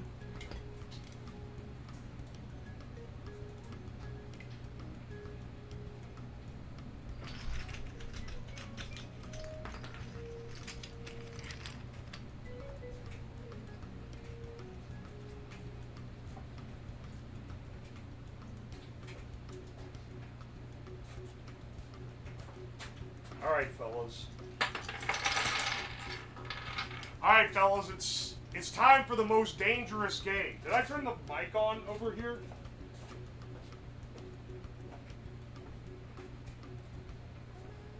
Yes, I did. Okay. Don't know what I was worried about.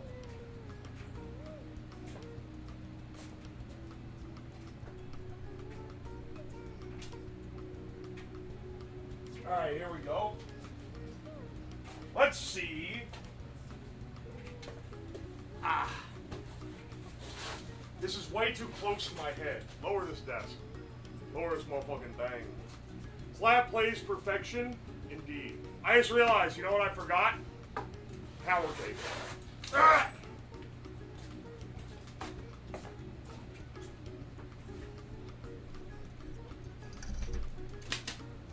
I'm actually surprised at how not good the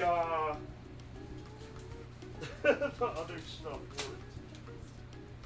The CO2. I thought for sure that one was like a sure thing gonna work.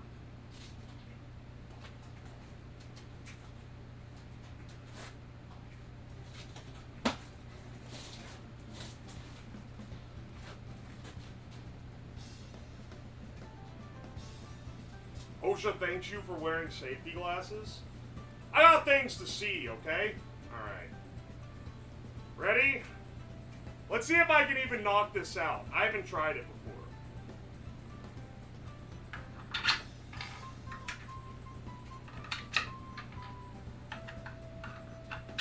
Holy shit. Some of these shapes. Some of these shapes are fucked up. Why'd I do this?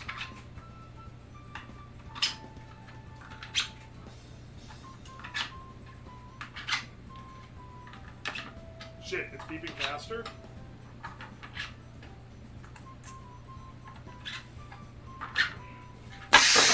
Motherfucker! I almost had it. I was so close. Alright,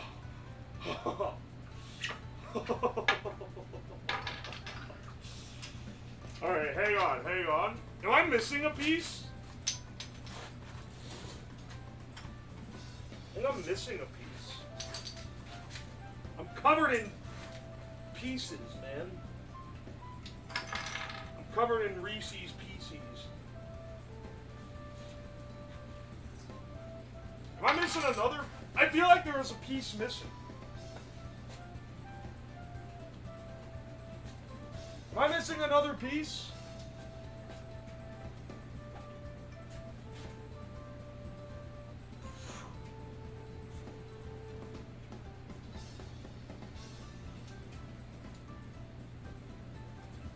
If I finish all the pieces on the table, I'm gonna smack the stop button. 30 seconds is like the time. That is like the amount of time to have it. Alright. Let's see. Ready, set. Okay. Easy ones first are actually like, fuck. Don't lose time to all the fucking hexagons and shit.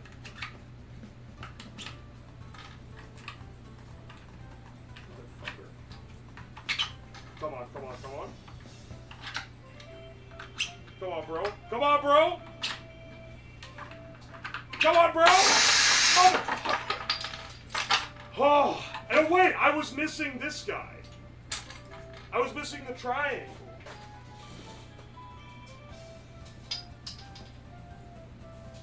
Covered in pieces.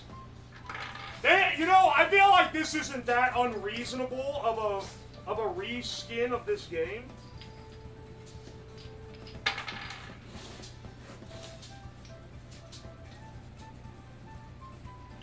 It's not like it fucking explodes or anything. Triangle gone? Where did it go? Did it get lost here or did it get lost over there? That's the real question.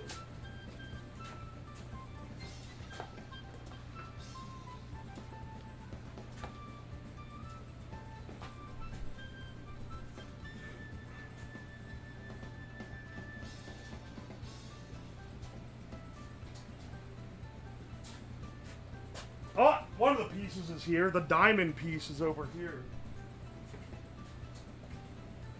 I don't see the triangle piece over here. This is the one I was missing the first time. Where the hell is the triangle?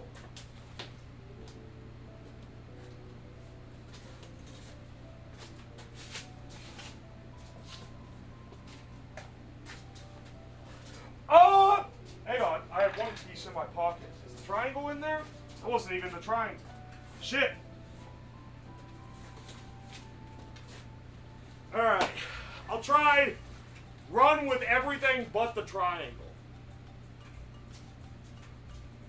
It scares me when it explodes. It is scary, man. Okay. Motherfuckers, don't do this.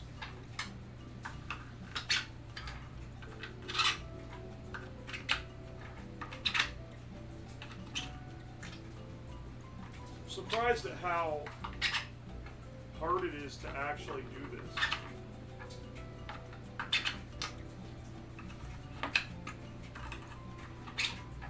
Come on. There's the triangle.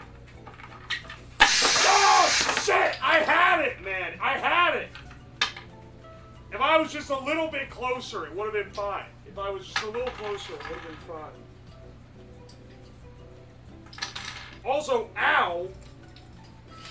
One of those smacked me up.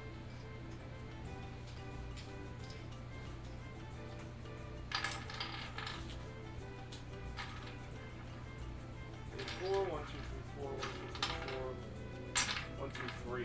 Alright, missing. Oh! Okay, okay. Try it again. We can't end the stream until I've at least solved it without it exploding.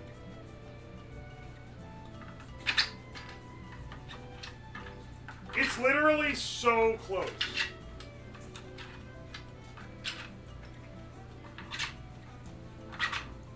Oh, baby. Oh. Good luck on those.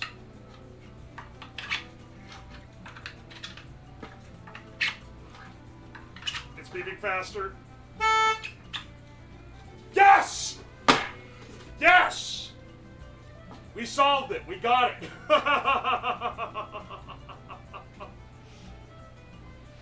We're fucking zooming, bro. He's getting a gold split. I didn't fumble.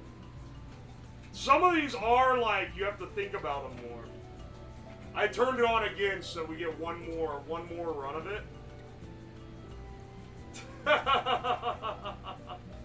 Now reduce the time. I don't have a way of doing that, but I really, it was like 1 or 2 seconds left when I got it. This guy often doesn't come out. Alright. Dude, this thing works pretty well, I'm not gonna lie. Not gonna lie, it's pretty good.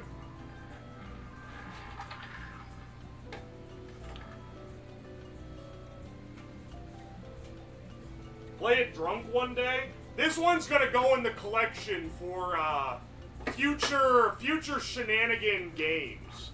Because even if you don't have all this circuit connected to it, you can have another guy, like a host off to the side who activates it. And I want to save stuff like this for if I ever had someone here to like play through games, which I think would be cool. That's pretty sick, dude. It's not, I wanted it to be more explosive, but there are limits to how explosive you can make this before it becomes like a danger of rupturing and throwing shrapnel everywhere.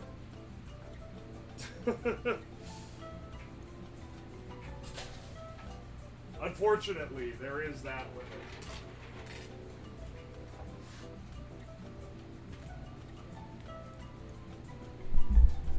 Aye, aye.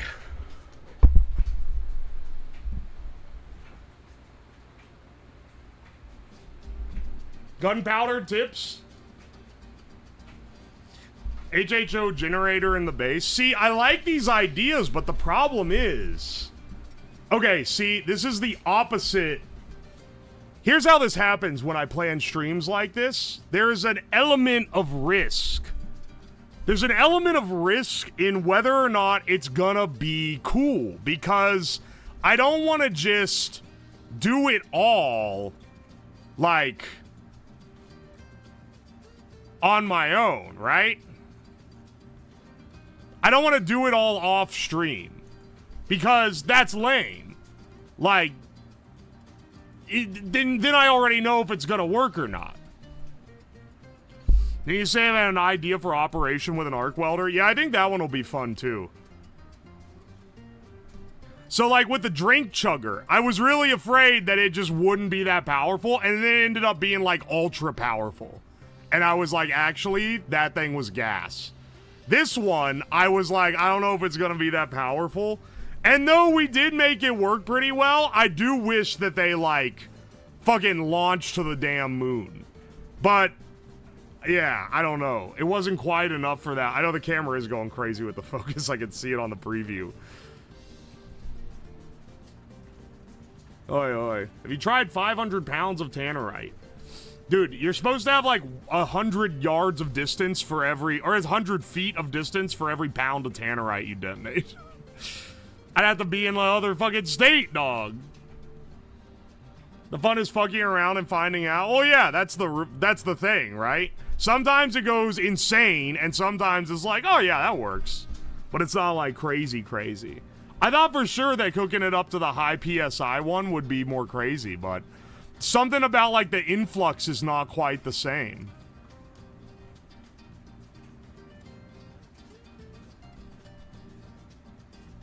The solenoid can't hold back the pressure of a CO2 cart. It cannot. It will immediately blow the seals out of the solenoid.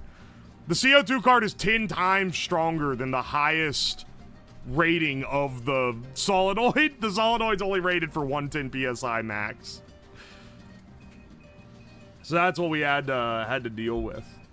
So the I don't know. I'm happy it worked, man. I'm happy that the thing kicked up and actually did something. Let's fucking go, brother. If you filled an air mattress with helium, do you think you would float on it like Aladdin's carpet?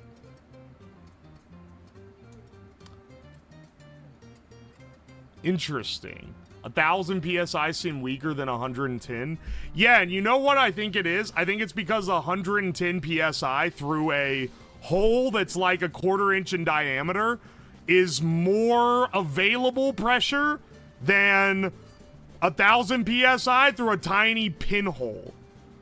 The pinhole doesn't matter on something like the drink chugger because it has half a second to dump all of its air pressure into the vessel.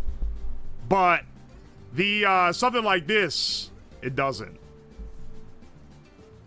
That's a lot of helium. Yeah, I've talked to Airgas about getting a giant tank of hydrogen for inflatable things because it's so much cheaper. It's so funny that when I was looking up weather balloons, everyone was like, you better use helium. Hydrogen is just dangerous, bro. You don't understand. And then I talked to some people that actually launch weather balloons, and they were like, oh yeah, everyone uses hydrogen. It's so much cheaper. And if you're wondering, like, you're really gonna save a few bucks but introduce a explosive gas here, I think you need to understand that helium is like, it's like $30 a liter, and hydrogen is $1.20. Like, it's not a few bucks. It's like an absolute colossal amount of difference between the two.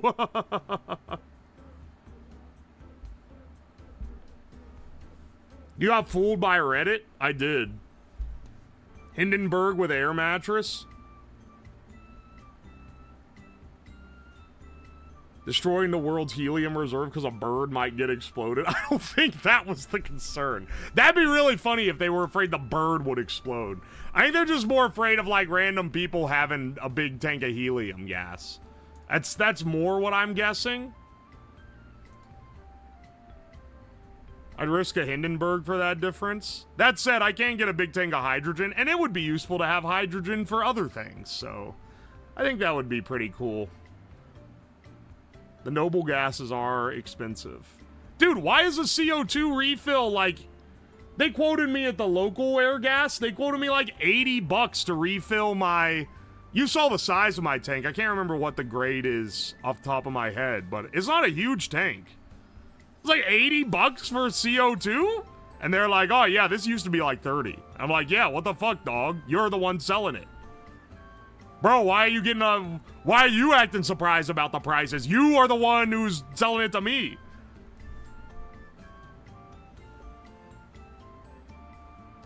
Autofocus is having a seizure. Yeah, I know. My condolences. Anyway, I'd call that a project well done. Let's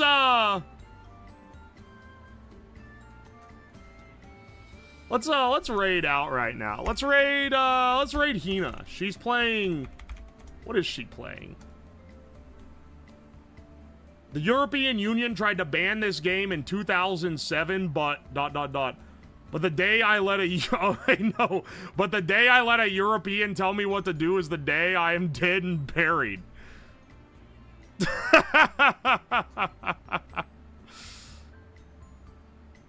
What is she doing? Do you know how bad? Oh, she's yapping. Okay. Anyway, I'll see you guys. I'll see you guys on Thursday. Now, I'm not promising you this is going to be the Thursday stream because I'm waiting on I'm printing a bunch of stuff out for it, and I'm still running some preliminaries. But the idea is that we are going to build a PC that is powered entirely by Ryobi batteries. That's the plan. That's the plan for Thursday's stream. And I'm buying a shitload of Ryobi batteries. And I'm 3D printing a bunch of battery connectors. So we'll see how that goes. I do love PC powered by bullshit. I've done that format a lot, but I have so much fun with it. So we'll see how well that works. Someone has generously mailed me a diesel engine. That apparently can run